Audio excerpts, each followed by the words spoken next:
Hey, what's up, Scott Balkin here with Imagination Creation Films. And tonight, I guess I have to change that up a little bit. We've got another special guest on here. He is one of the most sought-after commercial film directors in the world, quite honestly. And if you saw his reel, we were going to play it.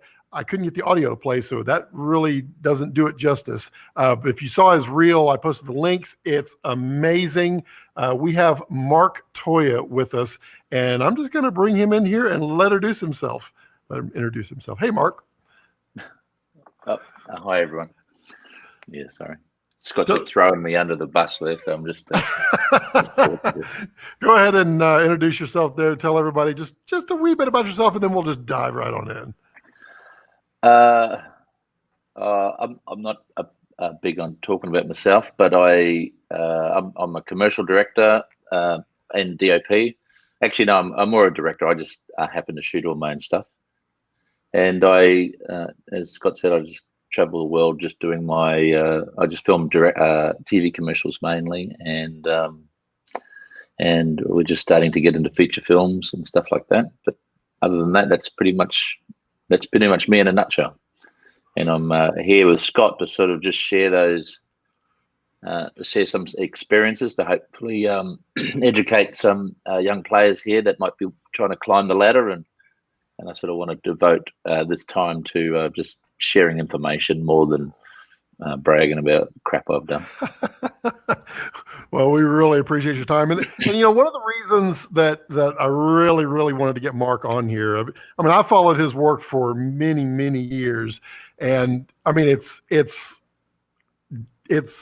devastatingly amazing. It's just so good, the stuff that he does. He doesn't want to brag. I'll brag for him. But he's been on some of these late night just kind of hangouts that we've been having during this whole virus thing, and just kind of talking and sharing. And he really does love to share stuff that he's done. And I mean, there's nothing better than to learn from, well, I'm going to call him a master. He may disagree, but I'm going to call him a master. But it's great to learn from someone like Mark. And, you know, tell us how long have you been in, let's say, the creative industry? Let's try it that way. Look, probably as a young age, I was one of the lucky kids that could draw and paint anything. So I didn't really realize it, but one day when I can't even remember how old I was, it might have been 7 or 8 or 9. But I asked my father was building a double, like a garage to put his car in the back of our house years and years ago, and I saw these paints on the floor, and I said, "Hey, Dad, can I paint a mural on the wall?" And he goes, "Yeah, mate, just go for it," you know, because he was going to paint the wall anyway. And then I remember grabbing the paints, and I can't even remember even what I painted now. It might have been I think it might have been a desert island and palm tree and all that sort of stuff.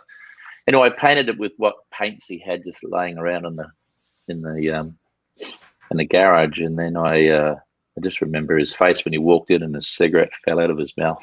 It's like, oh yeah. And I think from that age, that's when I realized, oh geez, I might be able to do this quite well. And then they sort of nurtured it a little bit, and you know, bought me drawing pads and paints and all those sort of things as kids, as mum and dads do. And I took to it like a duck to water. So my artistic hand was quite good at a young age, and I could draw sort of pretty much anything. I was probably a little bit impatient as an artist, and I probably still am. But you know, next thing you know, I was painting murals at the school for Wizard of Oz, and I was the school painting guy. And then I was actually drawing pictures of people at school and portraits and selling them, and which helps, you know, when I'm doing my storyboarding. I tend to storyboard quite a few of my storyboards when I've got time. And but I think that artistic eye has helped me figure out what I want to do. I sort of can imagine the image already.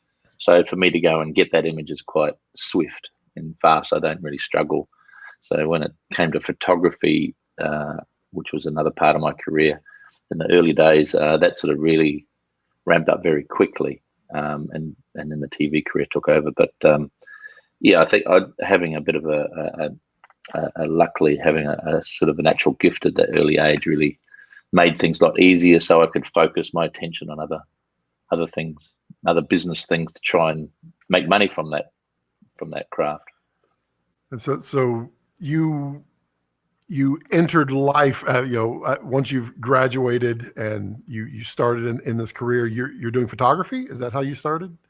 No, I'll just go through a little chain of events. Then I think there wanted to sort of do a little thing on me years ago, or a couple of years back, and I sort of touched on it there, where I just went through normal high school schooling. Because I was a Kiwi kid in an Aussie Australian school, I was like the only the Kiwi kid, and I was getting beat up most days. I think I was just a nice target because I didn't tell on anyone, so they just saw me as easy bait. But my schooling was a bit average. So I sort of got to the end of my grade 10, and my father said to me, "Would you like to become a boilermaker?" Which is sort of like a steel worker, you know what I mean? Like doing construction and stuff like that, right? And building buildings and all sorts of contraptions. So, and he said, "There's an apprenticeship at work if you want to try for it." And I did, and I had become a steel worker. But in that time, I was still drawing and still trying to do my art in the background. But just before that, there was a manual arts teacher. I know his name. I don't really want to say his name on here, but this particular guy pretty much screamed in my face one day because I said I want to be an artist, and he laughed at me, and he says, "No, you got to be a tradesman or get yourself some sort of profession. There's no money in art. You're not going to make any money in that field. It's a waste of a career." And I know, when I look back, it was him. He was obviously naive to life. You can make your way in whatever you want to do, but if you put effort into it. But at that time, I thought he was quite the jerk, and it was actually one of my driving forces. He said, you'll never do okay doing that, Mark. So anyway, I followed his advice. Though I went off and got myself a trade, and I did quite well at it. And I had really good bosses that sort of educated me through, lots of things, robotics, pneumatics, fitting, lots of things. So I become very, I wouldn't say highly skilled, but I become quite skilled in quite a few different trades. And it was actually my wife's brother bought himself a little Minolta camera, and a Minolta camera, and he a Texas popped through, which I'm going to turn off. Right. So, they always pop up at the right time. They're like, "Hey, are you live streaming right now?" Oh no, it's actually, I was going to jump on another stream because a good friend of mine, Cameron Michael, he's in hospital now with some heart issues, and there was a group. We're about to jump in and say hi to him, but I'll have to talk to him a bit later. But anyway, let's all, as a group, I'd like everyone to sort of wish him the best. He's a very good film guy. I try to drag him around the world with me every now and then, and we've had some great experiences. But anyway, he's in hospital and he's doing it tough. And there's a whole bunch of our buddies in there, Timor and Vince Lafray and everyone. They're all in the group right now, encouraging to get better. So anyway, I'll push them to the side a bit and turn the little beeper off. And if anybody knows, but I'm going to keep an eye on their feed. Yeah, and wants to help out Cameron, if you go to my Facebook page, there is a link to a GoFundMe there to help him out with his medical expenses. It's been getting a really good response. But if you care to help out in any way, I mean, it's some major issues that are going to take several $100,000 to resolve. So if you want to help, that's cool. But yeah, that's the crazy thing about American medical. A different subject altogether, but holy mackerel, you guys! I feel so sorry for you guys over there. Anyway, go Cameron. So if anyone can donate to help his medical bills, that'd be fantastic. I'd really love that, and so would all of his friends. Anyway, where were we? You were talking about That's right. Carolyn's brother, my wife's brother, brought home a camera, and I literally, not a word of a lie, I lifted this thing up to my eye and I looked through it, and my head exploded. I was just like, wow. I was just focusing and zooming and everything, and I borrowed it off him. And he still says to this day, "You're nothing without me. I made you," he says. I'm hoping he's joking. But anyway, I took a few photos with his camera, and I processed them. I thought, wow, I love this whole thing. It was the first time I really did any photography, and I raced out, and if I disappeared, I'm not sure. Literally raced out and bought my own camera, and yeah, I went nuts. I went literally nuts, and it all started where I sent, because I was into sailing, and I was racing motorbikes at the time and sailing yachts and all that sort of stuff. So I sent a picture to a magazine, a little magazine called Multi-Hull Magazine, and not in any way knowing that people paid you for that. That was just me as a fan of the magazine. I sent this picture in.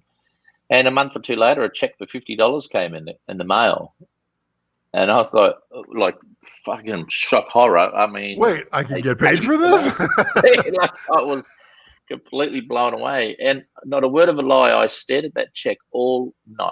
What I should have done is just hung it on the wall, right? But I didn't. I banked it because I needed the money, right? But but that was the catalyst of everything. Was that moment. And I literally went out the next weekend because we were racing yachts again. I shot everything I could possibly shoot, and $300. I thought $250 come in another month later. I was just like, my head exploded. I was like, fuck, this is like, I've literally made more money than I was making per week. I got from one day, And anyway, these editors, I started talking to these guys, and they were educating me quickly. And they said, look, can you stop sending us 6x4-inch prints? We need transparency film. Like 35mm slides, I think that, they call it in some countries, but it was just transparency. So yeah, I did. I went out and I bought all the slide film and I shot, and then everything came back and it was completely fucked. Sorry, stuffed. Underexposed, overexposed, complete mess. And I'm thinking, what am I doing wrong? There's something wrong with my camera. Do you know what I mean? But it was nothing wrong with my camera. It was me. I didn't understand light. See, with negatives, you've got so much latitude within a negative. The guy at the little kiosk printing your prints will do everything he can to try and get an image from that negative, and he'll successfully give you something. Do you know what I mean? But from a transparency point of view, you can't be more than half a stop out, and it's either going dark or bright. So that little needle inside your viewfinder was not helping, So that's when I had to get my head around a light meter. And once I got myself my light meter and I blew a few more rolls of film, really understanding that light meter, that's when I think transparency was a great lesson, actually learning about exposure, which is now carried into this digital era so well, especially, with digital cameras, because digital cameras are a little bit like transparency film. If you're just shooting, those sort of baseline cameras like the A7Ss and the Canons, which only have X amount of latitude, you do have to get those correct. And you need to manage highlights and everything, and you need to understand what you can pull and can't pull and all that sort of stuff. But it was a great lesson anyway. But so anyway, from that point on, magazines took off. I was working as many days as I can, shooting everything I could shoot, like house and gardens, wedding magazines, motorsport magazines, yachting magazines, horses, hang gliding, anything, planes, you name it. And I was just sending it to every single magazine that would take my stuff. And next thing, I was the busiest dude around. And next thing, they were calling me and submitting. They were asking me to go to events and paying me to go to events. And the good thing was I was allowed to actually submit my stuff I shot for them as well to others. Oh, so yeah, I was making more money than, as a kid. I was, still relatively young. I was only in my 20s, but I was making a lot of money fast, and it was just, and then I could buy equipment. So hence just, buying all the big lenses and getting everything I could get. So that photographic career took off, and which then another phase happened, which was the TV side. Did the photography really help you to transition? Just learning all those basics, like you said, managing light and understanding light. Did that really help you, or were you already proficient enough that you didn't need to worry about it as much in television? Well, yeah, I spent a lot of time in photography, but not a long time, probably 5-10 years, I think, of just wanting to better myself the whole time. And I was shooting 10 by 8 inch transparency again, by 4-inch transparency, a lot of large format, medium formats, the 6.7, the 6x6, all that sort of stuff. So I was shooting a lot of different cameras, doing a lot of advertising work, which really started to build up quite quickly. And then a client of mine, Yamaha client, that I was doing a lot of billboards and print work for, they came in with a TV commercial, and the boss was angry as hell. Stephen Cottrell, his name was, a lovely guy. Well, to me, he was lovely. I think he might have been quite a hard taskmaster, in the company, but he was a really lovely guy. And he showed me this commercial, and because I race motorbikes as well, he knew I had a bit of I knew what bikes should be like, and he played it. He goes, "What do you reckon?" And I said, "Hey, it's all right." And he goes, and he stared at me. He goes, "Do you think you can do better?" I said, "I have no idea. I've never done anything in that world before." I said, "But I did do a video for a friend of mine." Actually, I should go back a step. I had a business partner many, many moons ago that helped me fund a studio, and he owned a helicopter company, which we used to hire his helicopters a lot, and we ended up being quite friendly. And he's a lovely guy, and he said, "Look, I'll help you with the studio," and we become partners. Anyway, that's another discussion again. But anyway, irrespective of that, he asked me to do, or one of his partners asked me to do a video for him, and I said, I've never done one before. I don't know what I'm doing. And he goes, "Well, you take really beautiful pictures. You must be able to do that in video." And I said, "Well, maybe. I mean, I don't know. I've never done it." So he goes, "I'll hire the camera, and you figure out how to edit it."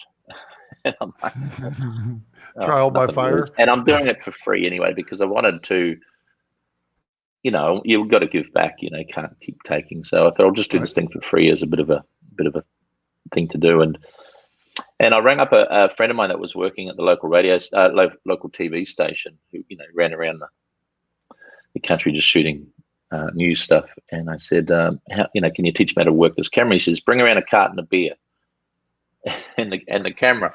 So anyway, I thought this guy was going to hire me one of those little tiny handy cam things. Oh, anyway, no. He brought around, I'm not sure if you remember him, it was called a BV something 90, and it was a camera it was massive, and it had buttons all over it. It was like a complete dark science. I had no idea what I was doing.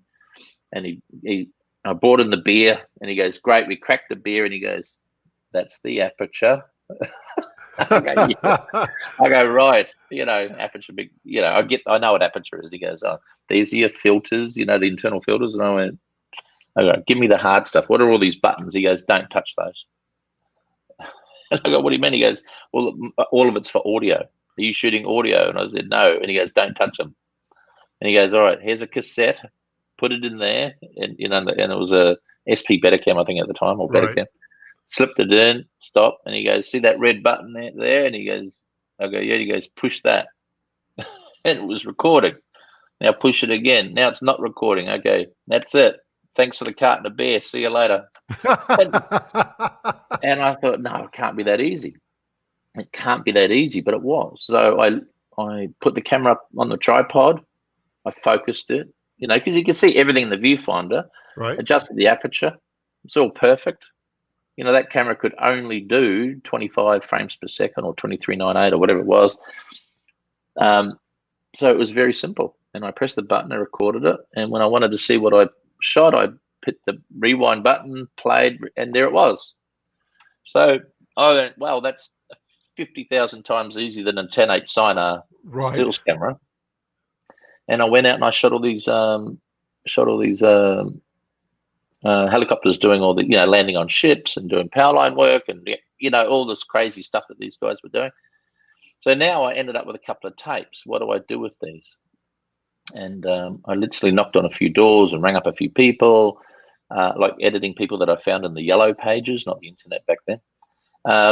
And I went around and they go, okay, they put the tapes in there. I go, what do you want to do? And I go, I don't know. What do you do? And he goes, well, do you want to put that picture there and this picture there? And so this was before, non-linear suites. Right. This was literally tape to tape editing. So anyway, this lovely guy, and we're still friends today. He says, "Do you want me to help you, edit this?" I said, "Yeah, okay." I mean, I watched him, and he, so he goes, "Well, we need a sort of a start and end, a logo, and blah blah blah." Anyway, a day later or 2 days later, he sort of edited this thing, and at the end, midway through, I'm like, "Oh, can you put that picture there? This picture?" I'm starting to take over because I'm starting to see the whole. It's starting to click. It's yeah, and then out it went, and my very first video. There you go. So from that point on, I was literally hooked. And then the Yamaha client came along. They gave me a proper TV commercial. I shot the TV commercial, and lo and behold, we did some experiments with it, with optics and things that I was doing in my photographic game, and I passed it into this video. We entered that Yamaha video into an award show just for a bit of fun, and I won Best Director and Best Cinematographer, which was quite the joke. And everyone in the room looked like, who the fuck is this guy? You know what I mean? And anyway, a lot of hate and jealousy later. I'm sitting here in front of you now. So your start was actually in video. Did you ever have to shoot film on? Yeah, that video thing didn't last long. Not long at all. Maybe a few months, and then I just thought, everyone's talking about film. So I rang up another guy. Luckily, he didn't drink. It's cheaper. Yeah. Anyway, he said, but shooting film obviously is expensive, right? So anyway, I went and hired the 35mm camera. Actually, it was a 16mm, a little SR1 at the time. We got that in. I bought a roll of film. He showed me how to load it, which was great. We put it on the mag. We're great. And he goes, all right, this is the aperture. And I go, oh, God, here we go. I know the aperture. He goes, but, you need to use a light meter, obviously, because you can't see what you get. Like digital is you play it back. Yep. You can't see it instantly. So now but the good thing was my years of shooting photography and transparency film, which was so finessed, shooting negative film in a film camera was like a breeze. So we just shot it, done. And then what do I do with this roll of film? Then I went to a telecine guy that we found, and he put it up on the thing. And the first thing he said was, geez, the exposure on this film is fantastic. We hardly ever get people coming in with exposures this good. But that was purely from my transparency shooting days, helping me that. And once I saw that up on screen, I went, well, that's actually, if not, it's probably easier than video. And it looked better, and went, all right. So that's when, again, head explosion, bang, I'm going to just shoot film. So I shot 16mm twice in my whole career. And then, because I didn't like it, because once I shot 35mm, I never went back to 16mm. Right. It's still like, once you shoot a Monstro, a large format camera, it's hard to go back to a little 4/3 or a little, exactly, or the little or an A7 or something like that, because you just know what's there. But anyway, it's a that's a short part of the story. So enough. So enough.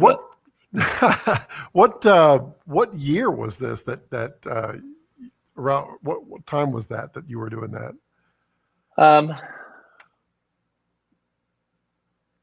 It was probably 20 years ago. So it was in the early 90s, I think. Yeah. Yeah, so it's probably 25, 30 years back, I suppose. Yeah. And so from there, when did it become, well, I want to do commercials? When did that jump out at you as this is where I want to be?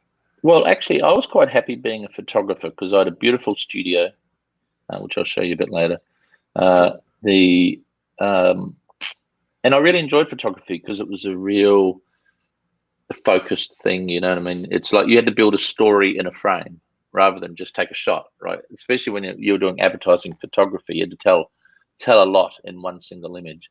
And again, I think that helped me when it came to doing TV commercials where you had 5 or 6 or 10 frames to tell a story. You had to try and do it in one. So it really taught me about shorthand communication, visual communication. So that was a good thing. But the TV thing sort of took over by itself. It was something I sort of liked it, but the process was very convoluted and there was a lot more pieces to it. I didn't really think I'd end up in it. I didn't mind doing it, when people asked. But what happened is when I won that award, all of a sudden another ad come in and another ad. The whole town where I live just started just loading TV commercials on me very quickly. So really my clients dictated it rather than myself. You know what I mean? They were going, well, forget about actually, Mark, can you do the photography as well as the TV commercial? And next thing I was hiring people and buying more gear, and it just got out of hand very, very fast. And but I was in a time, remember, when there was shooting film and shooting TV commercials. There was not much competition out there. I only really in the city I live in, Brisbane, and even Australia, there was only a handful of good directors there, and they all knew each other, and it was quite a closed shop. So for me to get in there, I had to literally barge my way in, and they didn't like it at all, obviously, because I was dicking with their what they had. They had a very good thing going on.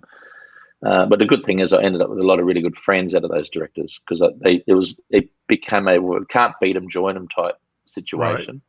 Right. And we ended up being good friends. And even though there was a lot of professional animosity going on, I suppose we sort of started to respect each other's space and our clients. Like, I had really good friends. That was their clients, and I left them alone. Even if they rang me, I thought I don't need to take that person's livelihood. They've had that client for 10, 15 years. And, unless they drop the ball, that's completely up to them. But we'd had a little bit of respect locally, which was nice. So but then all the national stuff happened, and then a couple of the big shops around the world started recognizing me, and then the whole world thing started going nuts, and right. I haven't really shot back in Australia much of it at all, and I'd love to. I mean, I don't know why Australia. I think Australia thinks I'm just either too expensive or I'm overseas, or I've given up on Australia or whatever. But I tend to get hardly anything from Australia now. But I'd love more from my right. home country. Right. So so now, nowadays, people who are just starting out, there's training available everywhere. There's videos they can watch, YouTube, anything. There's forums, everything. Did you find anything back then? Did you seek out anything, or did it just come natural to you and you didn't really need that much, or did you just go through a lot of cartons of beer to buy all friends to help? But what was that process like? Yeah, look, no, there wasn't much. There were a few books that you could buy, and I did a lot of reading. But really, there was not many around, and the people that were very good at it around me were not into sharing anything. Do you know what I mean? Unless you become very, very good friends with them. Right. And I had a very good mentor, actually. There was a guy called Peter Guerin, and Peter Guerin was I remember standing on the side of a racetrack with my little tiny cheap Minolta with my milk bottle lens on it, shooting stuff, and he'd come over and he goes, "What's that piece of crap? You buy yourself a real camera." But that, he was an integral part of those people that you meet in your life to push you ahead. You know what I mean? So he convinced me to get better gear, and he taught me how to do black and white printing, and he was just a lovely guy. He was a real he was a real pure photographer. I don't know why he didn't become a professional photographer. He had all the gear, all the big lenses. He could outshoot a lot, like most of the motorsport people in the world. He would outshoot all of them. The guy was a genius photographer, but for some reason he had a really good job in an engineering company, selling. He was a salesman there, but he didn't take that road. He just took the safe road. He didn't take the reckless road of being a photographer. But at the end of the day, he could have been one of the best in the world. So I was very lucky to stumble across him, and he taught me lots of things. And then he introduced me to his good friend Bill Forsyth, and Bill Forsyth was a big photographer in Australia, and he was a fantastic human being.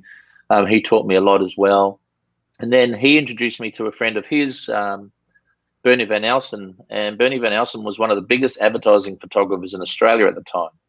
And he was the first guy to own the super studio. He had the trucks in there. He had his own E6 lab in there. He had staff running around. He had won every award going. He was the king of the king, right? And he was a lovely, lovely guy. That's right. I was still there. So him and I ended up with a really good friend relationship. Sorry, and we still do to this day. He's still alive. It's amazing. The guy smokes cigars and carries on like he's larger than life, but he's a really good mate. And but he taught me so much in that high end advertising, how to communicate with clients, and how to build your brand and all that sort of stuff. And he was a really integral part as well moving forward. And then there was a guy at a post house that sort of his name was Ray Smith, and he at a company called Cutting Edge, which was a post-production company here in Brisbane years ago. Oh, and still are, I think. But he sort of pointed me down the right direction too, and he was very helpful. Obviously his agenda was to funnel all Mark Toia's post-production work through his company, and I completely got that and understood that.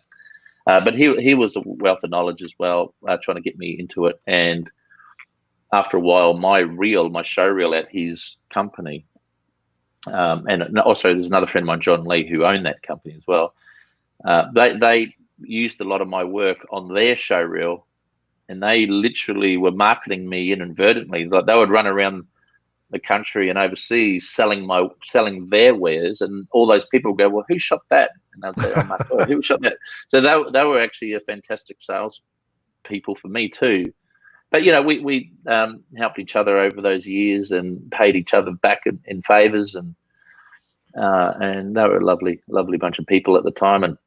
And I should go and see how they're going these days. I don't know what's going on in this town anymore. But all these things all happened, and those are the people that sort of push me gently into the right direction. And it is all about mentorship.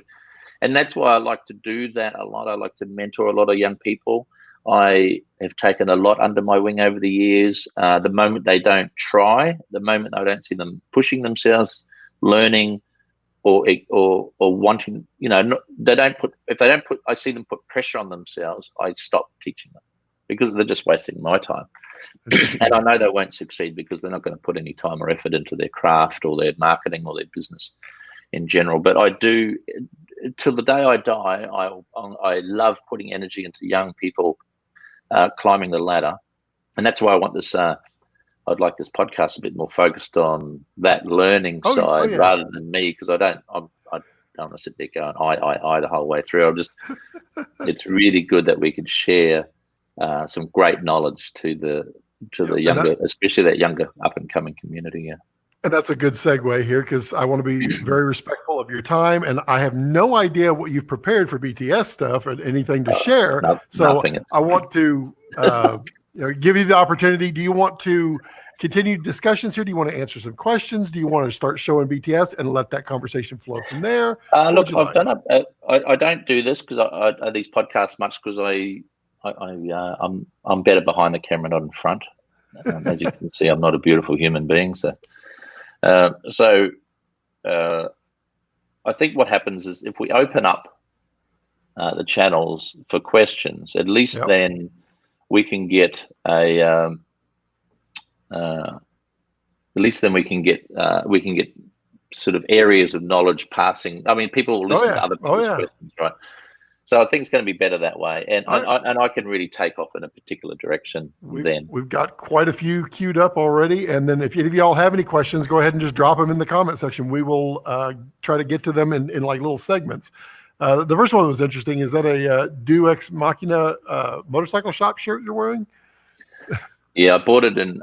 There was a little do shop in Jakarta, just down from my hotel.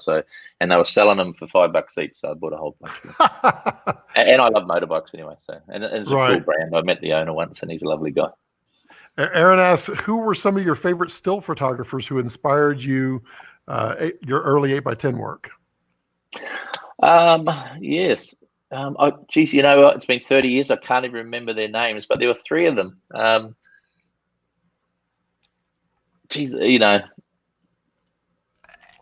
Honestly, I can't even remember their names, but there were 3 guys that were big 10.8 shooters, and I read all, and they had books and everything, and I loved their work, but for the life of me, I can't even remember their names now. But they were more art photographers than commercial photographers, you know what I mean? Oh, as well as Bernie Van Elsen. This guy, like I said, he was a big 10.8 guy, and his work was just, looking at a sheet of 10.8 film is like looking in real life. It's just ridiculously amazing. So that's what got me hooked into 10.8 back in those days. And giving a client a 10.8 transparency, they were just blown away. They would literally scan it or whatever they did with it back in those days, and then you'd see them all. These guys would make frames and then stick it on their windows of their offices and have 10.8 prints that we'd do, and they'd stick them all over their windows. It's gorgeous, amazing to look at. Interesting. Sorry, I can't remember those names. Nat of Candor was one of them. So, what's your favorite genre of commercial to shoot and why? And what's conceptually your favorite campaign you shot and why? Look, I go through phases with TV commercials. I got stuck doing cars for too long. And I think for about 4 or 5 years, I was just doing one car ad after another. And at first, I really enjoyed doing car ads, but they do get very boring very quickly because it's the same 3/4 shot, same this, that. And the ideas that you're getting aren't really unique. So over time, you go, well, I'm very fluent at doing car ads. I know how to do them back to front. I'll never let that client down. But for me personally, I wasn't getting much out of them by the end. But the client loved it because we would never let them down. So I was always a safe bet for a lot of my, and still am actually for a lot of my car clients, is there's just no screw ups, and we can manage to compress our days because we're so efficient at shooting cars now that that's a thing that you become good at over time, especially for the equipment that's needed to shoot cars correctly.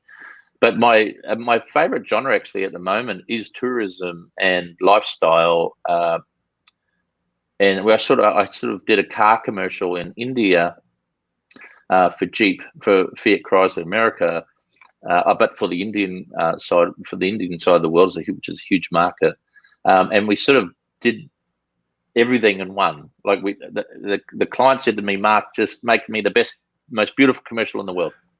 And I go, what's the script? And they just had this little line of script. It was like nothing, a little bit of voiceover. It says Jeep. And I've gone, wow.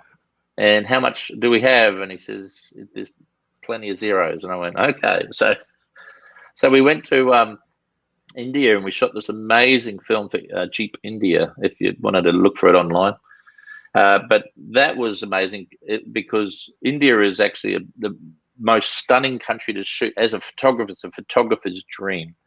So I got to photograph some incredible human beings in incredible places, and mixed with a car commercial as well. And that genre of portraiture and art mixed in with commercialism, cars and product, that was my favorite genre so far. And we've done it again. We did another one for Jeep America, and quite a few other clients are asking us for that now. And we just did an incredible film for Malaysian tourism, which was amazing. It was We had a really, really wonderful client, and especially a really good production company, Chili Pepper Films, in Malaysia, that helped us, shoot these incredible. Oh, I was literally just hired in as a hired gun to come and shoot this amazing stuff. But just doing tourism and people, if we had some dialogue in it, would have been great. That would have been the icing on the cake to do some narrative. But the reality is that being able to shoot beautiful, beautiful work, that's where I get a photography fix. The directing of it is pulling it all together at the end and editing it. That's the directing part I love. And just moving a big machine of people through a shoot that lasts for 20, 30 days. It's incredible, and you get to see incredible places. So, it's tough work because you got to get up early in the morning every day and go late at night every day. It's big, long hours, but you just take it in your stride and you just do the best work you can. And so that's my favorite genre. I think at the moment is tourism, people, lifestyle. A bit of a two-part question, but I believe one answers the other question. What's the best way to acquire new clients, and what's the best way to go about marketing? A magic question, right? So, all right, this is the one I've been hoping for, because this is where a lot of filmmakers fail in this area. There's a lot of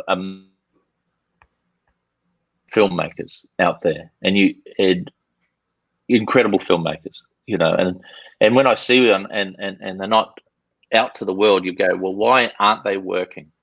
Their work looks incredible, but they're not busy.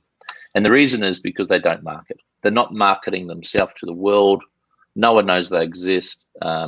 So the way I've done it over the past is I haven't really aligned myself with other production companies, because the thing is they have a stable of directors, and they will only push you if your showreel is awesome, or everyone thinks you are, the duck's nuts at that time. But if your reel is sort of subpar, you tend to not get much work at all, unless those particular producers of that production company really are focused on pushing you as an individual. So the best thing to do in that case is control your own destiny by doing your own marketing, and you should be practicing what you preach. You can't be in the world of advertising. You can't sell advertising. You can't shoot advertising. You can't do any sort of flag waving about how good marketing is, and this video I'm going to do for you is going to be so great. It's going to make you so much money and blah, blah, blah. And you bullshit your clients about how good your film is. At the end of the day, you cannot say anything like that if you're not going to market yourself. And the biggest failure for a lot of filmmakers, and a lot of good friends of mine as well, is, and they ring me all the time going, fuck, Mark, I've got no work. I've got no work. And they've got no work because they don't market. They don't send their showreel to every single producer in the world. They don't ring up all the producers in the world. They don't, instead of sitting at home, they should be creating spec stuff if they have to keep themselves alert, trained, up to speed, building their showreel at the same time. But no one's gonna use you if they don't know you exist. All right, just remember those words. No one will use you if they don't know you exist. So if you've got a killer showreel, and it all comes down to that showreel, if you don't have an amazing body of work, right, you're not going to get work. And if you haven't got an amazing body of work, and you don't share that body of work to people, how are they even going to know you're around? So please, I plead you all, spend money on advertising, push, build a database, the whole lot. We send out to 10, 15, 20,000 people every month things that we do. I get so much work, not now during COVID time, we're all screwed, right? But pre-COVID and post-COVID, we'll probably get 2 or 3 projects in per day anywhere in the world. And not a word of a lie, we probably at one point, we threw almost $300 million worth of work in the rubbish bin in one of those 12 months. Because I can only do like 5% of that, 10% of that. And because it's just me, I'm the hairdresser, right? So I'm just cutting hair. So marketing is worth more than anything else. Marketing is worth more than a new tripod. Marketing is worth more than the new monitor. Just do great work and get it out there, and make sure you ring those people and you form relationships with those people, and because there's a lot of great people out there. I've got friends all over the world, and the clients, if we get too friendly and we become really good friends, I actually don't do any more work for them anymore, because I want my friendship now to be the with that client. I want that friendship to be more than me thinking I'm only wanting to know them for work. So I usually cut working for them anymore, which annoys my friends greatly, but fuck them. I'd rather go skiing with him and the family or whatever. But the realities are, it's you just got to you've got to put effort into sales marketing, or you're completely jacked. Brian asks, what is the most valuable skill to attain as a cinematographer?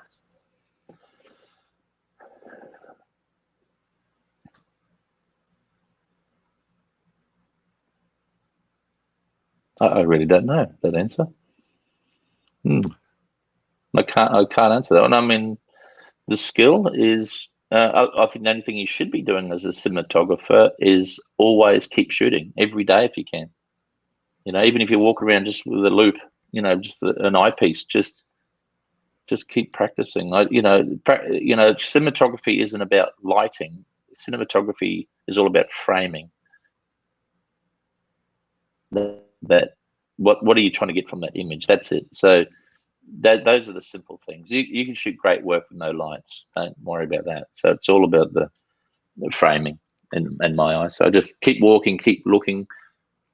A guy said that a similar question to me years ago. He goes, when we were shooting in India, actually for that actual Jeep India job, I would stop and I'd grab the camera and I'd film something that he passed every single day of his life.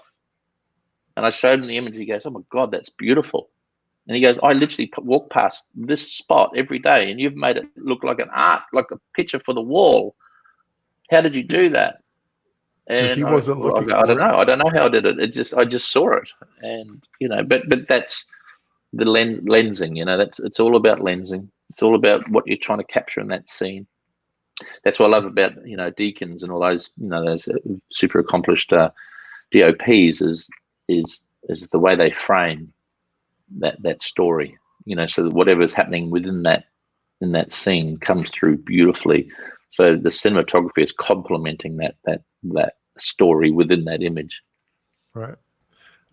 Ty asks, what's a good professional way to approach someone for mentorship without sounding like you're asking for a handout?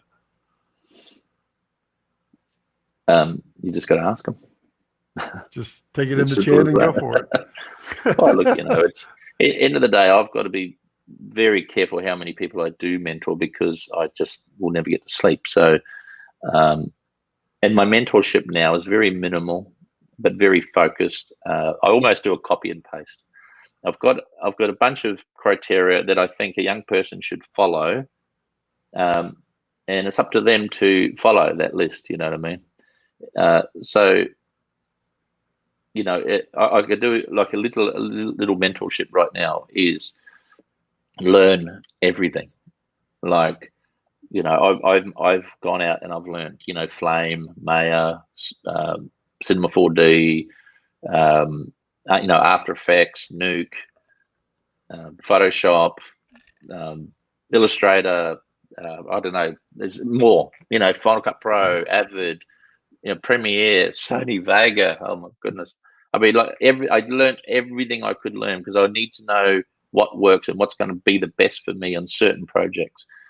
And learning all those visual effects programs to a high level means that you can do a lot of stuff as well. You know what I mean? You can do tons of stuff. Right. And you're not limited then. You're not limited. Same as your photography, learning how to shoot. The more you learn, the easier it becomes, by far. So learn all those programs first. Learn everything really well. It's the best thing you'll ever do, and that's what keeps me still current. Is when I'm competing against another great director or another good director, it's I get on a pitch, if we're pitching work and we've got the same script.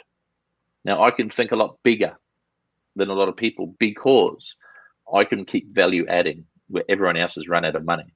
Because a lot of directors might have to go to a post house and they just got to keep, shoving out the dough to get the bigness. And there's a point there where the producer's going to go, pull up, Tiger. We've run out of money. Where I could keep sitting there going, I could keep matte painting in mountains and keep augmenting to just keep going and going. And my client knows that, it's very hard for them to say no when they've got me. And the other thing too is, a lot of directors can't shoot, so they've got to hire DP. So the other thing is hire the best DOP you can if you're just going to be a director. Because that DOP is going to save your ass. Don't hire your mate because you love him and he's nice and he's a good guy. Hire the best DOP that you can. Look at everyone's reel because the DOP saves directors big time. I mean, I shoot my own stuff because I can, but I just keep, there was a young girl here in Brisbane, actually. I can't even remember her damn name now, but lovely girl. And I convinced her to stop using her friend. They were good friends, and I know she was doing it through sheer loyalty and love, but her career wasn't pushing through. And I said, for your work to really shine, you need to find a really good DP that really understands you, is a beautiful shooter, is calm on set, and can teach you a lot of things as well. They're experienced. They will make you a better director, and they're going to help you so much moving forward. And don't just get stuck on that one person. Keep looking around and keep finding those super DOPs, because a DOP is worth their weight in gold. A good DOP is worth their weight in gold. Just so you're aware, there's almost 100 people out here, and the questions are pouring through. I'll keep my answers smaller then. Sure. Different topic here. If you didn't have Reds, what would be your next camera system you'd pick? I think if Red didn't exist, I'd probably be on the ARRI. Yep. Simple as that. Pretty reasonable.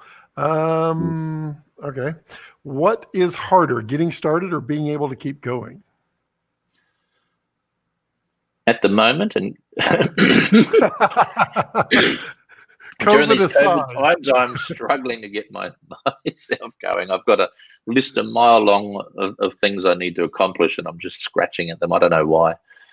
It's like someone's told me to stop working. But I've got to. Okay, from a career point of view, look, there's a point in your life where you just got to get off your ass and stop being a lazy prick. That's it. Yeah, fair enough. When you travel the world, how much time do you spend prepping location scouting versus actual shooting time? Is every shot thought out thoroughly in advance rather than improvising? What's your approach? It depends on if we're building sets or if we're, it depends on the project. If we're building large sets or there's a huge lighting rig that has to go in, or there's a lot of propping, or maybe we've got a cast of 1,000 people or 500 people that have got to come in. We just got to go to those locations and understand the logistics, so then I can work around things. If I'm shooting multiple cameras, if I've got a lot of grip crew, gaffer crew, whatever, they really need to understand what they need as well. So you got to go into those locations to to do these technical recce's to really understand what you need, so your crew aren't tripping over themselves on the day, or a few days beforehand. So the thing is, give your crew plenty of time as well. Now if it's just a location that we're just turning up to and we don't have to do anything, honestly, I don't need much. I could walk around that location in 10 minutes and figure it all out. So just give me, if the location scout's done a decent photo research, a bit of researching of that scene, and he's given me good input on light direction and all that, I don't need to even visit that location. I'll just turn up that day and shoot it. Do you use tools like satellite imagery and some of the apps? Do you use those yourself, or do you? Yeah, I'm finding that Google Maps, the Street View and all that, and there's a lot of people walking around a lot of these sites too, which you can click onto their photos. But that's better to me, a better resource than actually sending a location skate out. So if I'm shooting a city like New York, for instance, I'll do my recce first in Google Maps, and then I'll just send the location scout my chosen shots, and I'll go, this is what I'm after, these streets here, this house, this, and while you're there, can you tell me what else is equal to this? So I try not to send location scouts out guessing. I'm going to say, well, try and secure this site, and if you can't find one similar to that, as quick as you can. Scouts can vary. Location scouts can very much slow the process down. So you got to make sure you really give them a very, very good brief. As a director, DP, and sometimes editor, how do you deal with the perfectionism bug? Yeah. Everyone's got a level of OCD. You just got to get it out the door at one point. It's like my movie that I'm doing at the moment. Like, it's been finished, but I look at a comp and I go, oh, that could actually be a little bit better. So I'll go in there and then drop the new shot in, and then a month later, oh, that could be a bit better. And perfection, as long as that art piece is still in front of you, you're going to keep tinkering. It's like a painting in a garage, right? You go in and go, well, I need a little bit more hue here. So your personal body of work is still going to be the same. But commercial, the good thing is you got a deadline. That bastard's got to go out the door. So you have to work long hours, and if you want to. Oh, actually, there's another part of that question that just spawned. Another reason why I've learned a lot of those programs is, especially editing programs, is speed, because you want as much time as you can crafting. You know what I mean? So it's easy to edit and throw clips in a timeline and get your basic thing going. But what happens most time when you're doing a commercial job, by time. So just say the client goes, oh, you got 3 days, we're going to present the client on Wednesday, and it's Monday, and you go, shit, I've only got 2 days to cut a big piece, and I've been shooting 4 cameras, and there's a ton of footage to go through, and I don't want to just skim through, and pick the last shot of everything I've done. I want to go through and just pick the best out of it. So that takes a long time. So what happens is, I want to end up at the end where I've got time to walk away from it, and come back and go, oh, I'll fix that. Enough time, to send to a couple of your mates, good editing mates or director friends that you may have, and just see if there might be a hole in it or a flaw in it. And just sort of, you need that time to craft the finishing touches. Anyone can get to 90%. It's that last 10% is what the client pays for. They don't give a shit about the bottom part. They can get that done from anyone. The beautiful last 10%, that's going to make you real. It's going to make you famous. It's going to give you the big bucks going forward. Clients love you. They'll always keep coming back. So think about using programs that are fast that you can get through that work, so you have time to craft at the end. That's why I've ended up on Final Cut Pro X. People go, oh, Mark and his Final Cut Pro X, right? But seriously, I don't give a shit if it's got Coca-Cola written on the side of it. If it's going to save me time and give me time to finesse and craft, that's what I'm going to use. And trust me, I use all of those programs, and that's for me, works so fast. I get a spare day to craft it, and that makes a huge difference. Then you got more time to grade and more time to do other things. So that's from an OCD point of view, or when do you stop? But at least that's giving you a chance to do a better job, is using tools that are very, very quick. This is an interesting question here, because when you make a commercial, I mean, you can see in the commercial that you come in and hit with full force to wherever you're at. And the question is, can you talk about gear prep and expectations for local crews? What are you expecting from your crews there? Well, one thing that I've taught myself over the years, and one thing that the countries I shoot in have taught me, is never expect everything to be the same. So, if I go and shoot in Indonesia, for instance, Indonesia has the most beautiful people on earth, right? A lovely, lovely, lovely place. But the problem with Indonesia is the film crews over there have not been educated to a high level compared to, say, America. So what happens is you've got to go into certain countries, or actually a lot of different countries, and then quickly adapt to the speed that they work, to the knowledge that they have, to the gear they have. And the big thing is for a lot of directors. I've got a lot of director friends from the States, and they go to China, for instance, and they're just, their heads are exploding. It's just a completely different way of working. You'll still get to the end game, but there's a massive communication there's massive communication breakdowns. Gear is different. People use that gear different. The grips work differently. Everyone, it's similar but not. And the first AD, you give them this big bit of dialogue, and the director might turn around and say one word, and you go, shit, I just gave this guy 3 paragraphs of information, and he just said 1 sentence to the crew. So that hasn't been flowed on to the crew in detail. So what you got to do is you got to stay calm. Don't yell. Don't turn into a jerk. Now, this is where you need to be very positive with the crew. You've got to be very assertive in a very diplomatic, beautiful way. Because what you want to do is you want to, wherever you are in the world, you got to make sure that you fit into their world. They don't need to fit in your world. You're just a blow through. You're just coming through, making it and leaving. They're there forever. So you've got to come in and fit within their system and what they have.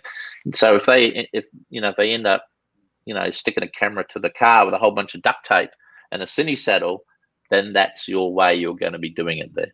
So, and sometimes it's quicker, believe it or not, and it works. So, the things I've seen around the world of weird rigs and weird grip gear and crew that want to do crazy stuff, and they want to sit on tops of cars holding lights, and it's just like, that's a saying, Stave, I don't want people dying or getting hurt on my sets. I will stop everything and go, can you at least put a safety strap on that guy? You know what I mean? And make sure he doesn't fall off.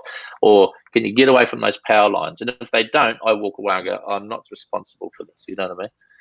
Or bring the light down. I don't even want it up there now, because you still got to think of people's lives. But end of the day is going into these different parts of the world and accepting these different ways of working, and staying calm and staying as beautiful a person as you can to the crew, because you might lose your shit every now and then, but you just got to pull back, apologize, and move on.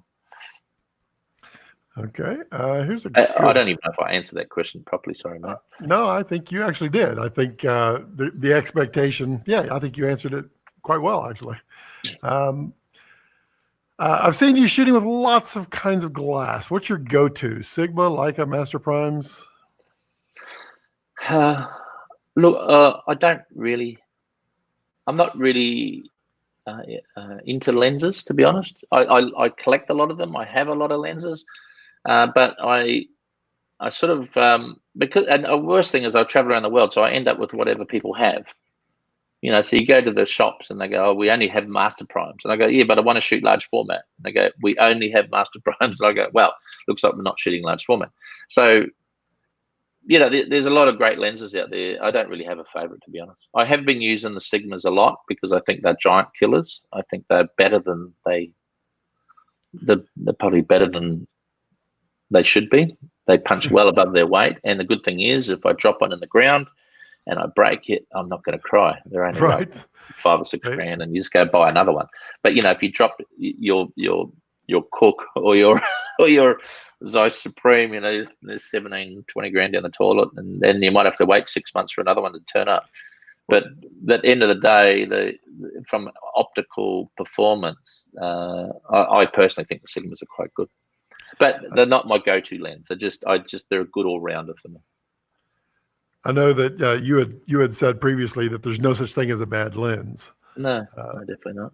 I mean, I that little lens baby, the little plastic thing. I really like those. If you want to get into art, there's so many great things. I mean, I made a really good lens out of a milk bottle and a pinhole and a bit of cardboard, and it all depends on what you want to do with it. you know, if you want something that's really technical, like we did the Malaysian tourism film we did was in conjunction with a Sharp 8K. So we primarily far out. Primarily. Just shot lenses that were sharp because that was an 8K film. So they just wanted sharp. So I'm not really into sharp stuff, but that's what that client wanted. That's what we delivered. So it's purely about what you can get out of it. And you shot something with lens delivers. You shot stuff with the Rokinon DS, the little cine lenses, right? I have. And look, we did that on our movie actually, and it wasn't about saving money. It was about, we were going into mud, grime, rain. We didn't know what we were going to do. We were going to be running around in the jungle, down through rocks and vines, tripping us up. There was no way I was going to go in there and wreck lenses. So before we left, we did some lens tests or lens charts up against some very expensive lenses, and we go, well, it's equally as sharp, if not sharper. And other than a couple of dodgy flares I didn't really like, but that was personal, they were fine. So we bought a few sets of those, and when we come back, we just got rid of them. We don't have them anymore. I mean, I think my son's got a set, but you know, at the end of the day, they're not great mechanically, but optically they're fine, more than enough. They resolve at way enough for 4K. And that's what my film is doing. And they look great, so it's fine. This one appears to possibly be a loaded question, but is it true that the U.S. Jeep and FCA team is your favorite client? Jim. Actually, Jim's actually a really good mate of mine. He's one of the guys from FCA, and it's a loaded question. Yeah, I kind of figured that. That's really pointed there. No, actually, Jim is a very special here. But I wish, you know, he probably is one of my favorite clients, to be honest. Well, he's actually not the yay or nay man, but he's the guy that makes shit happen. So he's got some big bosses above him, but he's a very, very helpful human, a very lovely man. And anyway, he'll be a mate of mine for years, even if we don't get another job from. At what point in your career did you progress to red cameras? Fucking the red camera conversation. Oh, it's gonna be, yeah. Look, I was an early adopter, but here's a weird one. The post house, cutting edge post house here in Brisbane. A friend of mine, John Lee, that owned the place, he bought one. At NAB, I think he paid like $1,000, some rubbish amount of deposit for that camera. And I'm not sure what happened, but he rang me up out of the blue and he said, "Hey, do you want this thing?" And I said, "Yeah, what the hell? We'll fucking take it off your hands." But because we were film purists, you know, we were 35mm the whole way. I didn't care about video or 16mm or anything. I was a full-blown 35mm snob. And anyway, before this even turned up, there's another good friend of mine, Mike Seymour, that runs FX PhD. He had one of the very first red cameras, and I said, "Look, jump on a plane. I'll pay for it. Fly up, and let's have a bit of a tinker with this thing." So in the front of our studio, you know, we put our film lenses on and set it all up, and we shot with it. And I went, "Oh shit! Look, it actually looks like 35mm because of the depth of field, right?" So he grabbed us the file, you know, a little tiny CF card, which was kind of weird, and we took it upstairs. And at the time, I had these 32-inch Max screens, and we plugged it in. And there was no real post workflow for it at this time. But in this little CF card, there were these little proxy files, little QuickTime proxies that were only like 2 or 3K. They were very small, but they were connecting to the R3D via some sort of QuickTime link. And we just threw that into the Final Cut Pro timeline, and it actually worked. Final Cut Pro 7 timeline, I think it was. It didn't work in Avid. So we put them in there, and we played it. And fucking lo and behold, here's this beautiful, beautiful, sharp image I've never seen. It looked like a still photo, a photo from a stills camera. And we played it, and I thought, wow. And then we started grading it, and I was like, wow, I mean, this is more than I thought it was. So our camera turned up. I didn't want any of our other directors or anyone to really use it on a job. because I wanted to know if this thing was reliable. Because, you know, last thing you need is a camera going down on set. That's just a big no-no. So I think we had it for 3 or 4 months of just everyone was giving it a bit of a hiding. And after a while, we noticed that the mags, if you shake the hard drives too hard, you drop frames. We never had heat issues for some reason. Everyone else seemed to be talking about heat issues, but we never really had heat issues. And it's probably because it was a black body, and if the sun hit it, I'm sure it got hot. But we just kept it in the shade all the time, really. Just had an umbrella over it, or my camera assistant used to put like a little silver bag just to reflect heat the sun off the thing. Because we just know, even with it not even being turned on, the sun on it was hot. You know, it wasn't even running and it was hot. So that contributed to the heat it was generating itself. But anyway, I did shoot it on a commercial, and 3 or 4 months later, I can't even remember what the commercial was. Took it back, edited, graded, and it was out. And then we looked at the spreadsheet, and the spreadsheet there was an extra so many thousands of dollars left, and we contributed that down to, well, we've delivered something good to the client. The pictures look stunning, and we didn't have to shoot any film, and it was done 4 days earlier. So that's where my bug started. And honestly, none of my clients from day dot give two shit what I shoot on, so long as I did something beautiful for them. So they didn't care what camera I pulled to set. But I'm in a different position. I'm the director DOP that can dictate that stuff, and I'm the owner of the production company, and I can dictate that stuff. So, you know, I never let clients. Oh, sorry. There's a couple of clients asked me. One guy said, "Oh, we want to shoot this on film." I go, "Fine, we'll shoot on film." Another guy said, "No, Red's a shit. The crap, you know, we did a job and it's the worst picture ever. We want to shoot Ari." And I go, "Well, fine, so we shot an Ari." But the reality was that they just didn't do it right. So we had the Red camera on set, and we showed him a before and after of some of the shots, and then he was a convert. And it's not like, you know, I never like bagging on any cameras, because the Ari camera is a great camera. Yeah, it makes for a sure. beautiful image. It's a beautiful image. But for me, the Red works far better in so many ways, because I like reframing, and I love the amount of information that's in there. I refuse to shoot a ProRes at my fingertips. So the math stacks up and the images stack up, and no one says my images are crap. So, you know, I'm just going to stick to Reds, and they're small and they're easy, and it doesn't matter. If it works, it works, you know. Yeah, so I'm a Red fan because it ticks more boxes for me. And look, speed and horsepower are two very big boxes. What kind of balance do you have nowadays between directing, DOP, managing business, and whatever else? Look, I'm lucky enough to have a beautiful wife that looks after all of our accounting. I just come home, hand her the do-re-mi, and she will funnel into different parts of our life. You know, she runs a property business, and she does, you know, that's her turn. You know what I mean? And she just looks after all the accounting and everything. And she's very, very clever, very hard working in that area. I've got a great producer, Kerry Grant, and she manages a lot of the bigger jobs that we're doing, and she'll put them all together. So I just focus purely. I mean, I have for years just focused purely on directing and shooting, and I like shooting. It's nice to be closer up to the action than sitting behind a tent, you know, looking at a monitor. It just doesn't feel the same. So, but that's just my personal thing I like to do. All right. How did you talk money with the clients, or how do you talk, and how did you set the price in the early days? It's okay. One thing I have never done is I never dictate price. They do. I make sure they do. So any client that comes to me, we go, tell us what you want, what your budget is. Don't lie. Just be honest with us. Tell us what your budget is.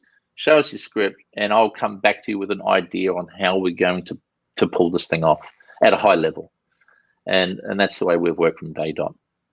From a rates point of view, if I hire myself out as a freelance director DOP, I've got a base fee, and we've got it in literally in an email, and it states my day rate. and my business class airfares and blah blah blah blah blah. That all goes in there. It goes, and if they want to keep talking, if they're not shocked and want to keep playing, then we get that whole money thing out of the way nice and early. Negotiations done, finished. There's actually a set time frame on when the payments come through. Like if you want to hold my schedule, you have to pay like 25% to hold my schedule. If that schedule disappears, sorry, you lose your money. There's another 25% when I turn up, another 25% when we're sort of mid-shoot. When you put me on the plane, there's got to be the final balance has got to be in my account before I take off, or I'm just going to come to your studio and have a chat to you. Do you have a little but it's nice. It's a nice, easy system. It's all done up front. We never have to talk about money again. Then we can just talk about production and making a great job. I never go over budget. That's another thing too. Don't be one of those directors that turn up, create chaos, go over budget, and you're just going to screw up a relationship forever, and you'll never be getting back there again. So, I mean, I understand that, years and years of experience will prevent going over budget, but do you basically try to hit 10% under or 15% under and then allow an amount for the incidental things that you didn't think about? Or, what's your approach to staying under budget? Well, I like if I freelance with a lot of other companies around the world, I ask them, can I be a part of your spreadsheet so I can help not go over budget here? Just tell me what I'm working with. For some reason, the Indian people keep everything close to their chest. I don't know what they're working with. I don't know the parameters. It turns into a mess. I don't know what. That maybe they're just worried that they think, oh, Mark might think we're making too much money. It doesn't care. I don't care how much money you make because I'm already being paid for my bit. You guys deserve to get paid for your bit, but help me help you. Right. Because then I know my it helps me not go over budget. Because when I'm on set and I go, all right, bring in the 90-foot super techno, and they're like, whoa, we haven't got enough for that. I go, well, if you told me in the early days, then I knew the parameters to work to. You know what I mean? So it's really hard for some people if they're not going to be open. You know what I mean? All producers should be open with the director so they can work hand in hand. See, my thing is, I've got to look after that producer. I've got to protect that producer. You know what I mean? I've got to deliver for that producer because I want that producer to ring me up again for another job. You know what I mean? I want that client to bring me back. Return business is everything. So why screw that up? You're going to come on set yelling and screaming and go over budget and then carry on in the post suite and the editing suite and lose your shit. It's a great way to have a very short career. More of a technical outlook here, but the new Canon EOS R5 with the 8K, do you have any thoughts on what you think about it? Or it hasn't been in my hand yet. So I don't really use those types of cameras, but I will probably have one in my hand at some point because a lot of companies, they send things to me to check out. But I'm keen to have a look for sure. Yeah, I mean, at the end of the day, it's about dynamic range for me, and resolution. But if it from a video perspective is going to carry lots of information, lots of dynamic range, it's easy to work in Final Cut Pro. It's fast, it's fluid. Why not? I'm going to take a good look at it. Okay. Because those are those big things I'm after. Remember, I mean, Jared and I, we've known each other for many years now. But him and Jim, they both know, like, if Coca-Cola bought out a camera that's going to tick more boxes than theirs, they're out. Right. And loyalty is really comes down to, and they're very aware of it, but loyalty comes down to performance of that product. And they know they need to stay on their A game on that, or they lose a huge portion of business. You can't be loyal to a brand. It's the most stupidest thing to do. You've got to be loyal to the performance of that product. And I love the boys as much as I do. That's what the world that they need to live in. They need to live in that world of delivering excellence, because it's a very fickle planet, right? And there's a lot of competition out there. It's a tool that has to serve you, and if it doesn't serve you, then don't use it. Yep. Who owns the raw footage, the client or you? Well, it all depends on the contracts that you sign. So, as far as I'm concerned, on all jobs I do, that is their footage forever. Go hard, do what you want with it. I mean, because I shot the footage. Technically, I'm the copyright holder, but through natural laws of the world. But I don't abuse that fact. Like, 10 years from now, I might put some of it on as stock footage. But you remember, I don't use stuff that might have people in it and stuff, because those people in the shot still deserve some sort of remuneration. But at the end of the day, respect your client, give them everything if they want it, and if they don't want it, store it for them. But there's no need to play silly games with that. It's just always respect where the money's coming from. Respect your client. Very good. What advice do you have for DPs in smaller markets who are trying to break into larger markets? I'm guessing this goes back to marketing. Well, see, I've got a lot of actually young DPs that I sort of mentor, and one thing I'm trying to encourage them all to do is to get their asses out and build that show reel, because a lot of them send me stuff of jobs they've done. But what you can do is you can actually show, because you are a DOP, show jobs that are not commissioned. Meaning you can go to the F1 and film some stuff through a fence if you have to, you know what I mean? This is for your personal show reel. You can go to a dog and pony show. You can go and shoot documentaries yourself. You can shoot anything, so long as it's beautiful and amazing, where directors like me want to hire you. So don't sit at home waiting to do something to put in your reel. Go out and do it, because every day if you open a newspaper, maybe not now in this COVID time, but you open a newspaper, there's an event and an event going on somewhere. And you can help that event. You go, hey, can I shoot some stuff for you guys, and I'll give it to you for free. Doesn't really matter, right? End of the day, you are building your show reel. So build your show reel. Go and shoot some architecture one day around the city, amazing stuff, time lapse, anything. And then the next day, go and shoot. I'm just going to shoot flowers. And today I'm just going to shoot insects. And today I'm just going to shoot cars. And the next day I'm going to shoot whatever the hell. And out of it, you get two streams. Oh, you get two uses. One of them is you get to put some stuff on stock libraries. And the other thing is you build your show reel.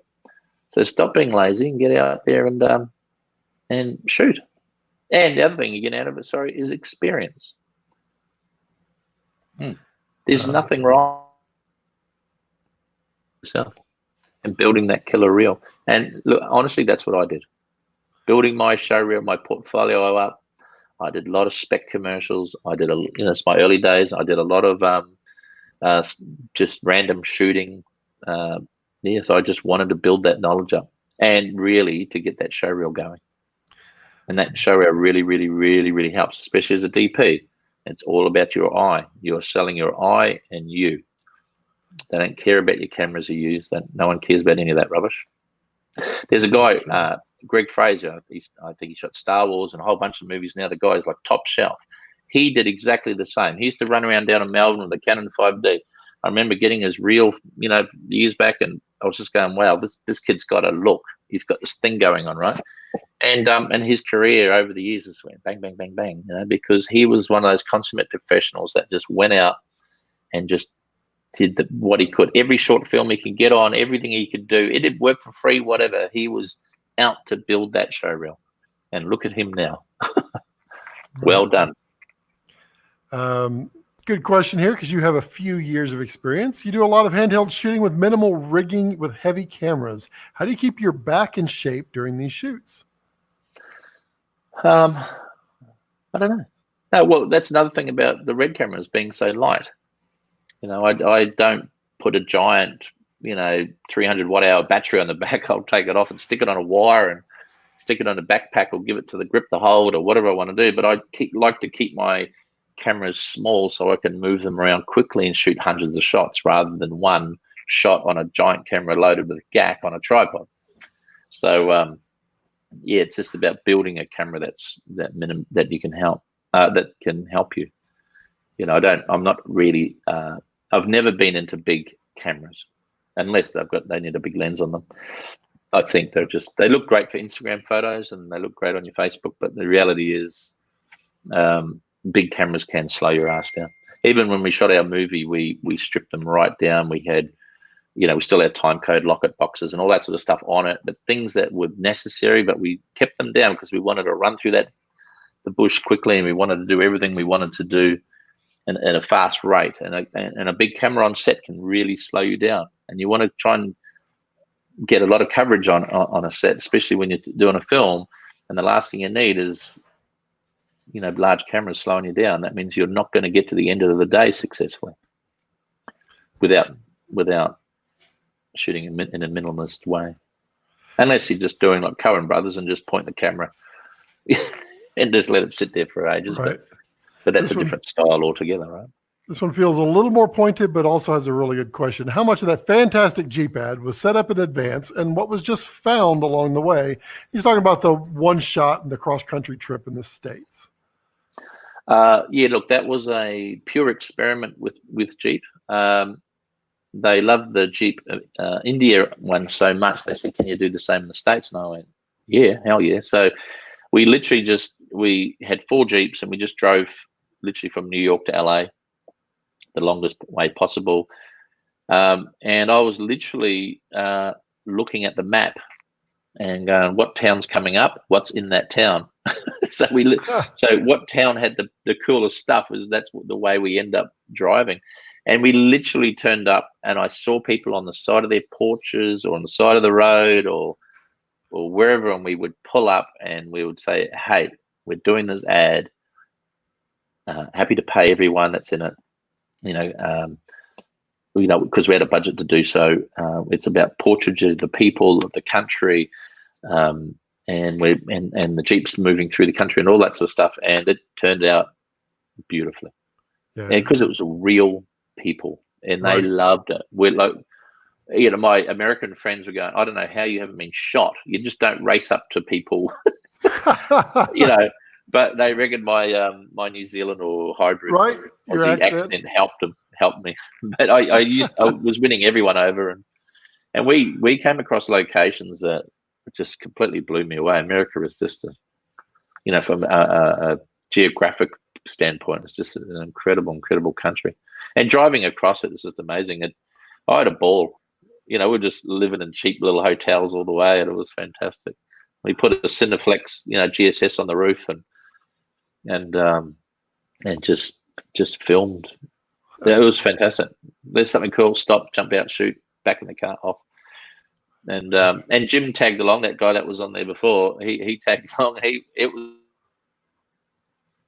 I'm sure he's trying to convince his bosses to do it again, because it's actually very time efficient, very affordable, huge imagery, no fluff. I mean, it was, I remember his big boss, Olivier, saw it, and Olivier rang me and he says, I'm in tears, this is so beautiful. He's a French guy, but he loved it. He was real sales. It was fantastic. It was great for him, great for Jeep. It's a great company. What movie have you seen and thought, geez, I wish I had the opportunity to shoot that? I don't know. There's so many amazing ones out there, right? No, I haven't. I haven't got any. I mean, I love watching movies, and I think there's some incredible filmmakers out there. And I really, because I've done my own now, and I really appreciate what people go through just to even get them up, to get a movie going. There's a lot of balls that are being juggled. I've been asked to do quite a large movie from a reputable sort of company, and I know. I said, you and I can stop talking for now. I said, you've still got, 400 balls in the air. I said, let's just wait until you got those all settled, because they're just plate spinning the whole time, right? I said, I'm in. I love the idea. Let's do it. But ring me when you're ready. And if you need anybody to grab your coffee for you, I'm your guy. Rather than the one, what are some of the best cinematographers in commercial film that you look up to or admire or think just does amazing work? Look, I don't know a lot of their names, but you do see brilliance. There's a lot of fantastic shooters out there, and they've all got their own particular styles. It's like I saw this stuff. A friend of mine, Vincent Lafray, he did these aerial looking straight down on Earth, man, I was transfixed. I was just really stuck on those. But there's a lot of guys out there. I really like Greg Fraser's work because it's a style that I like shooting also, and I think that resonates with me. There's a lot of there's a lot of great photographers. I mean, the Deacons of the world, all those guys, they're all masters, and what I love to do is I love to take from them too. I'm a bit of a cinematography thief. I go, well, there's a fantastic guy. His name's Jeff Darling.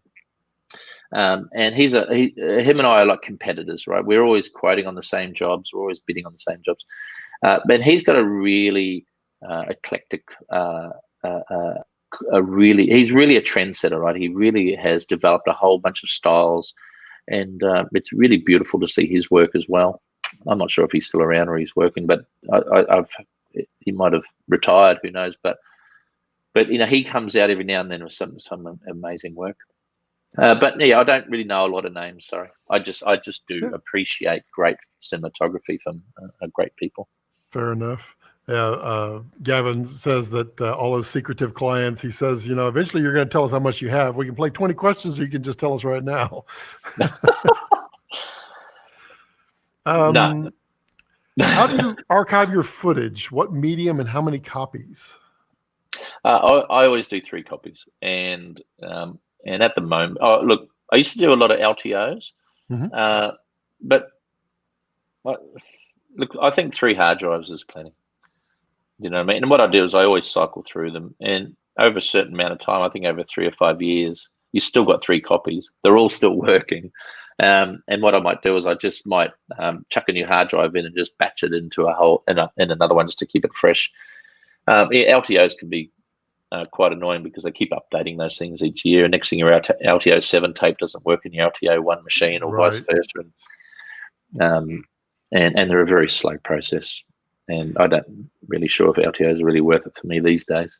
I mean, on our film, we've done an LTO of everything, just for the sake of it. But the film's on about 5 different RAIDs, spread across, and it's sitting on Frame.io as well. So I just, it's just normal management. I'd probably back up a bit too much, but I think what the hell. You just do hard drives and just chalk it up as the cost of business, right?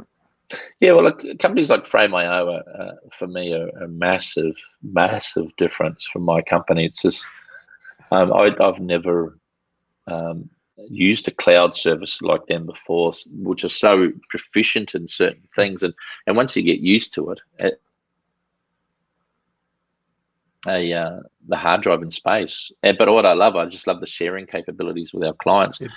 That really, really, really helped us a lot with our film, because we had artists doing all of our 3D on our movie all around the world, including us, and it was all piping back to me on my phone. So I might be on set in some random country drawing pictures on my phone, fix this, fix that, sending it to these guys. And when I press the approved button, my wife would see the approved button, or sorry, I'll send the data to her saying, pay this guy, he's done, he's fixed. You know what I mean? And it was a really good system. I can't talk about it enough, actually. They don't sponsor me or nothing. They have supported me in our film, but I really believe in that company and the way they help film people. It's great. Anyone making anything. Yeah, they started as filmmakers trying to create something to solve that problem, and now they're adding on all the functionality like Dropbox. Dropbox is a data storage, and they're trying to cater to other sources. Now Frame.io 3.6 has that file storage in the cloud. Oh, that's amazing. Well, they always have, but people have not probably used it. They have the app. Yeah. I've literally, we got rid of our Dropbox thing the other day. Like, we're just hardly touching it anymore, Yep. But the other thing about Frame.io is that I'm not sure what or how they've done it, but they've turned all the pipes on. So to upload stuff to Frame.io is like 10 times quicker than anyone else. It's like fast. I cannot wait, because we're going to start doing shooting where we're going to have their little box that I think they're developing or something, where you'll be able to just, as you shoot, your dailies are just going straight to the sky, So an editor can actually be either editing on set or editing in another country while you shoot. And it's all. I mean, that's something I can't wait to get into, to be honest. Yeah, that's great. What's your preferred method of shooting? Handheld, Steadicam, gimbal, shot over, what? None of the above. All of them are all relevant. It all depends on the style I'm shooting. So if I've, if it's a very locked off type shoot, obviously tripod. As Peterson, what's up, Peterson? What's that?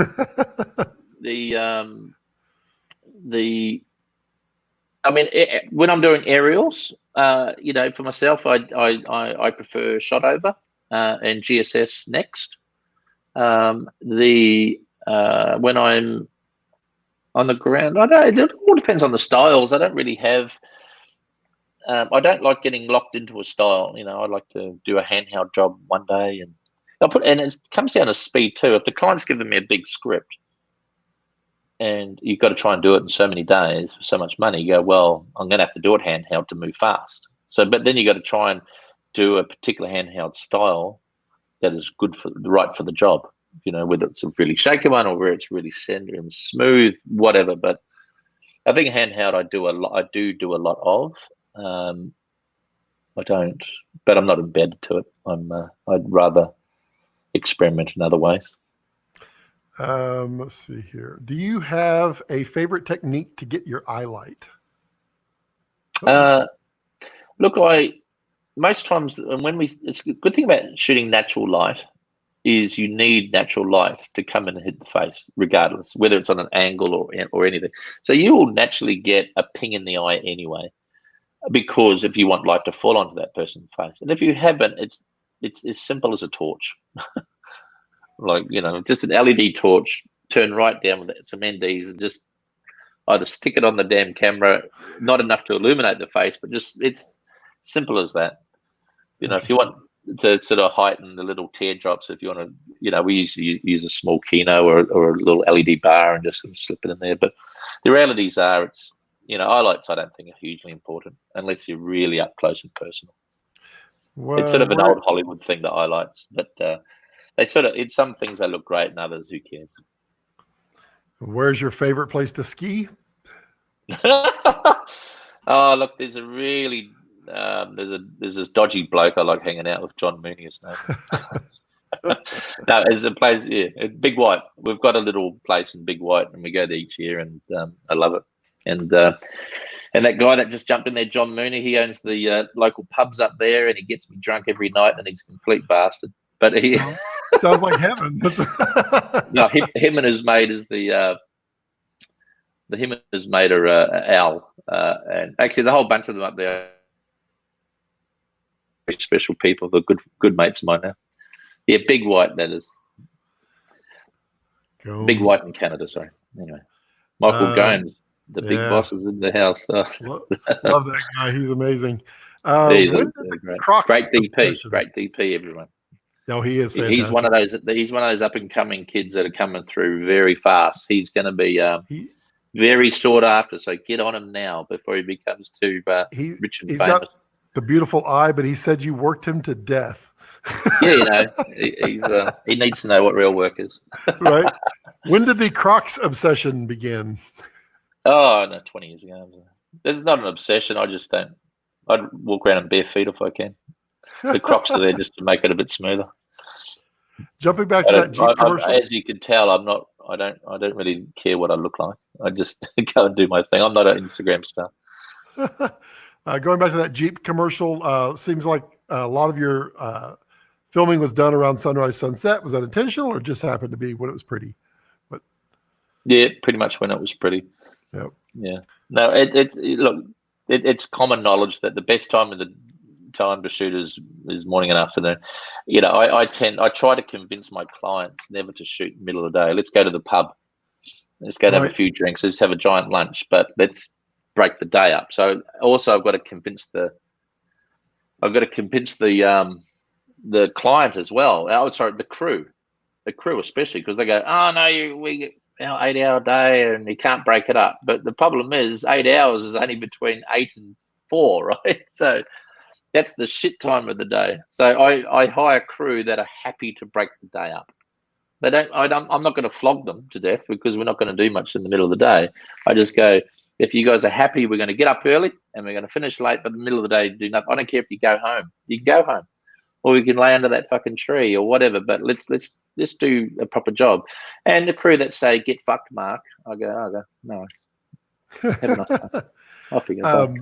But again, it's about making good pictures, and Very good. Again, being respectful of your time. We've been an hour and 40 minutes. Do you have, how much more time do you have? Let me have a look around. Make sure it's not night. Time. I'll go. I've got a meeting in about an hour or so, but I'll be fine. Okay, let's keep moving. If you want to kick me off, it's okay. That's good. Oh no. I'll stay all night because right now the current record is 5 hours and 20 minutes or something. So if you want to try to break it, no. You still have close to 100 people out here. Yeah. Well, let's get some questions up. Yep. Like I said, more teaching ones. I don't really want to talk about myself too much. Fair enough. Coming out of the pandemic, do you feel the commercial market will be much more difficult to break into? And is there a decline in advertising spend inevitable? Yeah.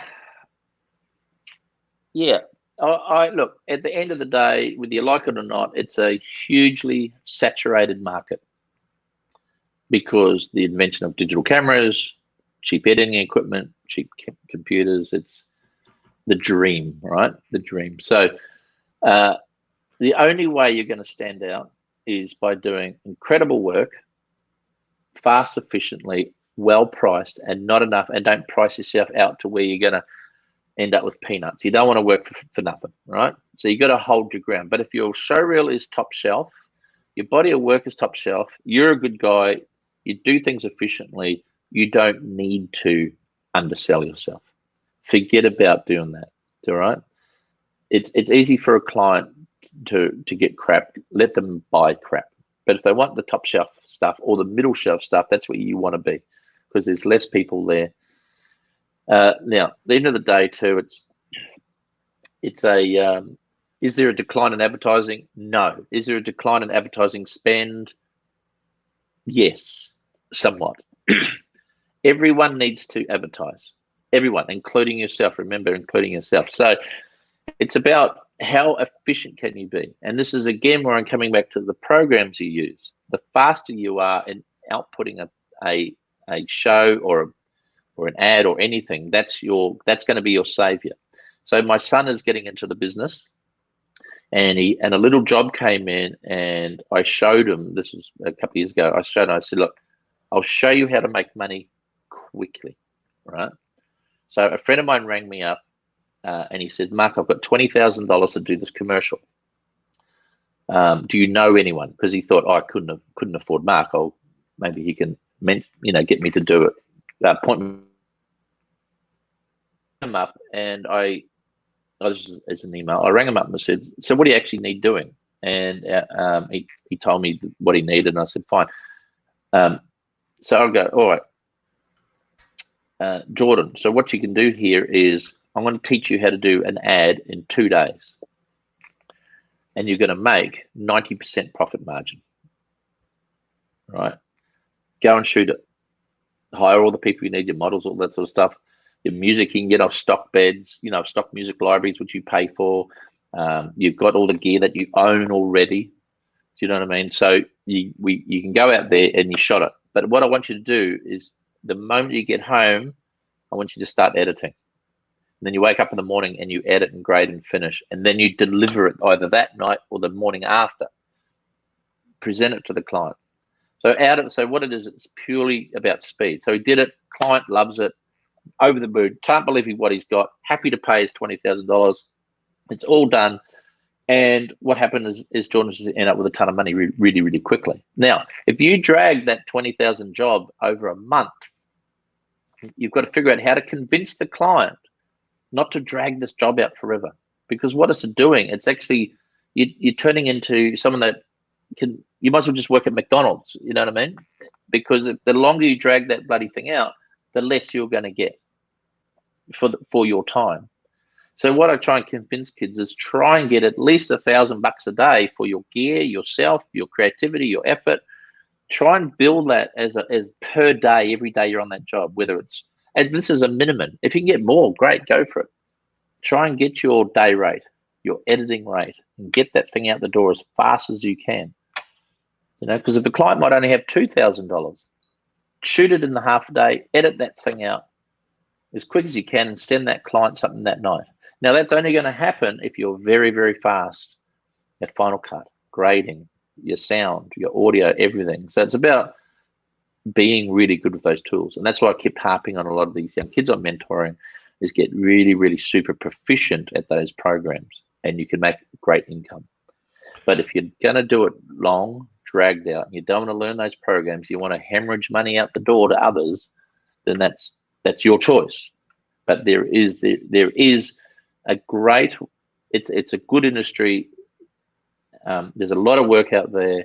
You just need to make sure those people know you exist. You've got to be very fluent and fast at all those programs. It's a very simple way to make money fast.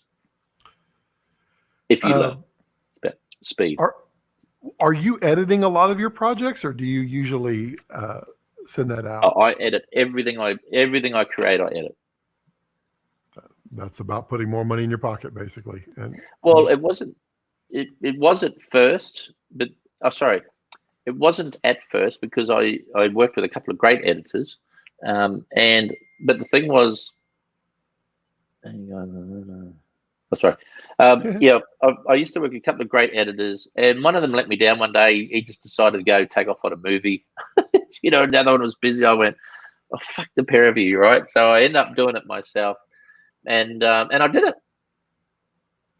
You know, and I thought, well, that was easy. It was actually easy because I didn't have to talk to anyone. I didn't have to sit there arguing over flipping a shot. I didn't have to argue with anyone. It was just what it was in my head was now down. And I went, okay. And then I did another one and another one. Next thing I'll just keep doing it. So it's not like I did it to push out an editor. I did it because it actually became faster. Sure. And I just didn't have to have this hours of wasted dialogue fighting for, you know, grid position of who's right and who's wrong. And the other thing was, and the byproduct of that was, hey, I get to keep that amount of money. So which was a secondary benefit, which wasn't my original game, but that's what ended up happening. Gomes asks to speak about speed versus quality when it comes to shooting. Yes, this is something I've been busting Michael's balls about actually for a while. So Michael because he's fit and young and he's fast. You know, I'll go. We went to Russia or something. I'll go over there, I've dragged him around the world with me a couple of times. So I'd say, go and do this and go and do that, and he'll go and he'll shoot, thinking I need quantity, but I actually need quality. So I'm trying to push on Michael about just pull back a bit and really refine that shot, because I've got you here not for quantity, I'm here for quality. So I need you to really, really still only got that much time. So don't give me 10 shots, just give me 2 great ones or 1 good one, you know what I mean? And just make sure it's amazing. And because I do hire DPs in or really good operators in on my jobs where I need multi-cameras, and I don't really like just hiring anyone. I make sure the people that come in are very good. So yeah, that's one thing with Michael, and I know he's practicing this because he's been doing a movie or movies and films he's been showing me, and yeah, his work's really leapt up greatly because of that just crafting. And that's, you know, end of the day, that's what a director of photography is. You know, he's directing the craft of that shot, whether he's behind the camera or not. It's all about the craft. Many may know that you actually have written and shot a feature that's in finalization now, but are you working on a second feature already, or mostly commercials? Look, at the moment, the commercial industry is completely shat itself, as well as the feature film industry. I do have 4 other movies on the go, and a couple from other people, but I don't really know where my next path is going to be. My advertising career is very strong still, and it's very lucrative. So I think what I'm going to do is just actually, I don't know what I'm going to do. To be honest, that's what I'm sitting here pondering. What my next move is. We've got jobs already lined up for when this COVID thing dies. So I'm literally just going to sweep straight into some work, which is lovely. But from a movie perspective, I'm actually going through a self-distribution model for my own film. I was going down a traditional distribution way where I was, we were selling through big agents, through big studios and all that sort of stuff, and it was all looking sweet. But the reality is, I felt like I want to go down the non-traditional method of self-distribution because I truly feel that it's the future moving forward for especially independent filmmakers. Because when you look at the contracts of some of those big offers that we got, it was like very prickly. But it's not like they're giving me a disservice. That's a method of selling is that way, and there's another method was this way. So I'm just more curious to go this way. I can afford to take a hit on the chin with my movie if I fail to sell it properly. But I want to go through this whole process myself purely as a knowledge building exercise. And I know I'm going to get a lot of support from the film anyway, because I've got some good companies behind us that really want to push the movie. And the movie is very, very cool. It's very now. It's very, I could touch on it a little bit. It's actually about how it's an AI robot type movie, all shot in Cambodia. And the post-production is pretty high level, better than we thought it would even get to. And there's a whole bunch of people being killed by these robots because they're witnesses to a crime. So it's actually quite it's a pretty cool concept. And the people that we've tested it on have they've just gone, wow, that's a real movie, like a real legit movie. And they're all being taken aback. So, and the good thing is the studios have recognised it as well, because they've been giving us some quite large offers on the film, which we've decided to pass on. And I'd love when it does come out, if you want to come back on here and we can just dive into that entire thing. That'd be kind of amazing too. Yeah, well, part of our sales plan is doing quite an extensive behind the scenes on how we did the post-production on a budget that was probably a tenth of what normal movies would spend, or maybe a quarter of what normal people would spend on post-production. So it's a really good insight on how to use the world. Beyond that, did that question, he did a shot or two for us as well. Like, we farmed a whole bunch of certain things around certain areas of the world.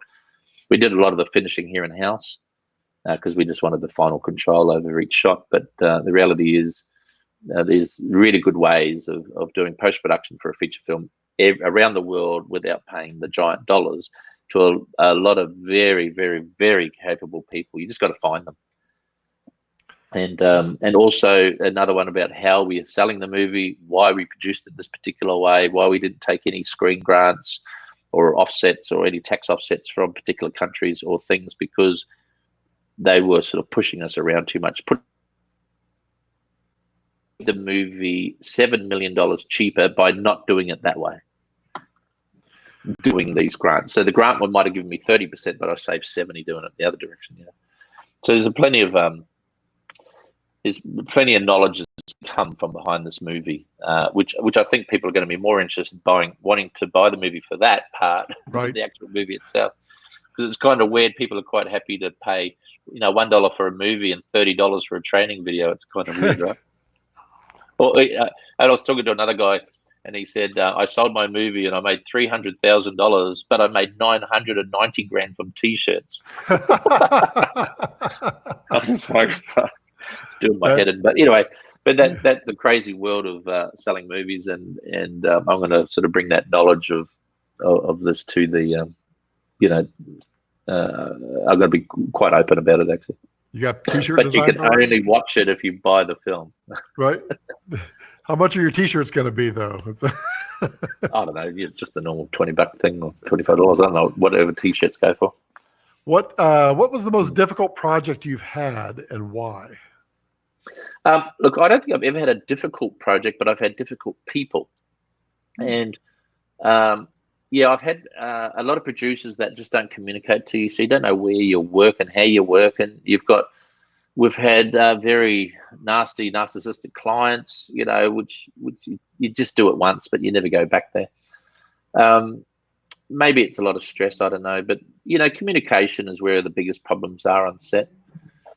You know, we've had some, you know, people that just don't know how to control themselves, their personalities, and they get quite violent and mouthy. So I'm not one to take that on set anyway. I usually, I have jumped on a plane and just taken off and left them all in the shit. But the thing is, you just don't need abuse. Well, no one. It's actually not so much the abuse. Most times, has never really been directed at me.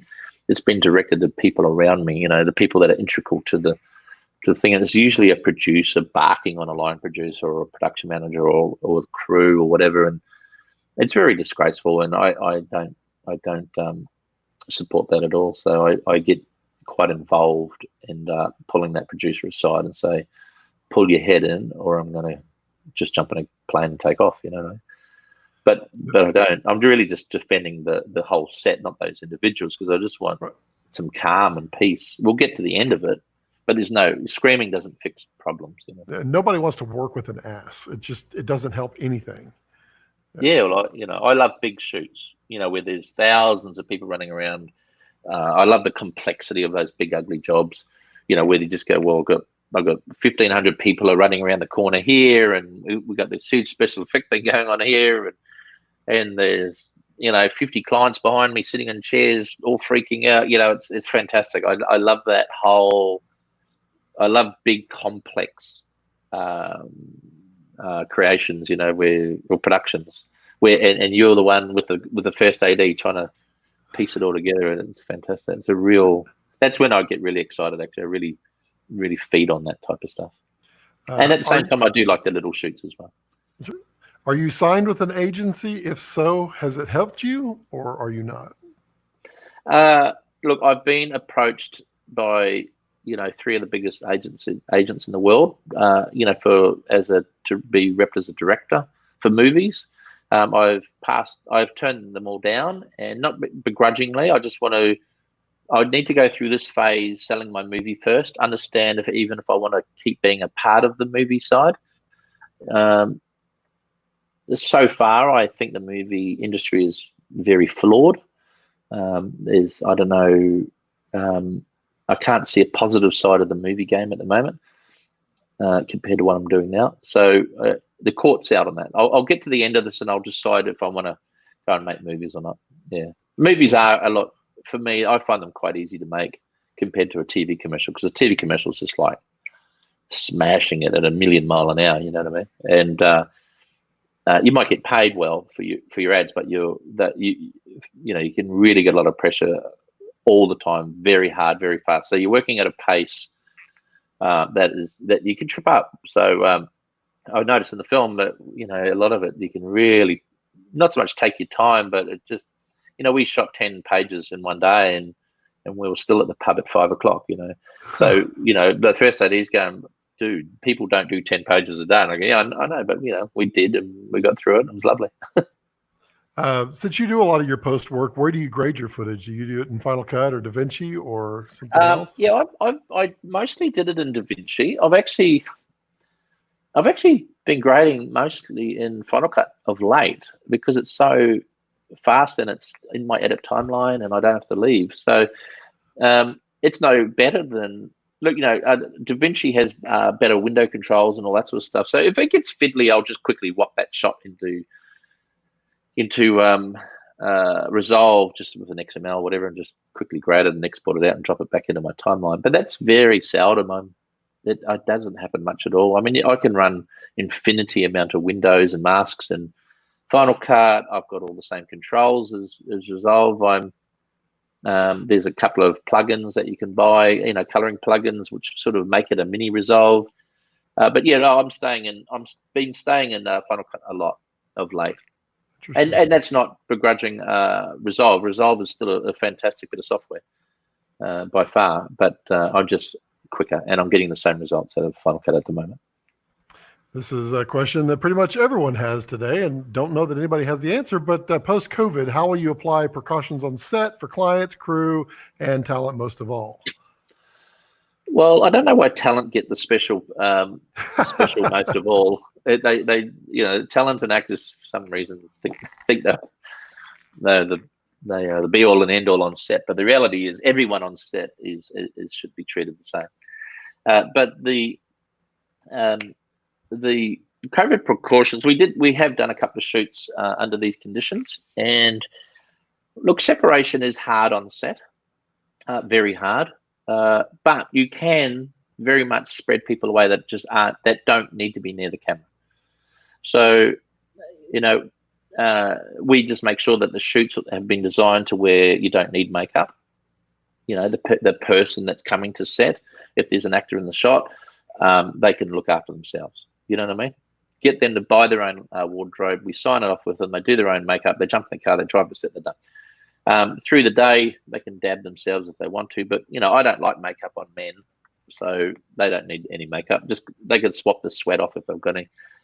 And females, most beautiful models know how to do makeup, right? So they can do that stuff themselves. Clothing they can choose, or they've probably got an amazing wardrobe anyway. Bring your own. So there's separation can be done where people don't need to touch people and stuff. So, but what is a bit hard is around the camera, because you've got a camera assistant that's constantly touching your camera, and me as a DP shooting my own work. So we end up with two people relatively close, and those people that are close are the ones you need to separate. But the script needs to be designed to where, if there is gripping involved, the gripping has to be kept to a minimum, so the grips don't get too close to each other.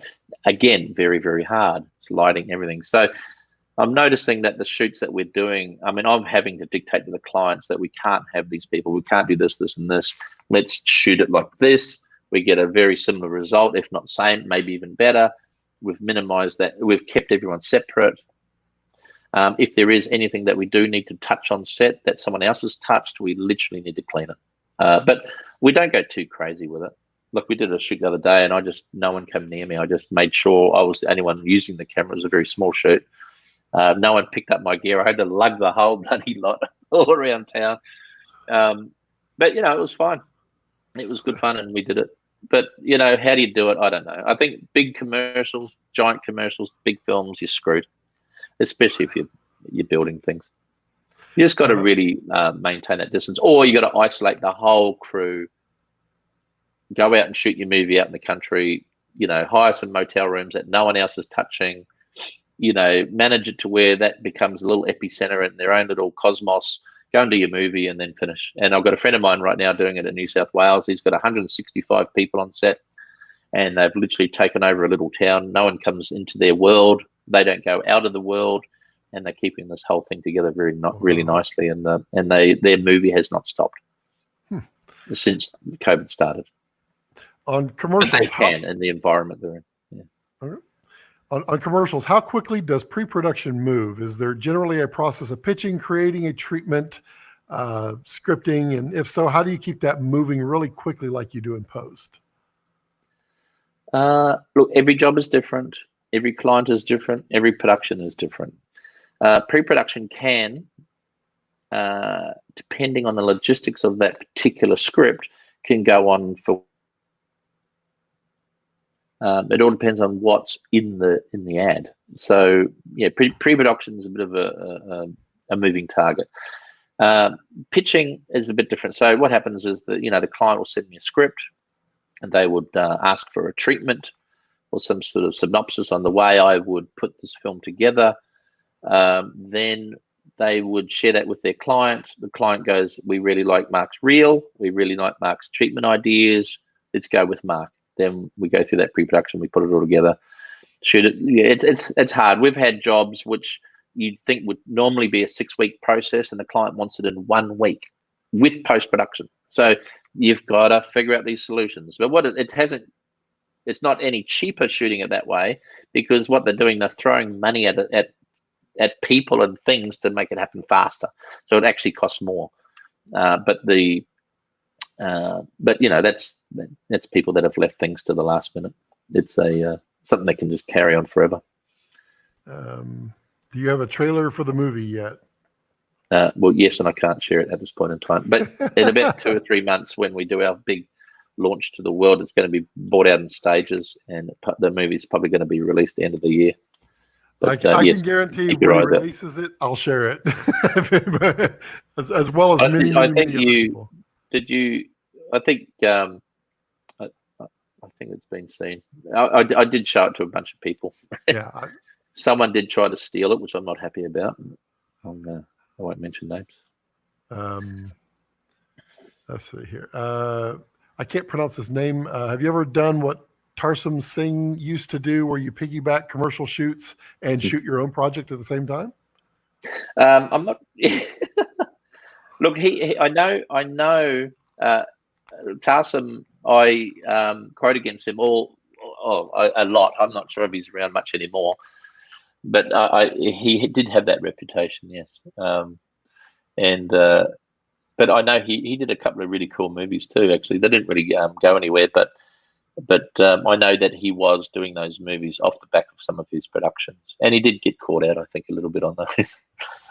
But you know, he's another guy that went out and put his money where his mouth was and funded his movies and did everything. Good on him, right? Right. I've always admired how clean your images look on the red. Do you have any tips or tricks when dealing with the red to get the really clean, noiseless image? Yeah, look, it's that exposure thing again. I tend to shoot my red camera, or every time I shoot red, I always shoot at 320 ISO. So I'd never go to 800 or 2000 unless I'm in the dark and I need to see an image. But the reality is, the way to shoot a red successfully is keep that histogram right-hand dominant on your graph, your histogram. If you've got if you do see those little spikes in the traffic lights, you know, the reds, blues, greens. If it's just a light bulb, for instance, or the sun, don't worry about it. The sun is white. The light is white. You don't need to see the filament inside the light bulb. So think about your other 99% of your film, of your thing, and expose for that in your histogram. But keep it right. There's a lot of people have sending me shots going, oh, my shot's really noisy. And then they send me the R3D and you put it in and straight away I can see that they are hard left. Yeah. And to get the light out of it, they've got to push it 3 or 4 stops to get the light out, which induces noise.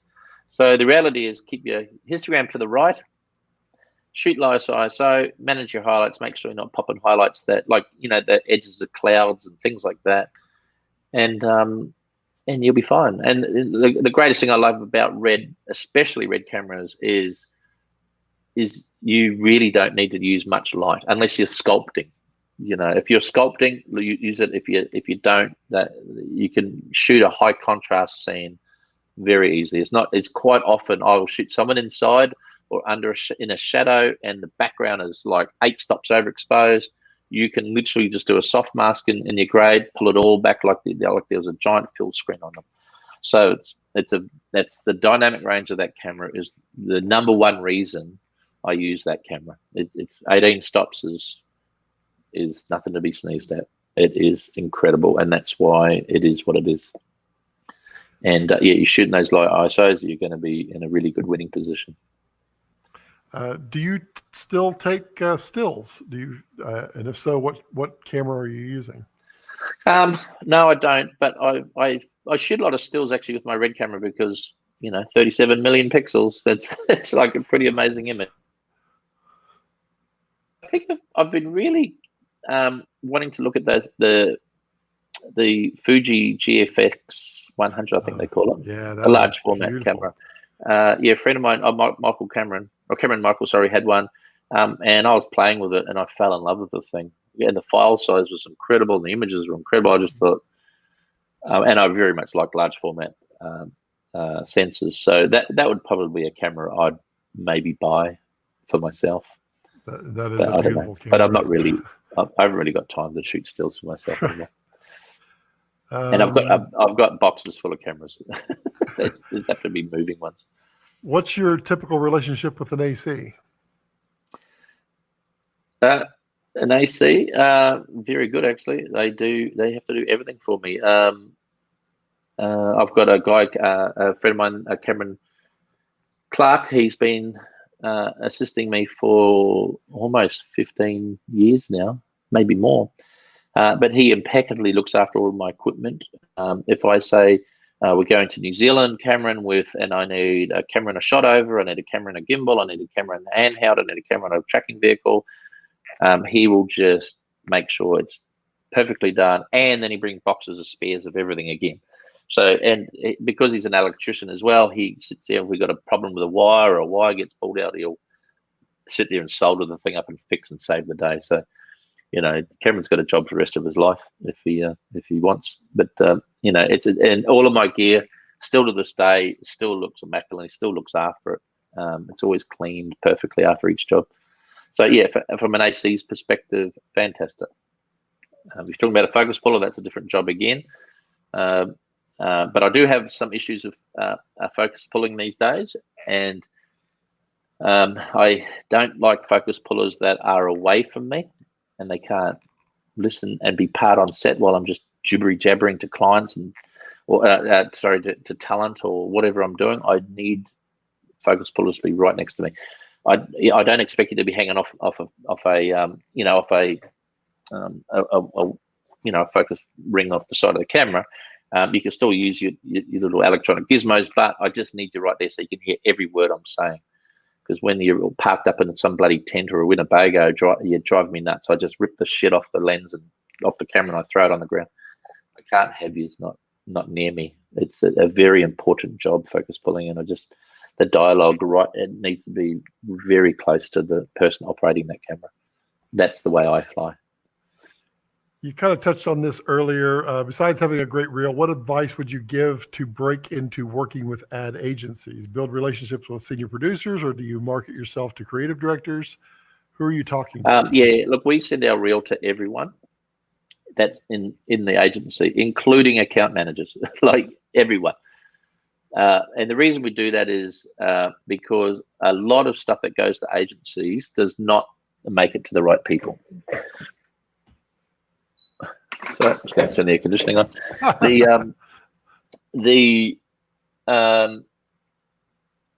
Building relationships with creatives in an agency is very, very important. It's I don't say go in there saying you want to be a fake friend. Build a professional relationship where they respect the work you do and all that sort of stuff. Now, the biggest one that is a big one, is creating those relationships. But at the end of the day, that creative director, or the art director, or the writer, they don't give two flying fucks about you being loyal to you or being a friend with you per se. They just want to do good work. So you've got to think about their career. Their career is they want to go up in business the same way you're trying to go up. So they need to create great work. And the only way they're going to create work is they're working with someone that's going to listen to them. They understand the stresses that they are under.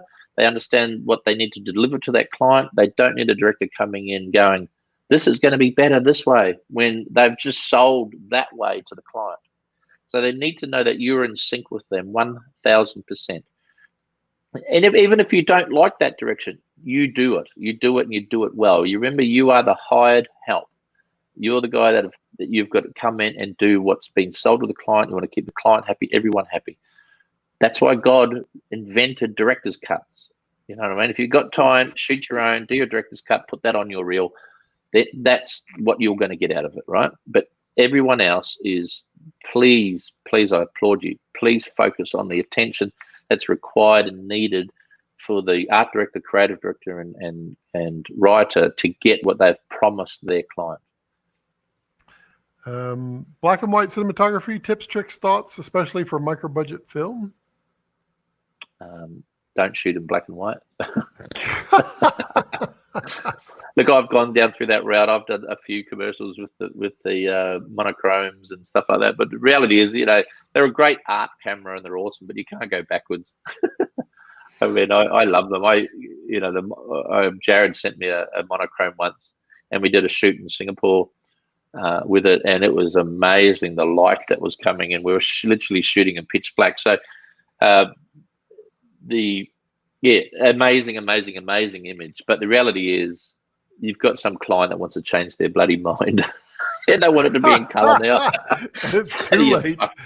Yeah, it's all too late. But I think, I love black and white, but you soon get sick of it as quick as you started it. Well, that's me anyway. How important is it to have an international body of work, and the best way to seek it? Get on a plane and go and shoot it. Yeah, even if it's just spec stuff. Buy Seriously. A pair of Crocs, put them on your feet, get on a plane, go. Yeah, well, it is. You don't know where you're going to end up and the people you meet. But the thing is, having an international reel really shows that you're open to working the planet.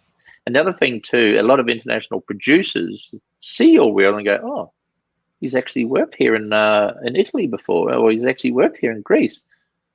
That means, okay, let's talk to this young fella. You know what I mean? So if it's a very localized reel, so it's not hard, get your money, make some money. Even if you're working at Macca's, who cares? Find some money and go out with a plan and and buy yourself a round the world ticket.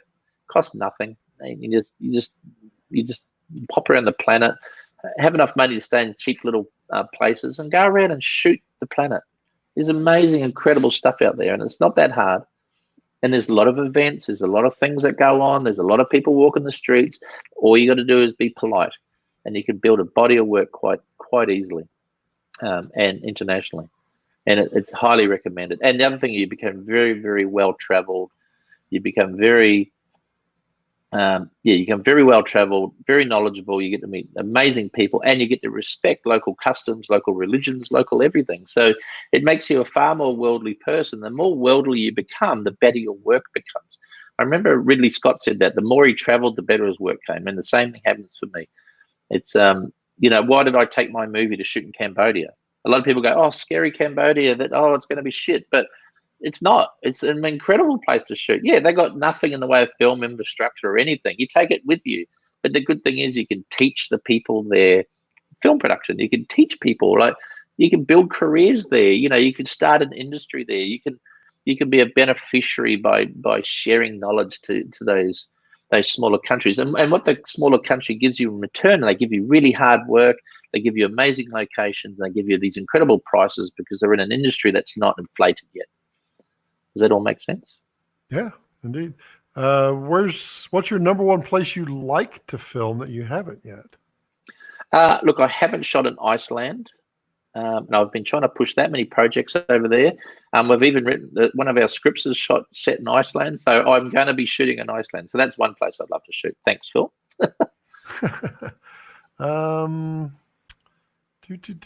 This one you basically touched on, but more of a specific question on with after COVID, how would you film an action with hugs and kisses? How would you protect them? Well, look,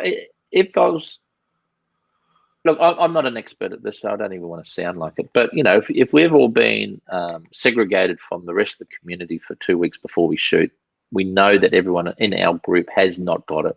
And there is a kissing and hugging scene. That means we've got two clean people kissing and hugging, and then we come out of it. So we're just going to make sure that before that scene is even done, it's been a month or more and no one's been affected, and we're all clean and we're all segregated from the community. I can't see why you can't have a kissing scene. The biggest problem for a lot of these film shoots, is insurances and completion bonds and all that sort of stuff. So a lot of that stuff is what's holding up a lot of productions. If they can't get a completion bond, insurance for your shoot, people don't want to take the risk personally. There's going to be no shoot. So that's where you got to work with it. There'll be a lot of contracts signed, I tell you, moving forward, where people are going to be signing things saying, "I will not sue you if I get COVID on set." Right. It's going to be a lot of that. That's going to be a lot of that going on. Questions have kind of slowed down a little bit. Everybody's just kind of probably absorbing this vast amount of knowledge you've given. I imagine people's jaws are just kind of dropped and they're planning to rewatch it again.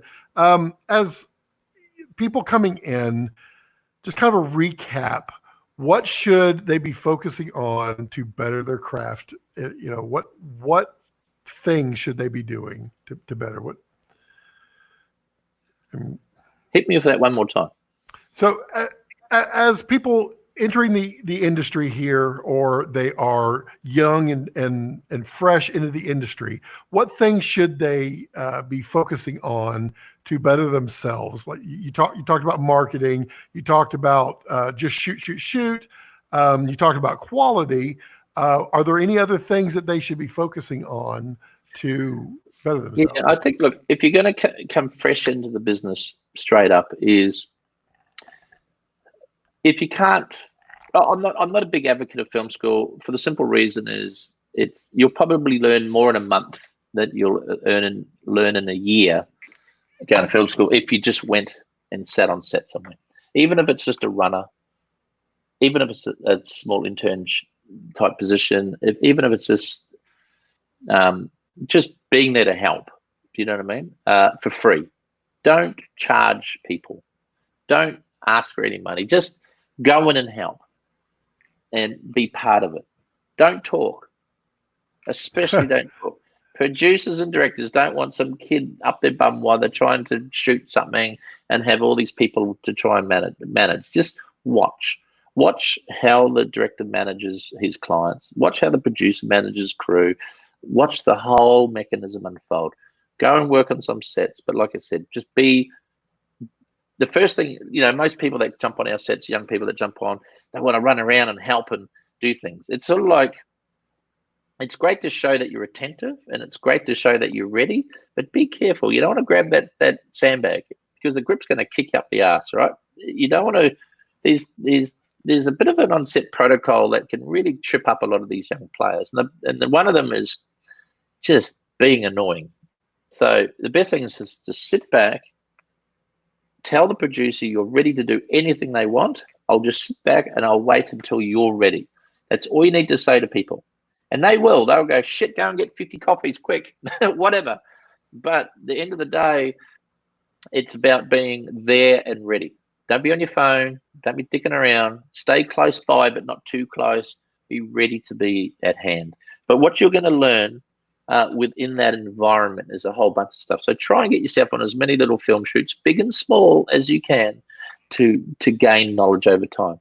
So while that's happening, you've got to somehow be able to afford at least Photoshop, editing program, a compositing program. Just those three things. Well, learn those. And when you get really, really fluent, then move on to 3D and all sorts of stuff. But try and teach yourself a lot of programs that can help you start you creating. And in creating stuff like, you finally get yourself a little camera. It doesn't have to be much. It's just a shitty little camera with a lens on it. Because really, it's just about teaching you about framing, eyeing, editing, all that sort of stuff. So build it in steps. There is no shortcut at all other than practice. And if you don't learn these things, you are completely screwed. If you don't do it this way, you're going to be screwed. There's no fast way. Even if your dad's bloody loaded, you're still not going to get any quicker. Do you know what I mean? It's just they might help you with your gear and getting a computer and laptop, but they're not going to help you with anything else. That all comes by what's coming into your brain, what you're translating into a finished piece. It's the short and curly of that. Right. Is that. We're having a shoot with the red for the first time. Any advice you can provide on mags on set, compression ratio, black shadings, anything to be prepared? I mean, compression ratio is a good question. Yeah. Yeah, look, don't be scared of the red camera. I don't know why people are. It's like idiot proof. I mean, I've taught people how to use the red camera in minutes. The reality is, don't fuck with it. Don't put in LUTs in the camera. Don't dick with settings. Just leave it on. My cameras, when I turn up on set and we're renting one, for instance, in a random country, I'll go in and I'll reset that camera back to normal. Because the amount of times I've turned up and the tints are out a mile and it's a complete dog's breakfast. There's buttons being sent everywhere. It's a joke. So it's almost like turn that bloody thing, turn the camera back to normal, just the standard, off and on, aperture, your ISO's there and all that sort of stuff. You only need to play. You got to remember you're shooting raw. And in shooting raw, you don't need to worry about color temperature or anything. That's something you could sort out later. You know, you don't even really need to worry about your ISO that much. You can worry about that later. It's about just capturing an amazing image. And, you know, if you're going to shoot ProRes, yes. If you're going to shoot ProRes, yes, you've got to manage your color. Let's turn this noisy bloody thing off. Somebody wants your attention badly. It's a group. I'm on a group with Cameron, Michael, and I just want to do not disturb on. I'm just keeping it on. Up against your time here too. No, it's fine. I'm not. I'm rambling away. This is very seldom I do these things, so we might as well get it out of the way. So with the red camera, like I said, if you're going to shoot ProRes and you're going to worry about a ProRes workflow, you're going to have to think the way a lot of the RE guys shoot when they shoot ProRes. So you've got to make sure your image is as good as you can get it on set. You're going to set the look, the color temperature, the look of it and everything. Do it as good as you can on set. But really, if you're just going to shoot a raw workflow, you can discard all that, because you can just come into Red Cinex and you can do a little one light or in Resolve or anything. You can change all that well after the fact. So yeah, don't stress about that. Black shading, I only do black shading if we're going to do time lapse and we need to shoot some big long shutter speed or big long exposures, but nor here nor there. Stick at 320, 400 ASA, manage your highlights, you'll be fine. Keep it simple, stupid. Red camera, simple, very simple. It's like an iPhone. Yeah, really. Well, it's like your video that you shot for Red. It's like turn it on, set your ISO. Nah, don't even do that. Just hit record, because just make sure it's framed nicely and the exposure's done correctly. Oh, another thing too, where there's a lot of problems with Red, and I'm going to be very vocal about this because it's happened to me several times, is post houses. I don't know, not all.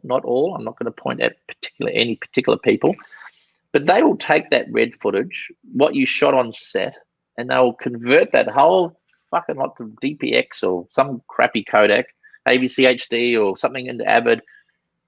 But they will leave the Red R3D world. They are going to a different world, right? And what you've done is you've lost that floating point. And it's happened to me with a very big post house that does very big movies. We did an ad. The production company, the ad agency in the States wanted to run it through this big fancy post house, and they sent me back some of the shots, and they were soft. Everyone's face was yellow and noisy, and then the client the agency ring me up and say, "Oh, Mark, that Red camera's shit. You fucked it up. And I go, "Whoa, back off, China." I went to, because I had all the rushes. I went back to that frame and I sent them a still frame from what we shot on set. It was pin sharp, clean as a whistle, 8K, perfect skin color, perfect everything. And they were like, "Oh shit, what's going on?" I go, "Fuck it. They've done it a particular way that is not my way. All right, not the Red way. This is some crazy fucking film way. I don't know what they've done, but it's a piece of shit. And if you don't mind, I'm going to reconform the whole job properly." So I did it myself. I reconformed it, and then I just sent the post house I sent them 4K ProRes HQ of what it should have looked like. Pin sharp, perfect skin colors, done. You know what I mean? And they got it. And then that next thing, this big post house were asking me how the hell I did it, like it was some sort of fucking magical act. But the reality is, it wasn't. It was just people not fucking knowing their job properly. It's very simple. If kids can do it, if they're skateboard videos, a high-level post house can do it, right?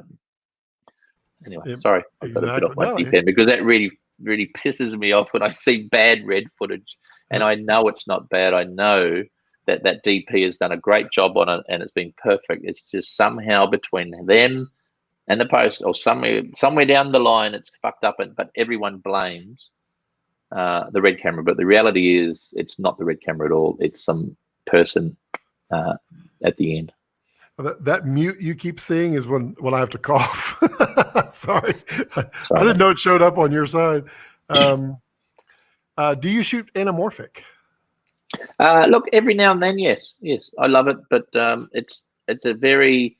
I was having a chat with some people about this the other night. It's a very select time that I use anamorphic. It's a very distinct look. It can be very difficult with special effects, tracking, visual effects shots. If people moving through shots, they could fall in and out of focus. There's so much dispersion on the sides and bends, and a room like this would be like convex. You've got to be very selective the particular anamorphics you use and why you need to use them. And then you give it to a client, and the client goes, "Oh, it's really wide. Can you get rid of the black bars top and bottom?" And then the next thing you've got to crop it, and it looks even worse. So anamorphic is fraught with dangers. It's a beautiful, anamorphics can look stunning and incredible and amazing, but I tend not to use them much because I've got there's other issues that come from shooting anamorphic. Even though I do love shooting anamorphic personally, there's things that get in my way with it. How do you maintain your creativity? He feels like he's lost his creative mojo lately. Help me get it back. Help you get back. Yeah, welcome to the club. How do you maintain your creativity? Look, I don't know. I think people need to force things on me this day and age, or I've got to force things on myself. I get my producer to force timelines on me to get me into things. I love it when random people ring me up out of nowhere and just give me a job. And it's a very creative job. I just jump in at balls and all because it's given me a reason to be creative. But of late, as I'm getting older, I'm probably getting less. I'm sort of thinking more on. My mind at the moment is very focused on distribution of our film. From a creative point of view, I sort of parked it. I've put that on a shelf for now until I'm doing another project. But I can't. Yeah, I don't know. Everyone's got their own ways of motivating themselves. I haven't got any particular way either. It's very random for me. Any recommended books or videos? No. If you're anything like me, I just jump on Vimeo and just skim and look at all this creative work that people do. I think Vimeo is actually a great resource for creative sort of ideas, because people just doing random crap. And some 14-year-old kid with an iPhone might have done something. You go, wow, that looks awesome. You know what I mean? So then you get it, and then you try and make it look even better. You just go, wow, this kid really stumbled on something really cool. Or they might have put a plastic bag in front of the lens. Who knows? But it's like there's some great ideas out there. Whether you discover them yourself or whether you find other people's sort of inspirations and use those. I mean, I'm very open in saying well, my son says, "Dad, you're such a thief." I'm inspired by so many great DPs, because like my movie is sort of like, for instance, he goes, "Oh, it's sort of like you ripped off Predator, you ripped off, iRobot, you ripped off, all these people." I said, "Yeah, but none of those stories of theirs is the same as mine." He goes, "Yeah, I know," but he goes, "But it looks like all of those films." And I go, "Yeah, well, that's because all of those films have inspired me, Right. Drone versus chopper footage. Are they getting closer?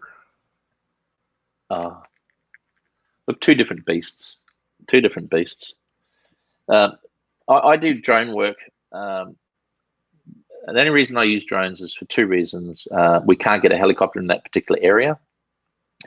Or we can't do stupid things with helicopters because they're just too big and they're going to kill people, right? So a drone, if we want to fly down the middle of the street, you can't use a helicopter. I mean, or you can if you get the permits, but if we're shooting over, in and around really close to people, you can't use a helicopter. There's reasons why you use drones and why you don't. The cost of especially using a drone is always going to beat a helicopter, but only in circumstances. Like when we shoot a car commercial, for instance, the greatest way, if you want to really shoot a ton of stuff quick, get a helicopter. You can find a great road that's 20 miles long, off you go.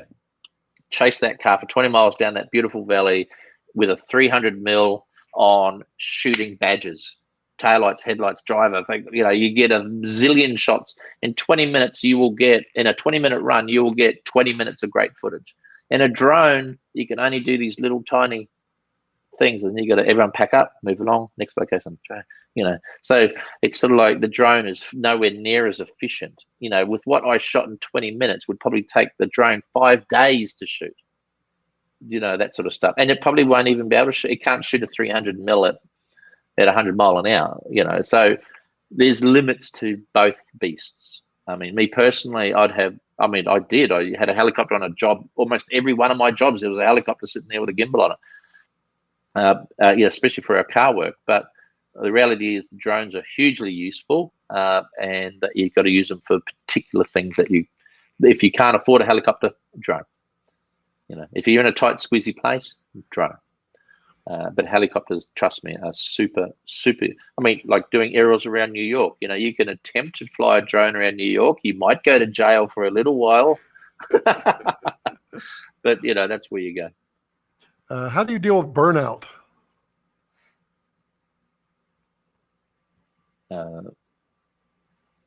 Burnout of exposure or me? No, I think he means like creative burnout, where you just like creativity is just going. I just have a little break. Yeah, that's all it is. You go skiing at your favorite ski resort. Yes. If you could shoot a feature, that sometimes that wears you out. I need to come back home because I've been skiing and drinking for 4 weeks. I need to go make some commercials. This is too tiring. If you could shoot a feature with one focal length, which one would you choose? 35 mil. Boom. Yeah, a 35 mil on a Monstro or a 28 mil on a Super 35. You can quite easily do a whole movie on that one lens.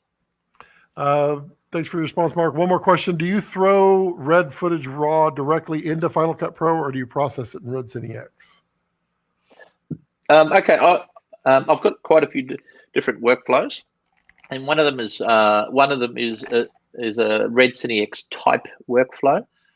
So what I do is I my shoot through the day. I'll open all that footage up in Red Cine X purely to look at exposure and white balance. No, nothing else. And I'll literally look at it and go, well, there's a bit of a dark shot there. It's a bit dark. I might just pop it up to 400 ISO or 800 or wherever it might be. So I usually just balance it. And also, if I've got a bit of a red cast or green cast from some filters, maybe I had too many filters in and you've ended up with a slightly green cast from those filters, or I've got a lens that might be contributing to some magenta or whatever. So what I do is I just quickly run through and I set, it might be that one lens has been on 40 shots or 30 shots. I'll just quickly go fix, make a little LUT and just apply it to the rest. So it doesn't take long. So if I've shot 2 hours worth of footage for the day, I'll usually one light, I call it, grade, just getting the exposure right and everything, and the white balance right. Maybe 5 or 10 minutes, right? Not even that, just to do it. So then what I've done, I've literally just altered the metadata within my red files. I then just literally import it straight into Final Cut Pro X. It will make the proxies, the low resolution proxies for me. And I know that my proxies look exactly like my red files. Like when I flick between proxy media and optimized media, the red 8K R3D will look exactly like my proxy. So that means I can grade, edit, do everything with my proxies. It looks beautiful. I hit optimize and it carries perfectly over to the R3Ds. No ifs or buts. It's like magic, and I just export out my cut then. So I seldom go back to my R3Ds and unless there's a real issue with my exposure or something. So sometimes I in Final Cut Pro, I'll get to one that I might have missed, and I go, oh, geez, I'd really like to get that into more information out of the blacks. So I'll just quickly go back to Red Cine X. I'll just do the little lift in there. I go back to Final Cut Pro, and it's automatically updated. And my grade applies again, or I just do a new grade, or I make a new proxy of that and have a play with it. But it's as simple as that. It's very fast, very fluid, very easy, and you don't have to fumble around with files. But yeah, having that little Red Cine X in between is really great for just batch, grading. And like I said, it's all real time and it takes seconds, so it's not really a big issue to do. How do you direct Russian arm crew? What's the communication like before and during the shoot? Look, every Russian armed crew are different. You know, I've been in all of them, to be honest, all those different configurations and all those different models and different heads and different technicians, different drivers. It's very complex. You know, an armed car is a complex beast because it can literally kill people.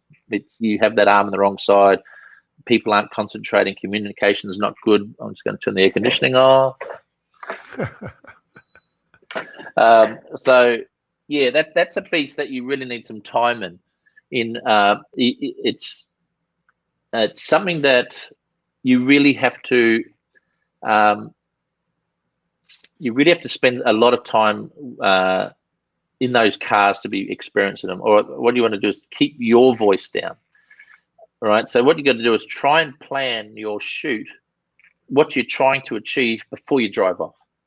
Right, especially if you're learning. So get your little model cars, tell them what you're trying to achieve. Try not to do so many things in one go. See, a lot of people are like, oh, try this now, try that, try this. And what happens? It becomes a complete mess up that road. The driver's got the shits with you. The driver in the car behind you's got to, or that you're shooting's got the shits with you. The guy swinging the boom's lost. It just turns into a mess. So the best thing is to do one or two things only in one pass. So everyone can concentrate on nailing that one shot. Then if you've got another idea, do that separately. If you've got another idea, do it separately. So it's purely about making sure that your communication is simplified, because what you have in your headphones is a lot of noise. You've got I always put the first AD in the car with me. So he's right next to me. So I can hear him talking to all the traffic management that, like, we might have shut down a freeway, for instance. And he's trying to talk to 6 or 7 coppers, a whole bunch of traffic management people, some safety officers, all that sort of stuff. So there's a lot of communication planning just before you hit roll. And you want to make sure that those people, you don't hear from them again during that run, because we're inside of our cabin. There's a lot of communication going on with, me talking to the guy swinging the boom. I'm talking to the driver. I'm talking to, with headphones, to the actual stunt driver and to the driver of the vehicle. So you want to make sure you've got clean channels, clean airways, and less people talking. So the only people that should be talking is yourself, communicating to your driver and your swinger, and to the driver. And the first AD is on his own channel, talking to possible traffic management, but he can hear you and traffic management. So inside, like I said, it's a very complex little beast, and you've got to make sure you keep everything down. Everyone's got to stay calm. I try to make sure none of my guys are drinking coffee on that day, because it's no one needs heightened anxiety, right? So it's it's something I'm very passionate about, with the armed car safety, especially, and great communication, because you get shots very, very quickly when you have a really good sync with that team. And if car situations, people that talk too much in those armed car situations are very problematic, and it's very hard to get what you need done when there's so many voices going on. I'm not sure if that helped. But, no, I think that was quite a very detailed answer, actually.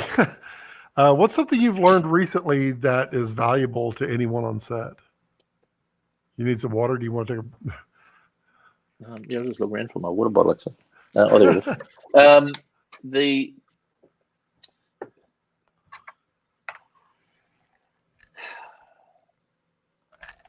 Well, not recently, but I think it's the only thing I've learned that is valuable is keep teaching people around you, because the more you can teach people around you in your environment, whether it's crew, whether it's up and coming people, whether it's even very experienced people, if you can all keep an open dialogue about educating better processes, safety processes, better photography, better cinematography around you, even on set, that's all I can keep encouraging, because the more people know around you, the more they can support you and they're in sync with you.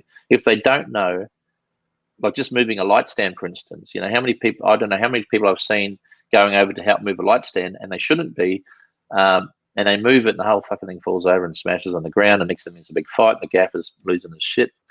is because, number one, no one educated that kid not to touch that light stand. And if he did touch it and did fuck it up, the gaffer then should teach the kid, look, if you're ever going to do it again, do it this way. Do you know what I mean? Right. So, but don't touch my shit, but if you're going to do it again, do it this way. And that's the safe way of doing it. But just teach people the rules and on-set protocols. It's all about safety, speed, and harmony, What f-stop are you generally shooting at? Do you shoot wide open often or prefer to stop down? I know that will vary but as a general statement on your preference. Look, I like shooting wide open a lot personally. It's very hard on focus pullers, but that's their job. They should be good. But yeah, I like wide open on most lenses, and that's why I tend to go for lenses that are still sharp at that wide open aperture. But if you're trying to get everything in focus and you need it to be in focus, then you've got to go to those bigger f-stops. But creatively, I like short depth of field primarily to turn that subject that you're shooting is the focus point and just get rid of everything else in the background. But that's just the way I roll, and everyone has got their own style. So please don't think I'm pushing this onto you. Do you like to operate on wheels, and how often do you hire an op versus opping yourself? I try to hire gimbal techs, drone ops, etc. versus opping myself. I've given up the wheels years ago because you need to be on them all the time to be good. It's sort of it's this type of, it's like flying a helicopter, those wheels. So yeah, I used to be quite okay at them years ago when wheels were the thing and joysticks, there was no joysticks around. But now that I'm in helicopters with joysticks, I'm using these little handheld gimbals of joysticks. I constantly got a joystick in my hand.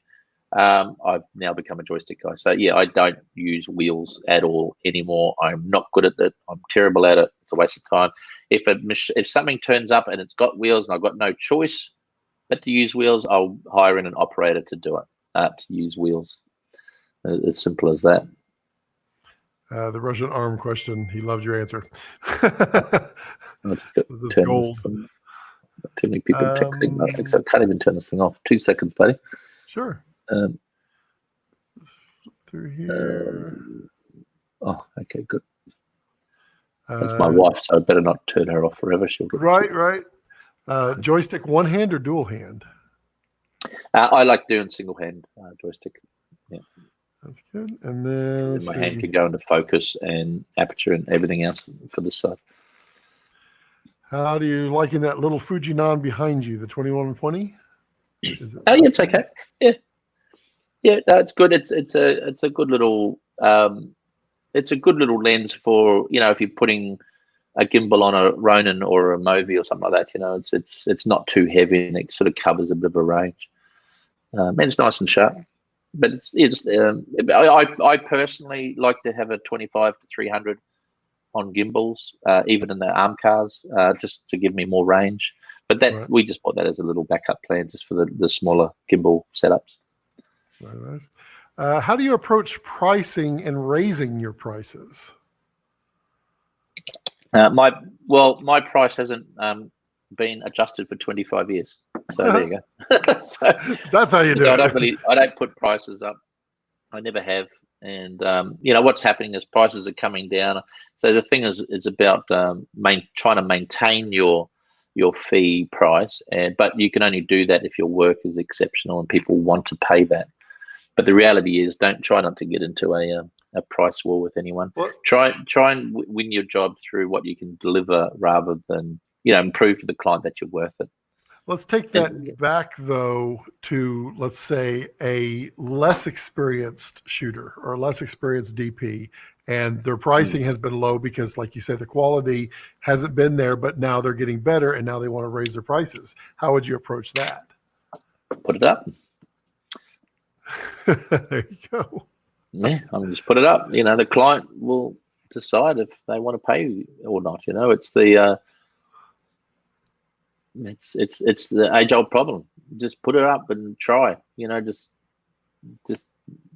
put a thing out to your clients that my fee's gone up to $3,000 a day instead of 2,500 or 1,000, whatever. But you got You got to make sure if you do it, you want to make sure that your clients respect that and go, well, shit, I think you're worth it. Yeah. But it's no good if your reel reflects something that there's 500 other people can do the same thing for less. So you don't want to bite your nose off despite your ego. So just be careful in how you manage that. It's always challenging to expand beyond your regular clients. Do you buy mailing lists, or are the thousands of people you email producers you've worked with over the years, or do you have reps with their own networks? How do you find the relevant people who would appreciate receiving your reels without being spammy? Probably that last part is the most important part there. Yeah, no, that's a good question, actually. Look, I have a whole bunch of reps around the world that represent me. Now, what I've done, they come to me, they ask, can we represent you? I go, good, fine. I am not exclusive to you. That's the big one. Because reps can have a book of 50 directors, but they won't let you have a book of 50 reps, right? So it's a bit of that's fucking life, right? So in this modern world, it's like I'm happy for a rep to represent me. I'm happy to do their job, and I'm happy for them to get their fee, but you don't own me. It's as simple as that. And a lot of reps right now that might be watching this are just like, fuck, shoot with toy. But the reality is one rep is not going to put all their time and energy into you. That's a fact. They have got 50 other directors that are trying to get you work. So you've got to think about yourself. You've got to think about, okay, I've got to get myself out there. Oh, the other thing too, producers are your allies too. So producers around the world that are constantly looking for directors that or DPs or whatever, they are always looking for great people to help them put a job together. Because producers, what producers do effectively is they hire all the right pieces. They put all those pieces together. They make the job. They make money. That's it. Now, producers, getting your work out to every producer in the world, showing them your reel, ringing them up. Hey, did you check my reel out? Did you like it? Look, I'm around if you need me. That's all you need to do. Make sure you've had some sort of first-hand contact with that person. Don't just send it and do nothing. Send the reel off, give them a call. Hey, what do you think? I just want to say hi. I just want to say I'm around. I hope you enjoyed my reel. I won't hold you up, but thanks for taking my call, if they take your call. If your reel is really good and they've watched it, then the 9 times out of 10, they will take your call. But it's a hit and miss thing. So think about this. We might send out 10,000 emails to prospective clients, and we might get 3 jobs. That's the math. All right. My bait is my show reel. So if you've got shit bait and you're only going to send it out to 100 people, that means you've got 0.0000003 chance of getting a job. So just think about the more people you mail to, the better your reel, the better your bait, the more odds of getting work. That's the math of the real world. Do you do your own sound design? And if so, any tips on getting good at this? I do some, but no. I sound as should be handed over to a proper engineer or sound designer, and let them do their thing, because that's you can do it yourself, and you can put effects, and then you can do everything yourself. I mean, like Final Cut Pro and a lot of these programs and Logic, you've got complete utter control. But sound is sound. Sound is like my movie. I could have done the sound for my film quite easily. All the effects are there. You can buy all the pieces. But the reality is, if you want it to be sculptured and beautiful, get the guy that does the better job than you. That's a very good point. Steadicam or handheld gimbals when not using big remote head? Steadicam. Look, I love Steadicam. I think Steadicam's better than gimbals, personally. I've seen some really cool ones. I think Ari's got one now where you got a Steadicam on the end of a gimbal on the end of the Steadicam, and you can flip it upside down and rotate and stick it in holes. I mean, what a beast! I mean, for me, that is, if I'm going to have anything really good, like if I was doing a movie and I've got big long takes, it'll be Steadicam all day over a gimbal. Do you pay retainers on your reps or just percentages? No, my deal with all reps are you take your percentage off the job when you win a job. So no, I don't pay retainer. I think that's throwing money in the bin. Interesting. Let's see.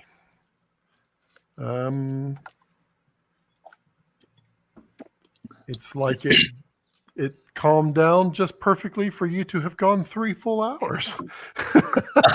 Okay. Well, you told me to pop some pictures up. I found a few on my phone, but people can keep asking questions. I'm not really wanting. If you want to pop them up on your phone, what's that? You can pop them on your phone as well. No, I just got it here. I'll see if I can find the thing. And this might be able to get some people talking about things. Have you got any picture there? Yep, there you go. All right, so that's I mean, these might get some pictures going. Like this here as an arm car is my perfect setup for me personally, especially for off forward driving type things. So this particular unit here is it's called an Ultimate Arm. There's a really cool friend of mine, George Peters, that makes these things in the States. And this one here is in Dubai, sitting on an F-150 Raptor. But as you can see, I've put the shot over F1 on there as well, which makes it the most incredible system going. Like to be able to shoot 300mm rock solid like a tripod on a very rough road at a dumping sand dunes, anything, that is like the most stablest head in the world on an arm car. So if I could do this on every single job, I'd do this on every single job. It kills all other heads on an arm car. And people could spout off, oh, what about this and that one? And that. Look, I've tried all the heads. This thing here on an arm car works perfectly. It is such a breeze. Are you still there, Scott? Yep, got it. I'm just trying to rattle through these things quickly. Yeah. I'm not sure what you can see there. Just rattling through. This is just an 8K image on an 8K screen with my hand up against the screen. Nothing new, but it just impresses me that with 8K technology, especially the red 8K stuff, when you dig into these things and you put them up on a screen with a proper 8K feed, through Quad HD and whatever, it's just the clarity of the image. It's like real life. This is us shooting in where are we shooting? We're shooting in Turkey with all the crew, talking to first ADs, and there's a ton of crew there. This is one of those early location preps. This is with a Indian company called Bajaj, and we went to 6 countries around the world. And we end up this is a very famous tourist street up near the tower, and to shut the street down and run all these motorbikes through it, and it was horrendous and super fun. I think Gomes was on this one too. I can't remember, but he was instructed to run around and pick up shots of people looking through windows and all that sort of stuff. I just love collecting a lot of these pictures of people looking at, looking through a camera for the first time, and letting them sort of do a bit of filming every time I come into, and we're doing a shoot, and you just give them the camera, and it's amazing watching them run around with the camera filming. It's really, really beautiful to watch these people, or anyone, especially kids that can't afford to even have food half the time, they grab these cameras and they're just doing something that they'll probably never do again. What percentage of the time are you using viewfinder versus the monitor? Look, I use the EVF in really bright situations when the monitor's starting to fall apart, or if I want to really turn the world off around me, because sometimes you've got a lot of people in your face and around you. Putting your eye in the viewfinder and just shutting your other eye, just like boom, you can just turn everything off. And I put my headphones in, listen to some music, and I film. And then you can concentrate again. You're just back into the craft of capturing that image, while the circus is going on around you. Now I film in eagles. That's that thing was pretty crazy. We're up. This is a really weird job. This is the Bajaj commercial.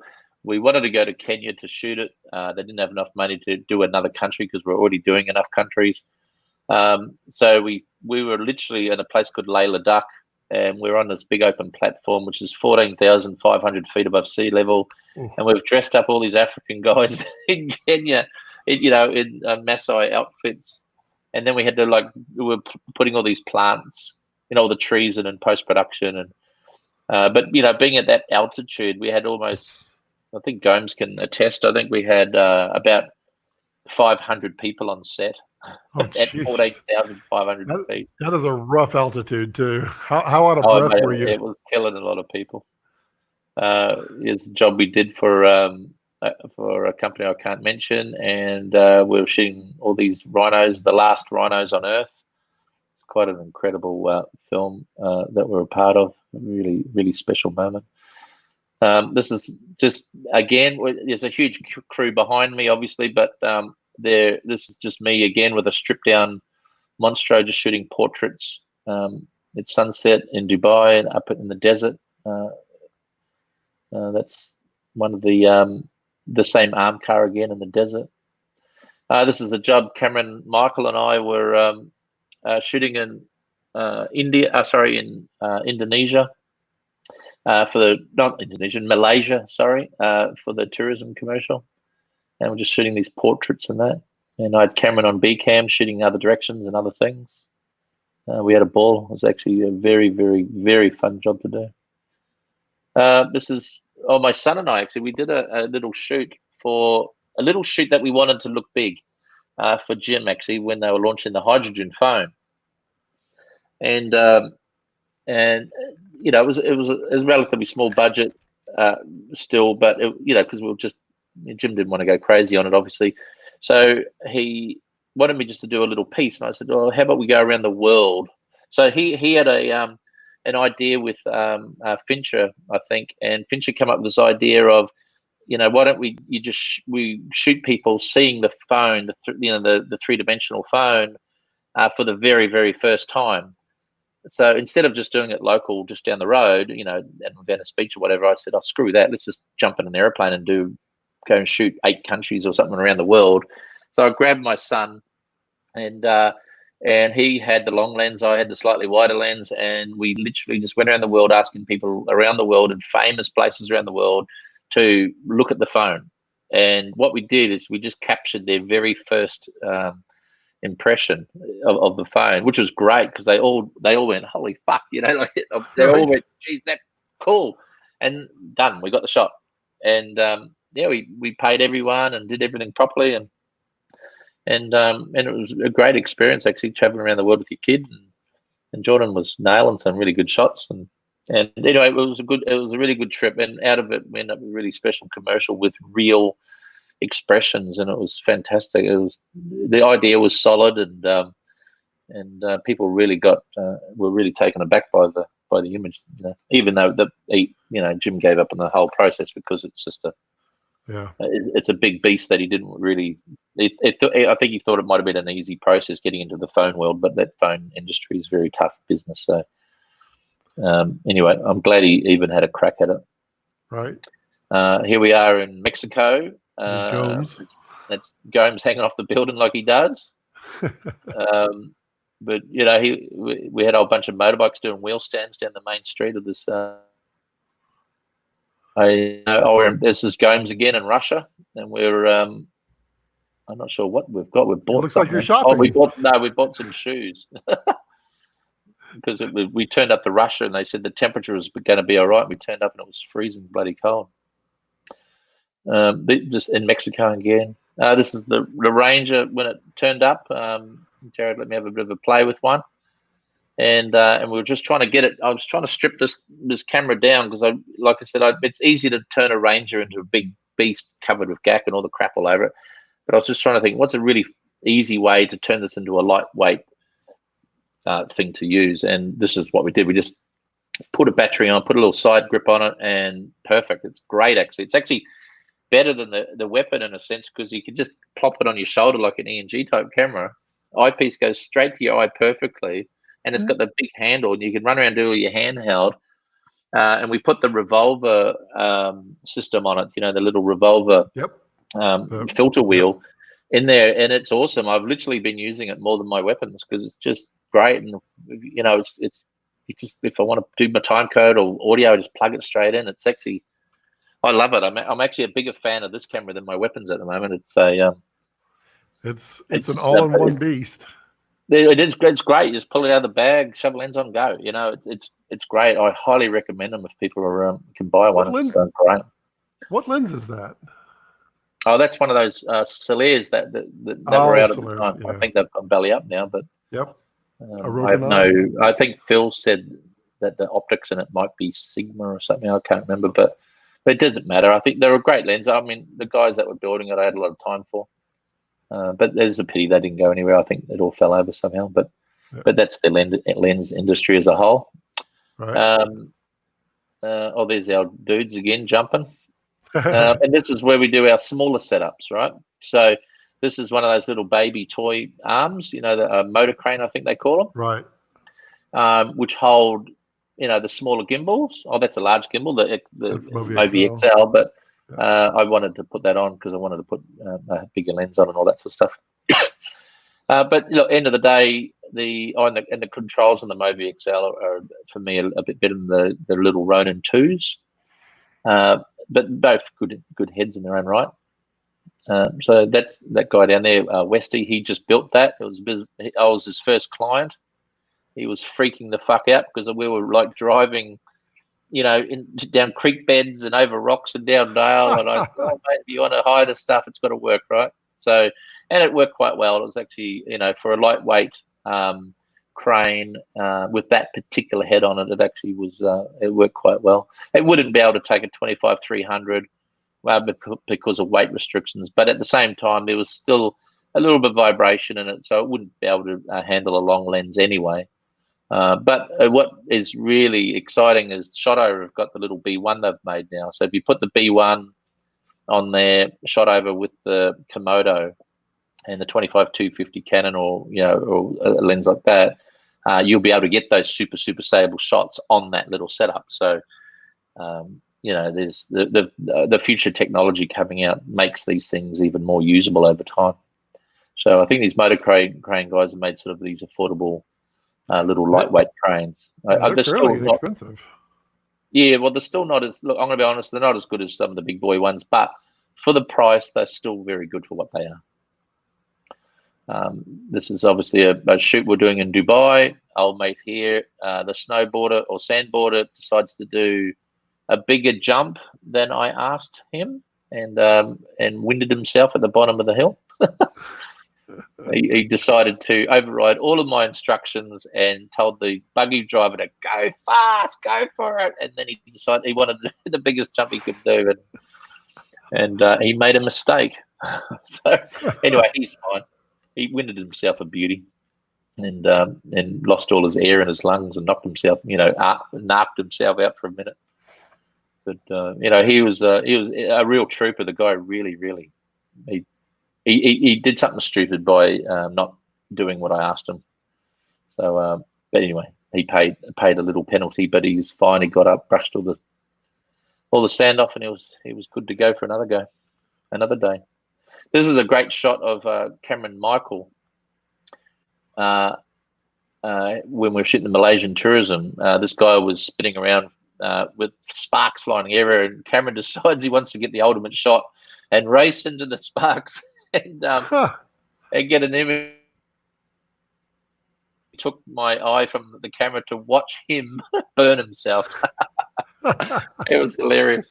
But he's a tough little bugger, so he copped a few singe marks and a few holes in the t-shirt, but he got it. He got the shot. He got an amazing shot. He's nuts. He shouldn't have done it, because if one of those sparks went into his eyes, it could have blinded him. So it was a bit of a silly move, but he pulled it off. Cameron Michael says hi, says Vincent. Oh, good. I wonder if he's watching in the hospital bed. I hope so. Yeah, he's bloody fun to be with on set. That's for sure. Then we ended up in Mexico, and okay, this is where we end up in Russia, and this is where we're starting to use some lightweight stuff because Russia doesn't have arm cars and all that sort of stuff there, or if they do, it might have been busy on the day. But yeah, this is we were in St. Petersburg here, and again, it takes lots of permits, lots of serious permitting in Russia to be able to film in certain streets and get permits on roads that aren't roads. They're actually pathways for people. So it's quite an exercise in production to get to this point, to be able to just be sitting there, to be able to film that shot, you know. Yeah, that's our lead actor there. We carted him around the whole planet. And see that little arm there that's holding the little Ronin? Right. Like that little arm, that's a homemade thing. It didn't look a homemade. It was actually a very well machined little piece, and I'm not sure what they called the thing, but he only made one, and that has to be, I don't know what he did. I don't know how his geometry and all his suspensions worked around the head and everything. That's probably the best little arm I've ever used in my entire life. It beats the black arm, beats everything. And I said to him, I said, mate, I've got people in China that can make this for you, right? Just take the drip. And he goes, no, I'd rather make myself, you know, like crazy Russian.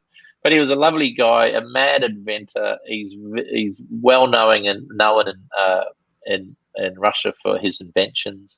And I tell you what, that arm is sensational. Yeah, I literally offered him money to buy it off him. And he wouldn't sell it? Another one and sell me that. No, he didn't Wow. sell it. That was me and Jay when he launched the Ranger. Yeah, and here's another way of doing an arm. There's another homemade arm. So like this is what I said earlier about going to different countries and just fitting in with what they have, right? So this is in India, again, 14,000 feet. And he's made this suspension arm type thing, you know, himself. And this grip is amazing. That's fantastic grip. I love him.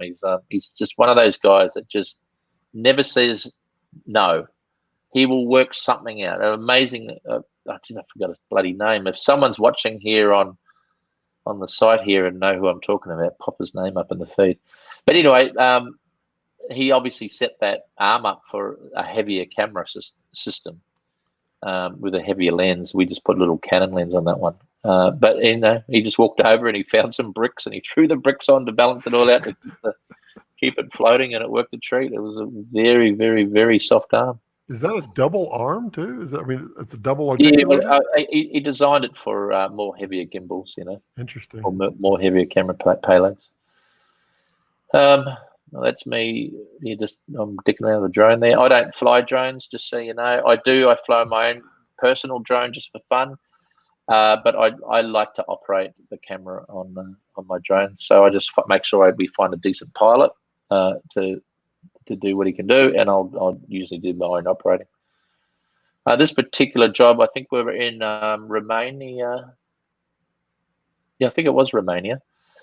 We had this job to do for a company in India, and we all flew over to Romania. And in Romania, amazing prices, you know, because they haven't been ruined by the American machine going over, spoiling them all, and then boom, they really wiped out a whole industry in this country with overinflation, right? And that's what happened to Prague, like in Czechoslovakia, the same thing. You used to go to Czechoslovakia and everyone was happy or working, and then a couple of big projects went over there and that was the end of that. Now, Czechoslovakia doesn't get many people because they put all their prices up. Everyone expects big prices for their locations and gear and crew, and next thing, now a lot of those Czech Republic guys are now working in Romania and Hungary and Poland because the industry in Czechoslovakia got fairly smashed. So I think they've come down a bit now to make it. And the great thing in Hungary is in Romania, we had the army helping us out with this particular thing, and we had all these Hummers turn up and everything. It was fantastic. It was like, you know, and the set art department there in Romania are fantastic. There was a lovely lady there. She was, I wanted to create this huge street with, you know, burning cars and all that sort of stuff and tanks running through it and all that. And I turned up and it was done, and it was amazing. It was just incredible. She was very fast. She had a really awesome art department team, and the production company over there was fantastic as well. And they had really good alliances with the local governments that helped us work really easily through there. Sorry, all these pictures are just random. I just found a whole bunch of stuff off my phone. This is we're chasing the new Isuzu truck. I photoshopped the truck because no one's allowed to see the truck at the moment, so I sort of messed it up a bit. But this pilot here, this is a guy called Alfie Spates. I've been working with him in New Zealand for a very, very long time. I don't know now, maybe 20 years or more. And he does all the Lord of the Rings, all the Peter Jackson films, and all the big giant movies. He was one of the film pilots for the Mission Impossible thing. He was chasing Tom Cruise around. The guy is super, super stable, super experienced. And the good thing is he gets where the camera should be. So he's very spatial aware about what the shot and what we need to try and to achieve. So communicating with him in the helicopter is very, very good, especially with our stunt drivers and everything that we do for our stunts. He's very stable. He's the guy that you can trust to get the skids in the grass, at 100 miles an hour and be very close to mountains and stuff. Obviously he's got no room to move. If there was an engine failure, we're just going to crash into the ditch. But the reality is he's a very, very confident pilot that I trust. My only problem with Alfie is I'll give him a paragraph of dialogue and he'll just say to the stunt driver, if he has the radio, go. That's what he said. So I'm like, jeez. So I try my very best to have my own radio working with Alfie so I can talk to the stunt people and the first AD on the ground. I don't like having too many people or any people in the helicopter. It's too risky. But we do put maybe a client, maybe if they're keen, or maybe the first AD in the helicopter now and then. But it's very rare that I like to have too many people in a helicopter while we're doing low-level flying. It's very dangerous. People don't need to be in the helicopter, really. Gomes says the guy from India was named Nanad. Nanad, that's right, yes. Nino is what they... Yeah, Nino. Yeah, lovely guy. Yeah, so we're whopping through here. I think we're doing about 60 miles an hour up through this dirt road. This fellow's in my movie, the Neil McDonough. So here's another... just those 8K things. I forget about that. Okay, this is another head. This is an edge arm. And this was quite stable too. I think these guys make these heads by themselves. It's a very big unit. But the driver on this particular job was fantastic. He just got off Fast and Furious movies and James Bond. So huge, thousands of hours driving and operating the arm. So when you work with those guys with huge hours under their belt, that's when these arm cars you really get a lot of great performance out of them. You end up using arm cars for a lot more than just doing that. So what I do now when I hire an arm car, I'll use it as a dolly. I'll use it as everything. Park on the side of the road and just use it as just lift over the fence over this. You got it. Check the letterbox. The guy walking into the house, whatever I can use an arm car for, I'll use it for more than just chasing a car. And the good thing about using long arm cars, when you put the 40-foot jib arms or the 30-foot arms on these things, next thing you can throw it over the fence and shoot through the fence, looking through a fence, chasing a car. So, you need specialized people that really know what they're doing to do it. But then you can lift it up really high. Next thing you're a drone, right? It looks like you're a drone chasing the car. So yeah, long arm cars, like I said, you want to make sure the driver and the swinger are very experienced before you start putting these long arms on. But you get so many more shots per day. I mean, it's really, really good. That's just me wanking off in front of getting a picky with a camera. That head there actually is the very first shot over ever made. They call that the P1. It's the prototype, and the guy that designed that, John Coyle, he still has it. I think just because he can, and I still hire that head. It's a perfect, it's still super, super stable. So he has that down in New Zealand, and he's got the K1 and stuff as well. But I just shove the P1 on. But the good thing about it's nice and easy. You just pop the back off and grab the card out of it. It's nice easy. So he's got that in New Zealand if people want to hire that. And you get that head through a company in Queenstown called Queenstown Cameras, through a lovely guy called Brett Mills, who's a good friend of mine. So yeah, if you haven't shot in Queenstown, do yourself a favour, go shoot in Queenstown. It's a mini Switzerland. It is incredible. It's my favourite place to shoot in the world, actually. Back in the film days, I think we were shooting the Qatar tourism. Here's Cameron again with his camera. Cameron Michael, he's the guy with the heart problem at the moment. I don't know what we're doing there.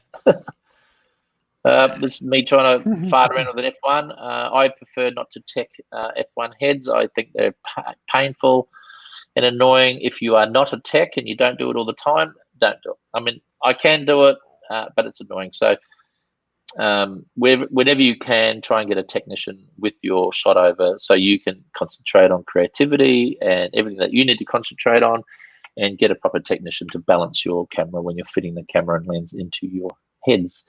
When you buy or rent them, when you buy a head, shot over do a great job of teaching you all that technical stuff. For me, I don't care to know any more about those internally. You just get technicians to do that. That's their job. Here we are in India. When we were shooting that Jeep India commercial, these guys in their huge suits and screaming in your face, and it was hectic. This day was amazing. We had we set up a huge festival of this big giant burning statue. I can't even remember the name of the festival now, but I'm sure there's people listening that will drop in and drop the name of that festival. But there's a huge burning effigy with all these heads on the side of it. And these guys were there also. It's a huge festival there in India. We had to get permissions from all the local clergy to allow us to recreate this particular festival outside of the date. Just sticking around with that was a shot from that Red video that the guys from Red were filming me walking around being an idiot. More shoots. Again, just walking through Tokyo, just filming. We were doing a big commercial over there. This is me dicking around that stupid dongle. This to me is a basic type shoulder setup that I use. I don't really, like I said, I don't run large cameras normally. So this is about as small as I'll do from a shoulder perspective. And most times I won't even run a matte box. I'll put a screw on or slip on filters, because matte boxes can just counterbalance things, unless it's a really light one. We've got some really nice new ones now, which are really lightweight. That's how. Now this is in Dubai. This is Joseph Hudson works for a company over there called Film Dubai, and he introduced us to his boss, the prince, and all of his friends over there. And so we predominantly now use the Film Dubai or Dubai Film Production Company, or to line produce jobs that we take to Dubai. So, and the good thing is they got really, really cool gear, because the prince is quite a film buff, and he loves filming. So he's bought all this stuff for himself, obviously, to film his private videos. But what he's done is we can all lease this stuff off him now, and run around the world, run around his country, his country shooting it. So he's got buggies and Mercs and stuff, and they're all designed to chase camels around and all of his stuff. But it's an incredible company, a great company to work with, to team up with. We always try to use them as many times as we can when we go over there. But the very professional outfit. Some very lovely people run that place. Mark, and they do everything they can do. Dubai Film it is. I need to 10-1 real quick, but if you want to just keep going, I'll be right back. Yeah, that's no worries, buddy. That's why I thought I'd better stop with my water. Again, just in Romania, that's in Dubai. We're chasing motorbikes around the Dubai Autodrome. I think we had a failure here that one of their batteries blew up, because they run external batteries for the shot over. I'm just rattling through pictures here, guys. that's Gomes and I. We were decided to ride the motorbikes back to town. It was amazing. It was if you ever get a chance to go to Leh Ladakh, at the top, the northern side of India, it is a very, very amazing place. Very high. If you're not good with altitudes, don't go. But yeah, riding motorbikes at that sort of altitude, it was a great experience. And Gomes being a mad biker, he loved it. This is when we were floating around the world, and again, we'll just give these guys what they all want to have a play with the camera. So it's quite interesting watching them do their thing. My buddy Ivan, we were at NAB. He's sticking his head and checking out these new lenses. Spirit Lab. It was quite cool. Yeah, and Josh, Josh doing the same. Yeah, he's Josh and Jason, Diamond. They're great guys. If you can ever hook up with these boys at any of these trade events, you should, because they're lovely. They're very helpful boys. They're very great. They're great for the community. Actually, they're really solid filmmakers. They won themselves an Emmy as well for being great at what they do. And yeah, I'm just waiting for them to do their feature film one day and go to show the world how awesome they are. But they're an awesome couple of boys and very good friends. Lenses. What's that? I said, I know those purple lenses. Yeah, I'm not sure if they ever got made or manufactured. I have no idea. I think they're still supposed to happen, aren't they? Yeah, I don't know. It was a lovely Japanese guy that was building them. He was really good, really nice guy, really attentive. Yeah, these are our African dudes again, filming and playing around for the camera. Here, looking at the hydrogen for the very first time. Now, their faces were priceless, because this is technology that just doesn't exist anyway, right? Looking at a phone was quite amazing, but these boys looking at this phone they were like blown away. And then he dropped it on a rock. Oh no! Yeah, I thought, oh no, it's busted, but no, it was fine. Yeah, and the girls looking at that phone. That was great fun. It's really amazing going out into these areas and meeting all these people. It was great. They took me into their little village and they gave us, like a African type coffees and yeah, it was great being with my son too, Jordan, because we're sitting in there in the middle of nowhere with no one around us, with all this going on. It was quite surreal and a very beautiful moment. Yeah, we're on this trip around. We're in Africa shooting this job, getting out all the big lenses, and we were. Yeah, because we're just shooting, all these critters. So we were in these 4-wheel drives, and with the tops popped up, and we were shooting through the roofs of these cars. Oh yeah. Yeah, that was fantastic. Yeah, I think in Tokyo, mucking around. He's one of the local lads. He was a really nice guy. So this is like, we had a whole bunch of cameras that we took over, set up with different lenses and different things. Trying it. That monitor, the ultra bright monitor from Red. Oh my God, right. I don't know why I don't have all of those. I just should get tons of them. I don't know. I don't even know why I've got the old monitor anymore. So the Red ultra bright monitor is just a work of art. I just wish Jared would bring the price down. Yeah. But that they're a sensational must-have for Red cameras. The only problem with them though is when you go into a dark environment, they're too bright, so you tend to underexpose. Oh. And you look at your histogram, and the histogram is really hard left, but the monitor's showing so much. So when you go into a dark situation, you've got to make sure to turn the brightness of the monitor down to like quarter. So to make sure that you don't so it doesn't trick your exposure monitoring. Hence another reason why you should always look at that histogram. Histogram says everything, right? But in bright daylight, those things are wonderful. Yeah, there's some more people looking at that phone around the world. Now, this is technically my basic kit right here. So I always have this setup camera with me at all times. So it doesn't matter if I've got a camera and a gimbal, a shot over, or whatever. I always have this setup with me where I can just chuck a lens on and just shoot handheld like a 35mm camera.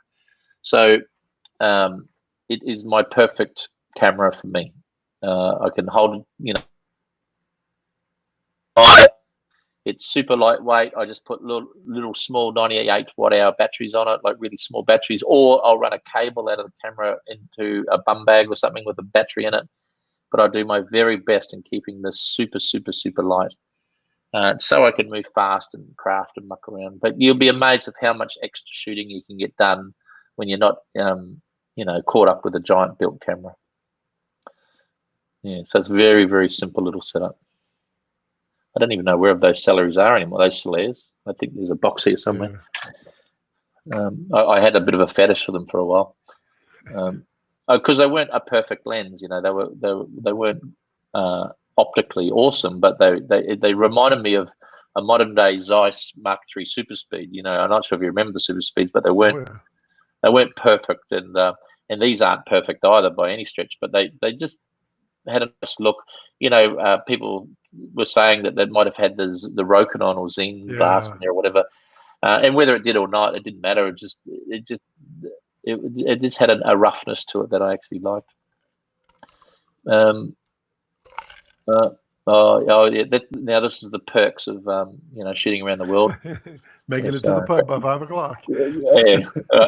After the sun goes down. Well, everyone knows what this is. That's a little Movi Pro. This is the one I asked Cameron to bring his one over, and he's put the Ronin batteries on it, which made it a far better machine. Ignite. The DJI Ronin batteries. Yeah. So that turns that gimbal into a beast. Now, I don't need to worry about Movi because they don't support me in any way or whatever. So. That's the only problem that those guys had with that gimbal was the battery power. The batteries were bad, really bad. But really you get these little kits, Ronin kits, but the DJI kits. Sorry, it's battery kits for those things. And what a fantastic little unit! It's so lightweight. We use this thing a lot. It's an Australian company. Isn't it? That make Movi? No, that make the battery converters. Ignite? Isn't that? Oh, yes, that's right. I heard that. That's probably why you I don't really use these little things much, but I tell you what, that little thing really opened my eyes. Oh yeah, I've got 8 of those old Ronin batteries sitting on my shelf that I can't use. Oh yeah. And then they've got the and these are just more heads. This is a Russian Arm Mini. Which is another great head. So this sort of competes with that little Movi. That little one I was talking about earlier. That motor crane or whatever they call it. Right. I think my AirPods just died, so I'm going to turn these off, guys. Okay. Let's go back to my laptop. My laptop audio. I still hear you. Oh, can you? Yeah. Now it switched. There you go.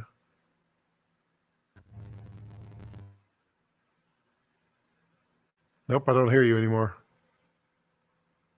Nope. It just died.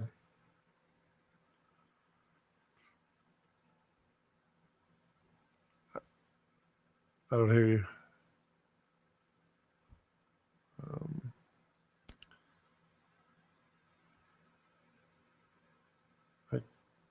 No audio. Hold on, let's see here. No audio.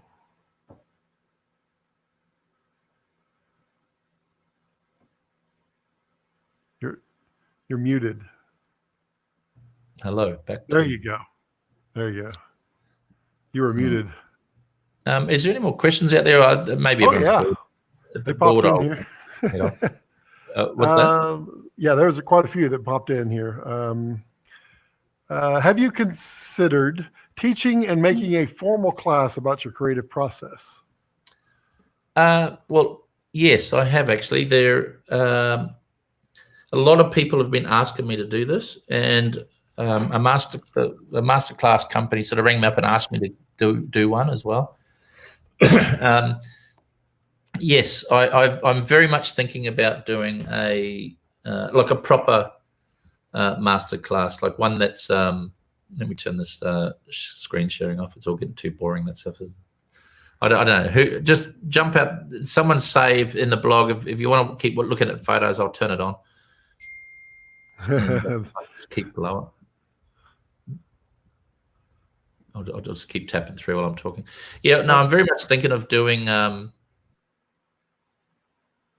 like a masterclass, but doing it like purely for top end type stuff. You know what I mean? Like all this type of gear here, because a lot of people can't get onto these. You know what I mean? They can't be part of these bigger toys or tools, right. I should say, and you know, like teaching people the whole process, not so much about how to put a camera into a gimbal or anything like that, but how to manage crew, how to communicate on set with these people, how to use the tools properly, how to talk to safety people, stunt people, coordination on the ground, traffic control, all that sort of things. You know, same as with the helicopter, how to communicate with a pilot, when to communicate with a pilot, safety officers, explosive people, you know, all that sort of stuff. So, Ivan. So, you know, we're going through the process now of figuring out if it's worthwhile doing these courses. They will be high-level courses. They're not going to be cheap to produce, so we're going to have to charge for them, obviously. But if people are really, really into them, they want to see them done well, then I'm really quite keen to get onto it and do it possibly, because it's a big industry, and people do need to learn properly. And I do see a lot of people coming on our sets that would love to learn how to do these things, but they just can't get near them. They might even be near them, but again, they still can't touch it and feel it and do anything because they're over there in the corner watching, because they know they can't come over, you know, to be too involved in the whole setup. And I know a lot of these arm car companies and the gimbal companies and the grips and everything, you know, they would probably love this video to be made also, because it's going to help them, share that video with people, educate them the processes and the way they work, you know what I mean? And there's a lot of grips with a whole bunch of different ideas. Like, you know, when you work with the big union grips in the States, you know, they've got their particular process, and teaching people coming into their world and knowing the restraints or things that you need to do to work with a big union crew compared to a non-union type crew in another country. There's different processes and different protocols. So it's all, the education really is about for crew people or filmmakers to be able to fit into different mechanisms around the world. If you're interested in that, you can. There's looks like there's a little bit of interest here. Yes. Yeah, I know I'd be interested in it. Well, it's sort of like an advanced film school type thing. Yeah. But you're going to learn a lot more from this than probably what you learn in film school. But right. It'll be a very detailed thing. You know, even about why camera assistants prep cameras a particular way. You know, because a lot of directors want different things. A lot of DOPs want different setups. So there's a whole different way of doing things for different individuals. You know, my way is not the best way. My way is my way. So, you know, a lot of DPs out there might go, oh, screw that. I'd rather shoot this particular way with this particular lens and this particular setup. And that's perfect. That's exactly what they want. And I've got mine. So really understanding how cameras should be built and moved has to be designed for that individual in mind. Slow motion, is it overused?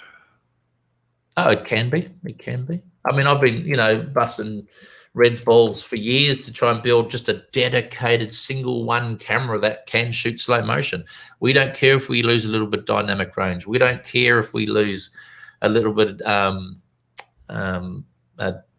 resolution. You know, just if they could make a 4K camera that shoots 500 or 600 frames a second, and it's great, and it's using their R3D codec, right, we'd all buy one just to have to the side, you know, as part of another tool for us. You know what I mean? But anyway, I know Jared's never been interested in doing that, but I keep asking him. he says it's just not in his market right now. But no, and maybe, I get that. I completely get that. It's very specialized. Variable NDs, yay or nay?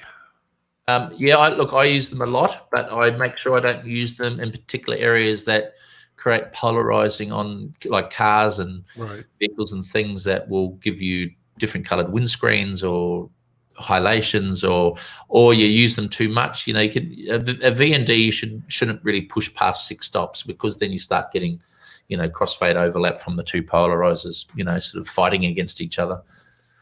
But yeah, I do use them a lot, and they work really well. So you just got to be careful, because sometimes as well you got to remember that polarizers can actually take reflection off a face, of a person's face, and in doing that, you then start getting colors in a face that aren't really natural, because the reflection or the luminance from the skin, because the skin is made from water, that illuminance can be process, and you can get colors on skin or particular looks that don't work. So I shoot a lot of portraits with the VND and I get great looks, but sometimes I'll see that little problem and I'll go, screw that, I'll rip it off and just put screw-on filters in, or put a matte box on and just use filtration properly. But it's even better now with the revolver little view, the sort of, we won't call it an internal filter system, but it's probably even better. It's behind the lens filter system. Using that now, you can pop 1 or 2 or 3 stops or 4 stops or 6 stops in using that particular tool, then put your V&D back on and just do that small adjustment, and you won't. It's perfect, right? You just eliminate a lot of those cross-fading issues. Do you like to use polarizer when shooting car ads? No, not particularly on car commercials, no, because you do get inherent reflection issues shooting car ads with V&Ds. How do you coordinate multinational shoots? What's that? How do you coordinate multinational shoots? Multi, meaning at the same time? Not hard.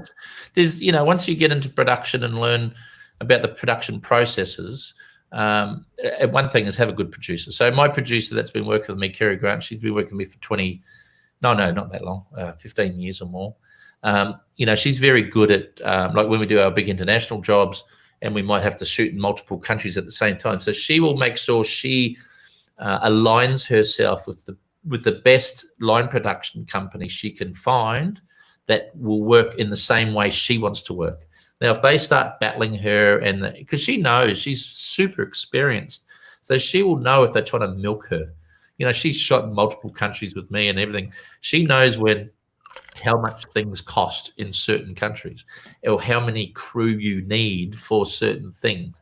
And when she gets quotations back, the art department has 12 people, when we know they only need 2 or 3, or the gaffer turns up and he wants 16 people to help him move one light, and that, because a lot of production companies try to rip off international people, international companies, right? It's just the way it is, because now and then they get that stray American company that might come into the country and spend, and they think everyone's like that. But the reality is, no, not everyone is like that. Everyone is actually very much into managing those margins, and just because you get 1 or 2 which don't have no idea and are happy to pay a fortune, the other 99 don't have that same privilege. I'm just bouncing through shots. Any more questions? One says, would love to see that masterclass. Another says, sign me up. Question here. Awesome work, Mark. Typically, what is the dollar range on your budgets you're working with? You can answer however you want.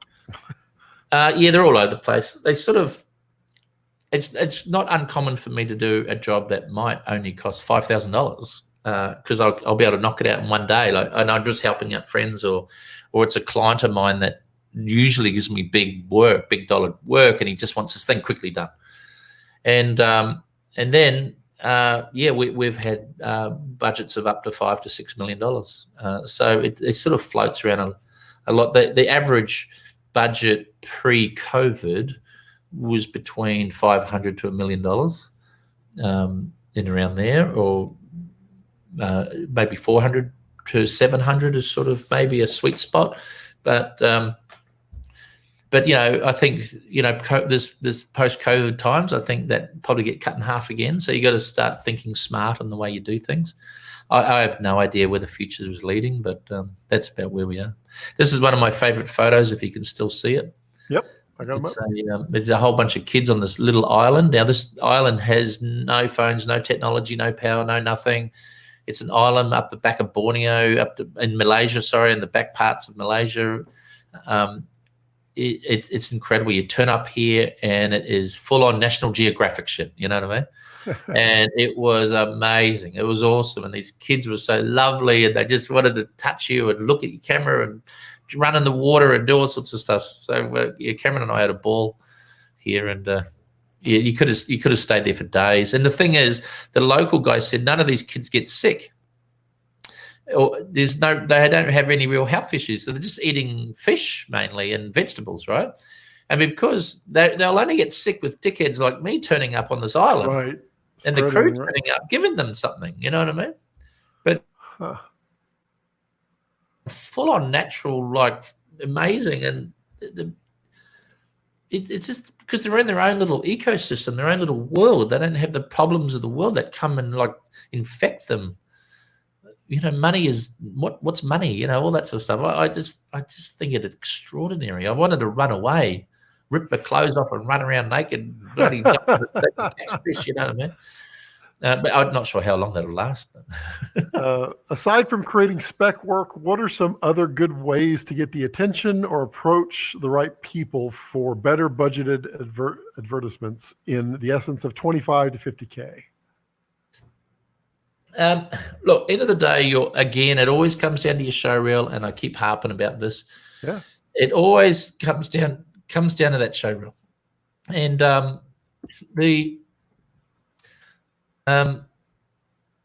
if you don't have a good show reel, you can't prove to that client that you're worthy for particular budgets. It's as simple as that. Everything comes down to the show reel. You can have the best camera in the world. You can have the best studio in the world. You can have the best everything in the world. But if your show reel is not to the level to the jobs that you want, you're not going to get them. It's as simple as that. People do not give rank amateurs big dollar work. It's as simple as that. So you need to prove to them that your work is worthy of them wanting to give you their hard-earned cash to go and make that film. And that comes down to what projects you do, whether it's spec ads or not, right? They don't care. If it's a spec ad or a real ad, they can at least see that you accomplished something incredible and creative that their business and their company wants to be a part of. And they look at you and go, wow, this guy really is going to do a great job because he has proven to me in his show reel that he's done this incredible work before.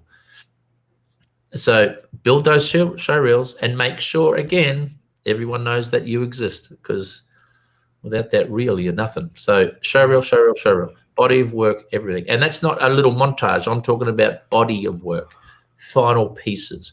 Montages might open the door, but your final pieces of work are what people want to watch. They want to know that he can communicate. He knows how to sell a product. He knows how to go through all this. The agencies especially, they want to know that you can tell a story. It all gets put together correctly. So shooting a montage of beautiful pictures, like I said, only cracks the door open. Montages do help sometimes DOPs more so, because they can see that vast amount of work. But again, directors, if I was hiring a DOP for a movie, I'd want to watch a whole film that he's done, or short films, because I want to know that he can actually tell a story with his lensing and how he's put it all together. Then I'm going to ring his director that he worked with to see if you're not a jerk, and I could live working with you for 6 weeks.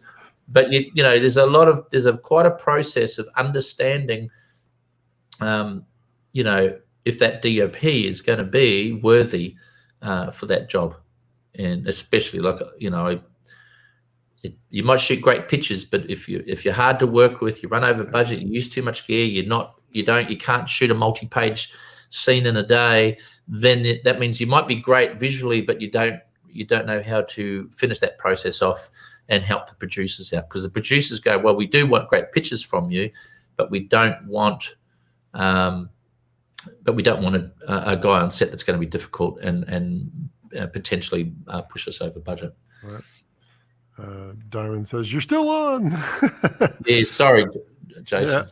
Yeah. I always think that a magic part of what you do is your personality and how you connect with the talent more than the camera lens or light. Is it that expression that you, or it is that expression that you capture? Do you have any tips on that? Yeah, look, you've got to be a people person, and you're dead right. It is about, if you're shooting a person, it's all about that person on screen. lensing is simple, right? Once you sort of set up your basic frame, you go, okay, that's what I want. That's what I want it to look like. I technically just will hand that camera to an operator, or do it myself maybe, but really it's all about that performance from that person. Now, whether they've never been in front of a camera before in their life or whatever, you need to talk them through it. Don't give them things, if they're new to being in front of a camera, don't give them things that are too hard to do. Ask them just to be natural. Once they start overacting, tell them to just cut the camera and stop, and just try and get everyone in a nice frame of mind. You know, then you'll work with actors that are highly experienced, been around, they know everything, they've got too much money, they're egomaniacs, they're complete nutcases. And those guys, you got to manage a different way, right? So you've got to try and get them to respect you, knowing that you're not going to fuck. Right. Being a bossy director, you got to go, all right, let's work together on this. Because, you know, a lot of great actors, a lot of big actors have got a lot to offer, but some of them can be a little bit, their ego can be a bit crazy. So you just got to manage those people's egos while you're trying to do a good job. But you know, end of the day, it's all about them respecting you and you respecting their craft and their requirements as well. It's a whole different thing. Jason, no one wants to work with assholes. Number one rule. Yeah, well, that's a great way of the industry telling you.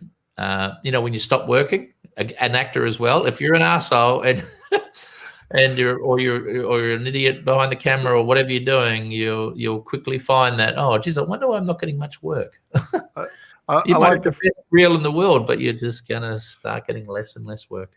I like the comment. If you get up and you walk around and you run into someone who's an asshole, they're the asshole. If you wake up every day and run into assholes, you're the asshole. Yeah. Yeah, that's a good way of thinking about it. Will you be willing to do a mentorship program in the future? Look, I need to get a year out of the way because I've got a lot of stuff going on at the moment. But I'm when I do those videos, if I start doing those masterclass type videos in my spare time, I think they will probably fulfill a lot of your needs for those questions. Is there one person in the industry that you want to work with but haven't yet? As actors go, yeah, I'd love to work with all the toughest actors in the world. The ones that you know are hard, the ones that you know are difficult to work with, the ones that are really problematic, you know what I mean? Or they just want to take over the set, they want to direct shit themselves. I want to work with those guys because I like the complexity of working with, you know, the jerks or not jerks or whatever. You know, it's actually great to work with difficult people because it's a real achievement to manage their egos, manage yourself, come to a point to where you've got an ensemble cast that none of them are gelling, and try and get a good piece of film from them. You know, that's the accomplishment. You go home at night and you go, fuck, I did it. You know, I tamed these fucking lions, you know, these beasts, you know, and everyone's happy. And you go, that's when you win. That's when you know you're good at your craft and what you can do with people and everything. And I think that would be fun, you know. And I've worked with, you know, some painful, you know, celebrities. I won't mention names, but you know, you get to the end of the day and you go, okay, you've got too much money too quick. Your mind's out of control. Whatever is wrong with you, but we still got a great film. You know what I mean? Right. And whether you talk with each other at all at the end, who gives a shit? You know, end of the day, it's you know that they've got something cool and you've got something cool out of it, and the client's happy and everyone's happy. Favorite place you filmed and are dying to return and film again? Look, I love shooting in Queenstown in New Zealand. That is my favorite place in the world. And believe it or not, there's the Rajasthan in India. If you can get really into the deep part of Rajasthan and up through Kashmir and all that, that's an incredible place to shoot as well. There's a lot of incredible places around the world. You know, just driving around in America, you just see these incredible places, little towns and whatever. And I think I'll go to where the people are really interesting. And Malaysia, for instance, we just did that Malaysian tourism film, and I didn't even realize the amount of shit that's over there. It's like, it just blew my mind. It's just, there's so many little nooks and crannies throughout, you know, Indonesia and Malaysia and all through China. Like if I've done a fair bit of stuff in China. You go right up that back country in China. The deserts up there are incredible. Some of these big temples, the forts, the cliffs is like Avatar without the floating mountains. There's stuff in there that you blow your mind. So yeah, plenty of places. I mean, you'll never get bored of what's out there. That's an interesting question. What are your thoughts on, say, running higher frame rates in the film and commercials, and 3D and HDR and all of these, augmented reality, any of these things? What are your thoughts on that in the future? And I don't know. I'm more of a go with a flow guy. Things I did get a bit too caught up in HDR. That was really expensive exercise.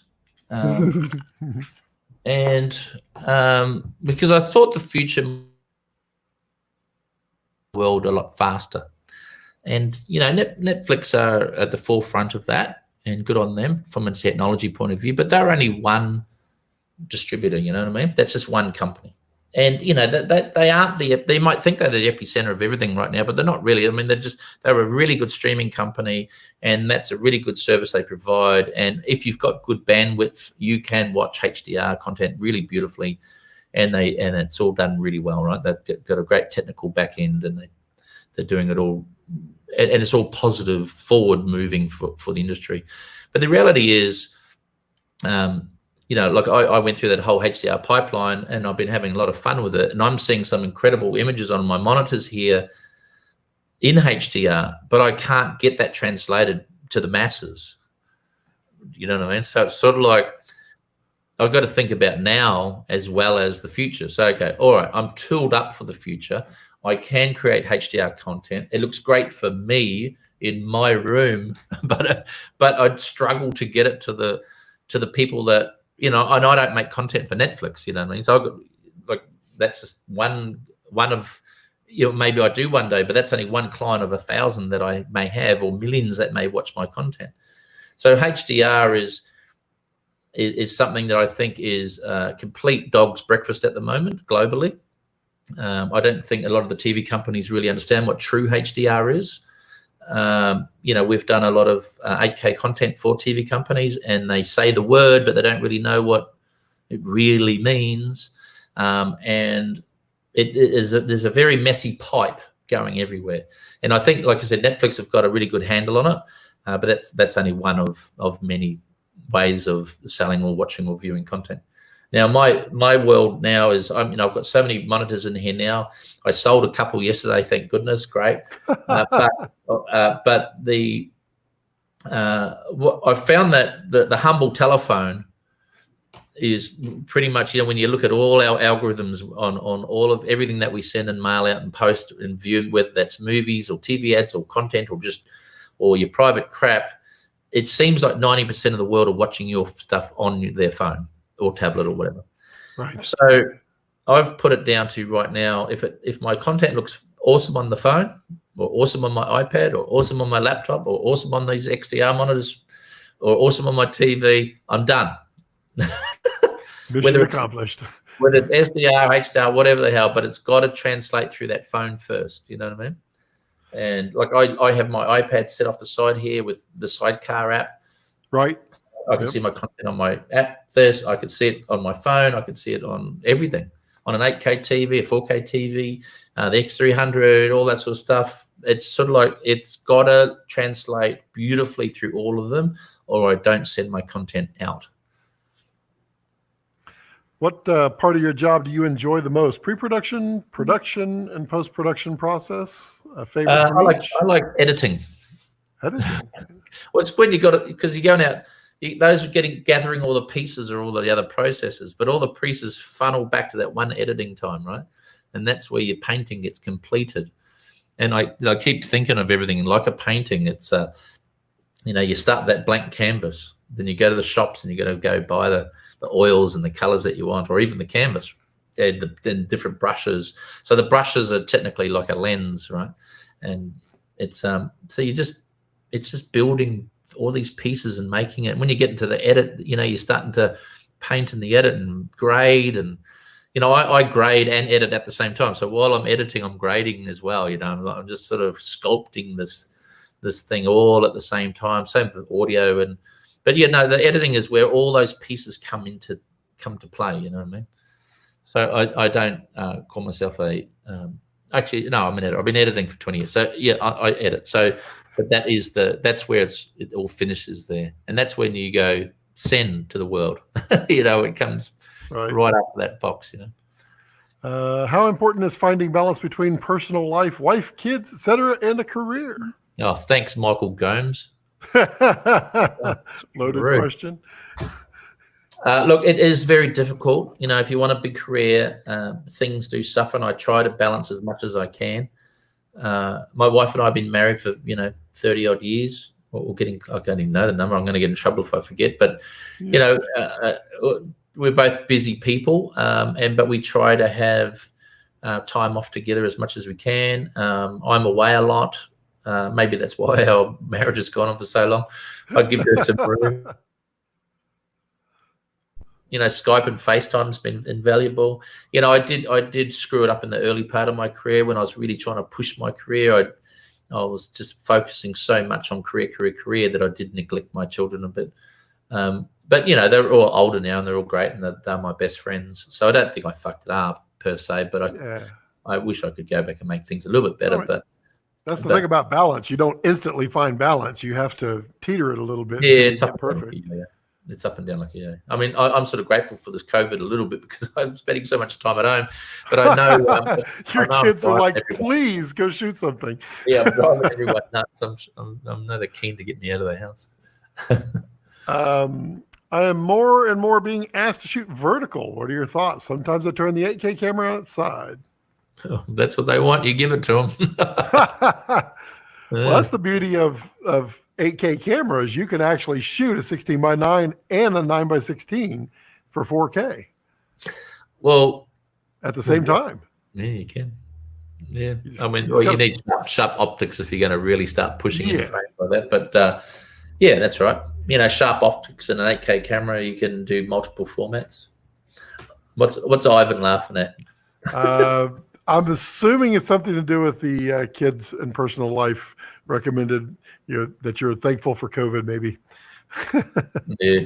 No, Ivan's one of my better friends. He's a lovely, lovely guy. And, he is. He asked me lots of questions as well about, how to do things, marketing wise. And I give him tons of time on that too. Because Ivan's actually an incredible photographer, and his style is very unique, and I always nurture unique. And he's the one who accidentally influenced me to quit my job.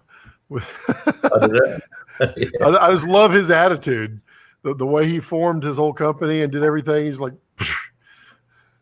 yeah, well, he did. He grabbed his balls and jumped off the cliff, right? Exactly. And, I want him. He wants to be a photographer because that's his passion. I want him to be a DOP director. But I'm not his mama. I'm not his baby, his babysitter. So, but you got to follow your dream. But he's actually exceptional director. He just hasn't been told. He just hasn't figured it out yet. Right. Talk about Red Collective and the process behind your piece. Well, look, I didn't make that, Ryan. By the way, that was done by the guys at Red. They sent a little team over to follow me around a little shoot. And, they just had fun. They all turned up and we drank booze and had the best time. And it was all on Jared's bill. And it was awesome. Thanks, Jared. Thanks, Red. And, and they were great guys. I can't remember their names individually, but they're a bunch of young filmmakers that used to work for Red. I don't think they work there anymore. I think they've gone off to be bigger and better things, I hope.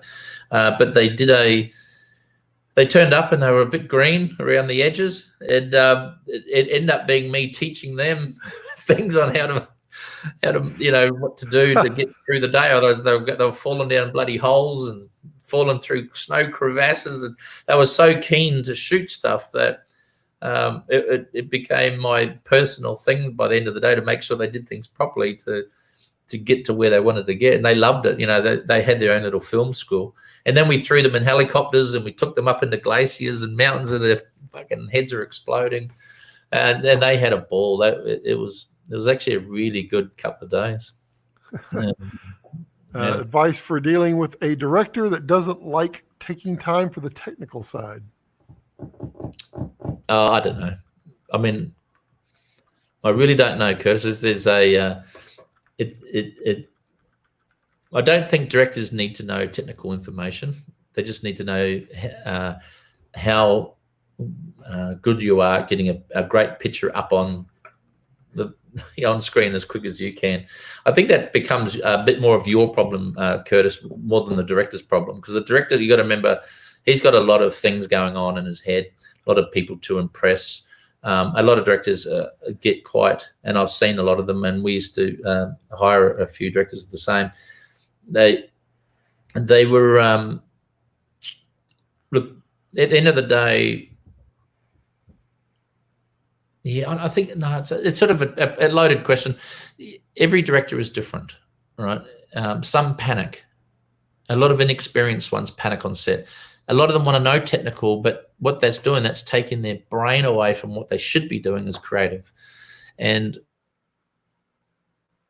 everyone should be doing it their way. But what directors should be doing is staying calm and collected and focused on that job, and stop getting lost in all that technical bullshit, because the technical stuff is your job, you know, as a DP or a technician, right? That's your job. Just try and make it look smooth and painless and free and easy, and give them advice when needed. But really, that's it. All comes down to personalities and how you manage those personalities. You know, a good thing about a good moving set is there's not much chit chat on set. That means, you know, everyone knows their job beautifully. When there's too much people trying to take over other people's roles and jobs, and it's a student film. It becomes a bloody mess, you know. So when that happens on my jobs, I normally ask the first AD to go around and tell everyone to just shut up, you know, and focus on their job. I don't want to hear about what job they're going on next week or what they did with Michael Bay or all that shit. I don't care about that. Talk about it at lunchtime. But while we're filming, let's just keep it super pro, focused on what we're doing, and then the job gets done quicker. We all go home earlier because there's better communication, more professional communication on set. Perfect skin tones workflow, dealing with mixed lighting. Look, that's the art of cinematography, right? So the art of cinematography is, if you want to work in mixed lighting, you're going to open up Pandora's box. Like right now, I've got yellow 3200 lights hitting me with daylight coming in the window. It's a dog's breakfast, right? So if, you know, end of the day, that's about you, the DOP, to balance those lights in color. Now, whether you put a little bit of blue gel and you bring those little tungsten lights down to you know, to 56K, or, you know, to a daylight type thing, you're balancing light. You know, whether you put a big gel on the daylight there and let a warm light come through to max the 3200, whatever it is, that's you as a DP managing those skin tones. At the end of the day, if you got a bad skin tone in your camera, it's you fucked it. The camera hasn't fucked it. You have fucked that up. So it's just about making sure that you are putting the correct color light on skin. The camera will capture whatever you shove down its lens. So if you want to shove down a bright yellow face into the lens, that camera is probably going to make it worse for you if the camera's not even set correctly. But if you set your color temperatures and your tints correctly to suit that mixed lighting, you can find a sweet spot. And the other thing too, when you get into telecine, for instance, there's another way of getting out of jail. So see the yellow that's on my skin there from that yellow light, you can grab just that yellow channel, you know, through a curve, and you can bring it down and you can hue change it to balance it. But that's just a lot of work, a lot of extra work for a colorist or yourself. It can be fixed that way, not recommended. Try to shoot it properly in camera. Should you focus on niche or shoot as much as possible as on everything as possible? Shoot on niche. What's that mean? Focus on well, should you choose to shoot? I got it. Yeah. No. Niche niche directors, niche photographers, or cinematographers, their career becomes very up and down, because niches are only designed that they're hot and cold. It's like a dress, you know. Red dresses might be great for 1 year, 3 years of nothing. People hate red dresses, and then red dresses are back again. That's the same with shooting as a niche style cinematographer and director. It's just be diverse. You know, if you look at my reel, you'll see me. I've done all sorts of crap. It's because, number one, I'm getting bored. Mainly, that's why I changed my styles up so much. But at the same time, I think niches. I've seen a lot of my friends, which are niche type directors and niche shooters, and they really do it bad. They're not doing too well at all, because they just want to focus on that one thing. Howdy from Montana. Hey, man. Yeah. I missed that question. Sorry, mate. No, that was Clark. I was just saying hello. Great. Oh, hey, Clark. How are you, mate? Question is, would you have done anything differently building your career? If so, why?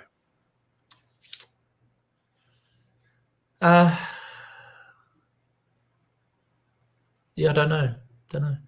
I mean, I'm in a very good place. I've made a good, I filled the bank book up. I live well, and I'm happy, and my kids are good, great kids. My wife I still love. I mean, what would I change? Fuck, I don't know. I mean, I've been very fortunate, but I do contribute it to one thing. I put it down to I haven't been lazy. Not going to put effort into things. Don't expect to be the rock star you want to be. If you're not going to learn programs and learn everything really intimately to a master level, then don't expect all those big things to happen for you. If you're not going to sell to the world, don't expect big things. There's a whole many pieces to be successful as a filmmaker, and being lazy is the biggest crutch of it all. Don't sit and wait for work to come in. In other words.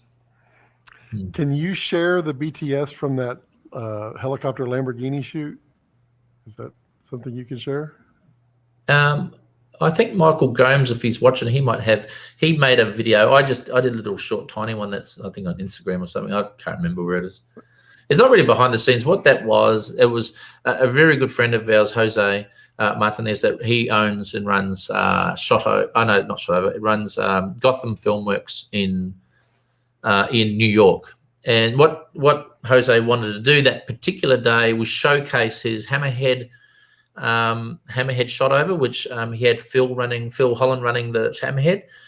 He wanted to then get another helicopter with an F1 in there as well, filming stuff, and he just wanted to showcase his company and his shot overheads and what he does. And he got a bunch of people together, and we just made sure we didn't all die doing it. And we went out, we filmed this thing, and we just made sure safety again was imperative. And we did this really. Oh, there, Michael just posted it, the video that he edited for them. And but really, it was just a publicity stunt for him and his company, to show what he has, and it worked. And he's got heaps of work, and he's a great guy. He's one of the best shot over rental guys in the land. He's got a really good guy, Mike Eisler, that works with him as well. And as technicians, and as a guy that wants to make any job work. So if you think you can't afford a shot over for your gig, and things aren't right, seriously, you will not be embarrassed to ask Jose for a quote or whatever. Tell him what you're trying to achieve. He might be able to accommodate you. Or he might not if he's too busy, you know what I mean? But he's one guy that will really, really put some effort into helping you try and get to your end goals. If it doesn't work for him and it doesn't work for you, then so be it. But at least he's a good guy for understanding your needs. Look, he actually supported me on my film. I was coming over and I was happy to pay him, but he threw in all this extra stuff because he just wanted to be involved in our movie. And we were running around New York chasing helicopters through the skyscrapers and everything. It was fantastic. And it would never have happened without Jose's support. I would have been able to do so many things, but he managed to get some good permitting. He pulled some favors for some people. And next thing we were doing, we end up with great production values purely off Jose being supportive. And that's the sort of character he is. That's amazing. Do you hire BTS shooters for your marketing purposes? I used to. We've got so many of those things now that we don't really do them. But it was actually a great gift for clients, and we did, yeah, and we may still do. I mean, my son's been doing a heap of them for me, and some other young filmmakers that have been knocking on our door. I say, well, come and shoot the BDS, and we pay for that. But it's they are a good tool for your client, just to show them that your money went into all these things. But the reality is, that this community that we're talking to now are not going to give me any work. I'm just sharing to you. So it's no good. There's one thing: don't sell to camera people, because camera people aren't going to hire you. They're going to do it themselves, right? So, but again, and I've been saying this the whole time is always teach people around you. If you can die with your legacy knowing that you've been very helpful to another human, even if it's just simple things that you might have explained to someone. It's a good feeling knowing that you've shared some knowledge with people. Any tips on traveling with expensive gear, which is pretty much everything you travel with? Yeah. Look, get a carnet. Carnet is a little bit annoying, but you can get it through the chambers of commerce, or particular people will do the carnet for you. It's very, very important you do carnets. There's nothing worse than dragging a lot of gear around the world and you end up in an airport and poof, it's all gone because customs have taken it from you, and you look like a prize git. And then you got to run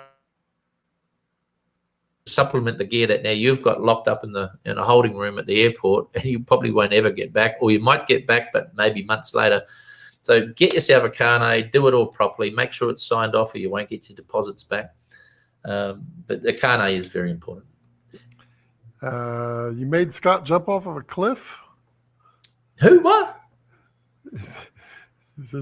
He made me jump off the cliff too?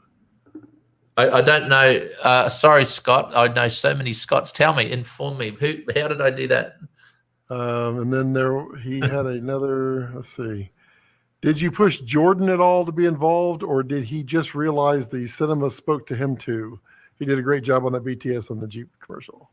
Yeah, Jordan, it's hard to teach your son, right? Sons don't like listening to their fathers.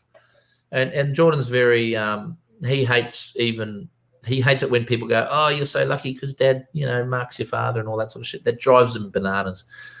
So he's going to be one of those kids that'll just go it alone and do his thing, and he'll come to me when he needs the right advice. So the more I pushed on my son, the more I pushed him away.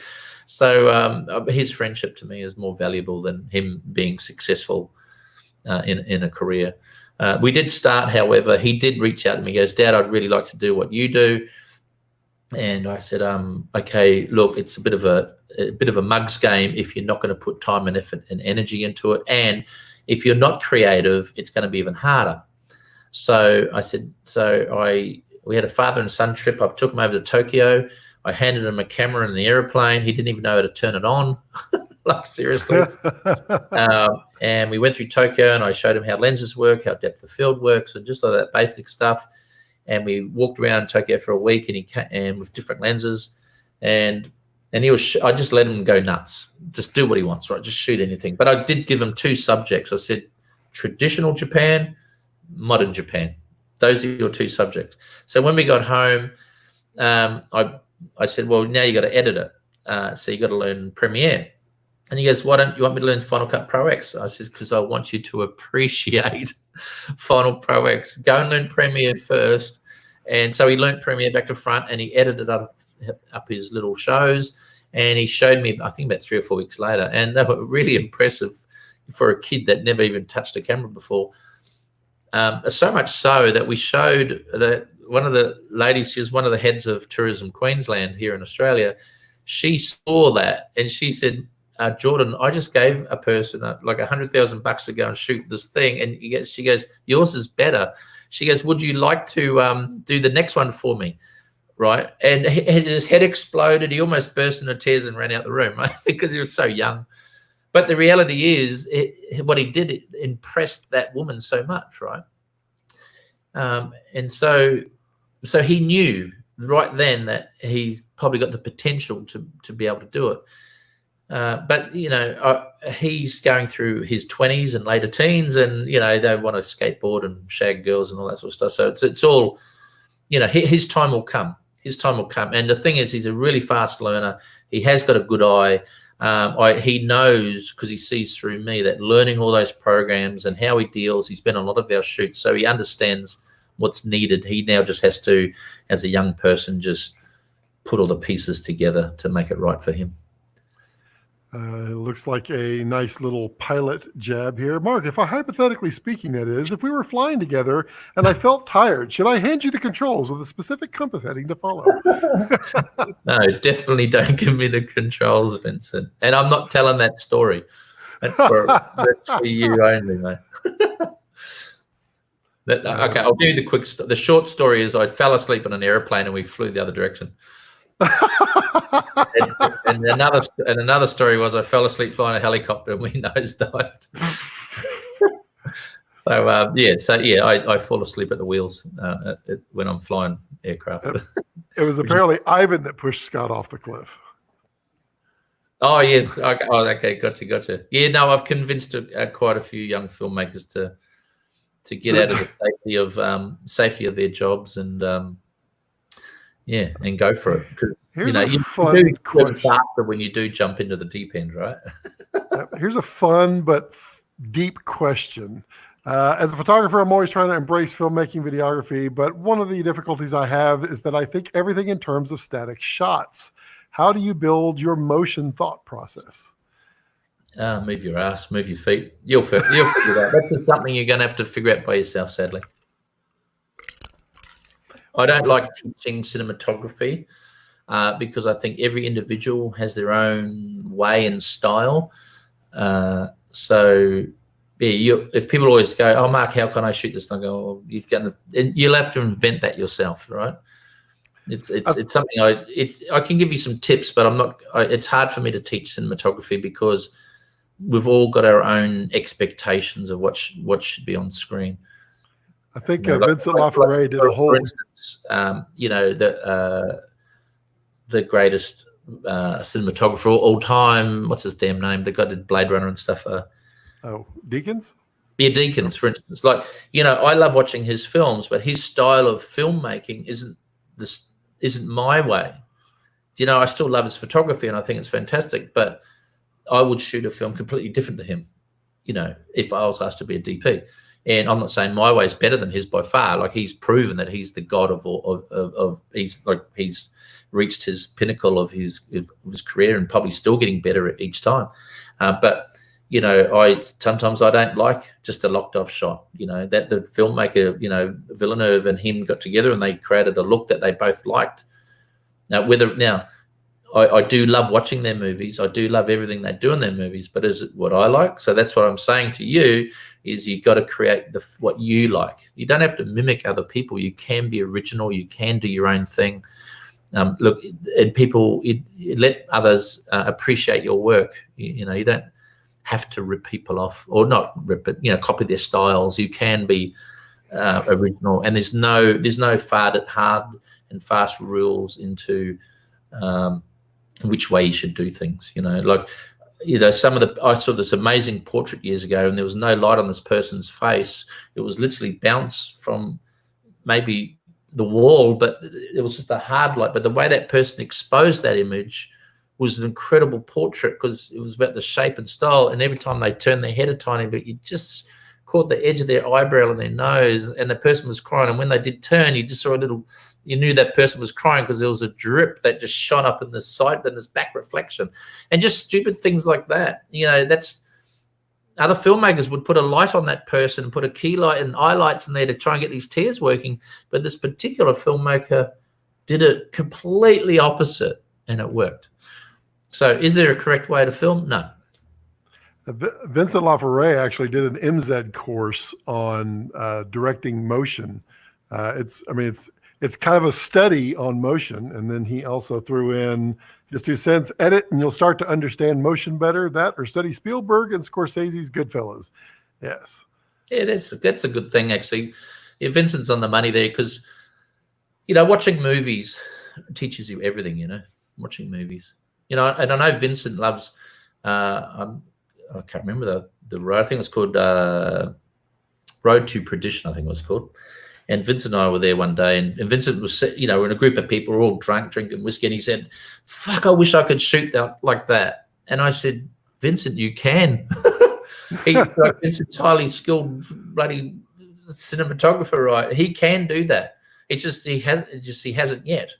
And the thing was, he was pointing at pictures he loved, but the reality is he is more than confident of pulling that shit off all day, every day, even one eye shut.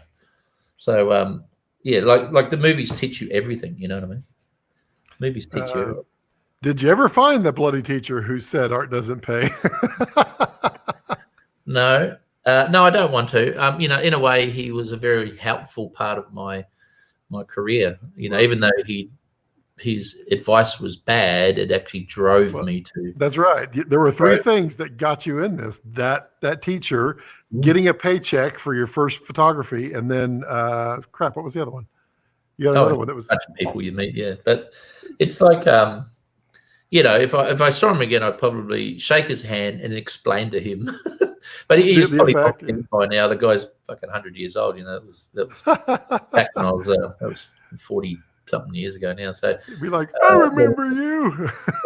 No, I did go back and get a bunch of bullies that beat up on me at school. but that's another story. But I'm not really into the whole bully thing. Well, I pushed you 4.5 hours.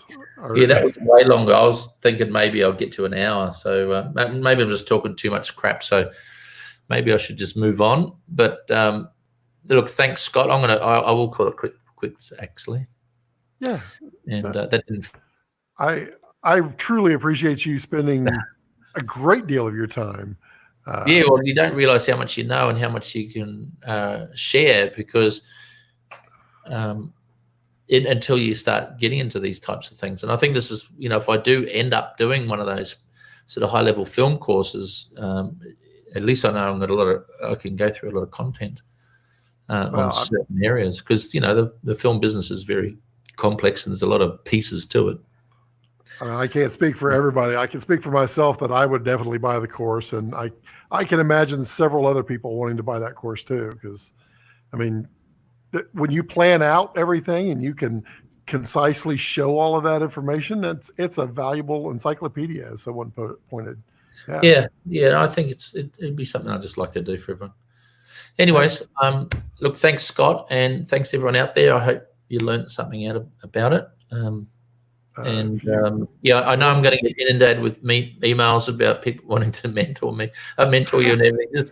Just hang back there and let me get everything I need to get done out of the way. But I'll try and do some of these courses and we'll see where it goes from there. Yeah. Again, thanks so much for spending so much time and sharing so much with so many. I mean, you had 100 people on here almost continuously. It's still at 70. So you've kept a captive audience the entire time. That's pretty amazing. I think it's a bunch of my loose mates. They're probably on a quiet little chat group going, listen to Toia carrying on. There's a lot in here too. There's a lot of thank yous and yep. So again, thank you so much. And I'm going to sign everybody off, but don't go away. I'm just going to drop you down just for a moment and I'll be right to you in just a second. So as always, if you have any questions or comments, please put them in the comment section down below. And subscribe, share this with everybody. If you have a filmmaker out there, share the YouTube link out there. This thing is probably not going to be monetized. I don't care. It's not about that. This is the sharing. That's what this channel is all about. So subscribe, share, and as always, as I like to leave it, don't let your passion center around your life. Let your life center around your passions. Bye, everyone.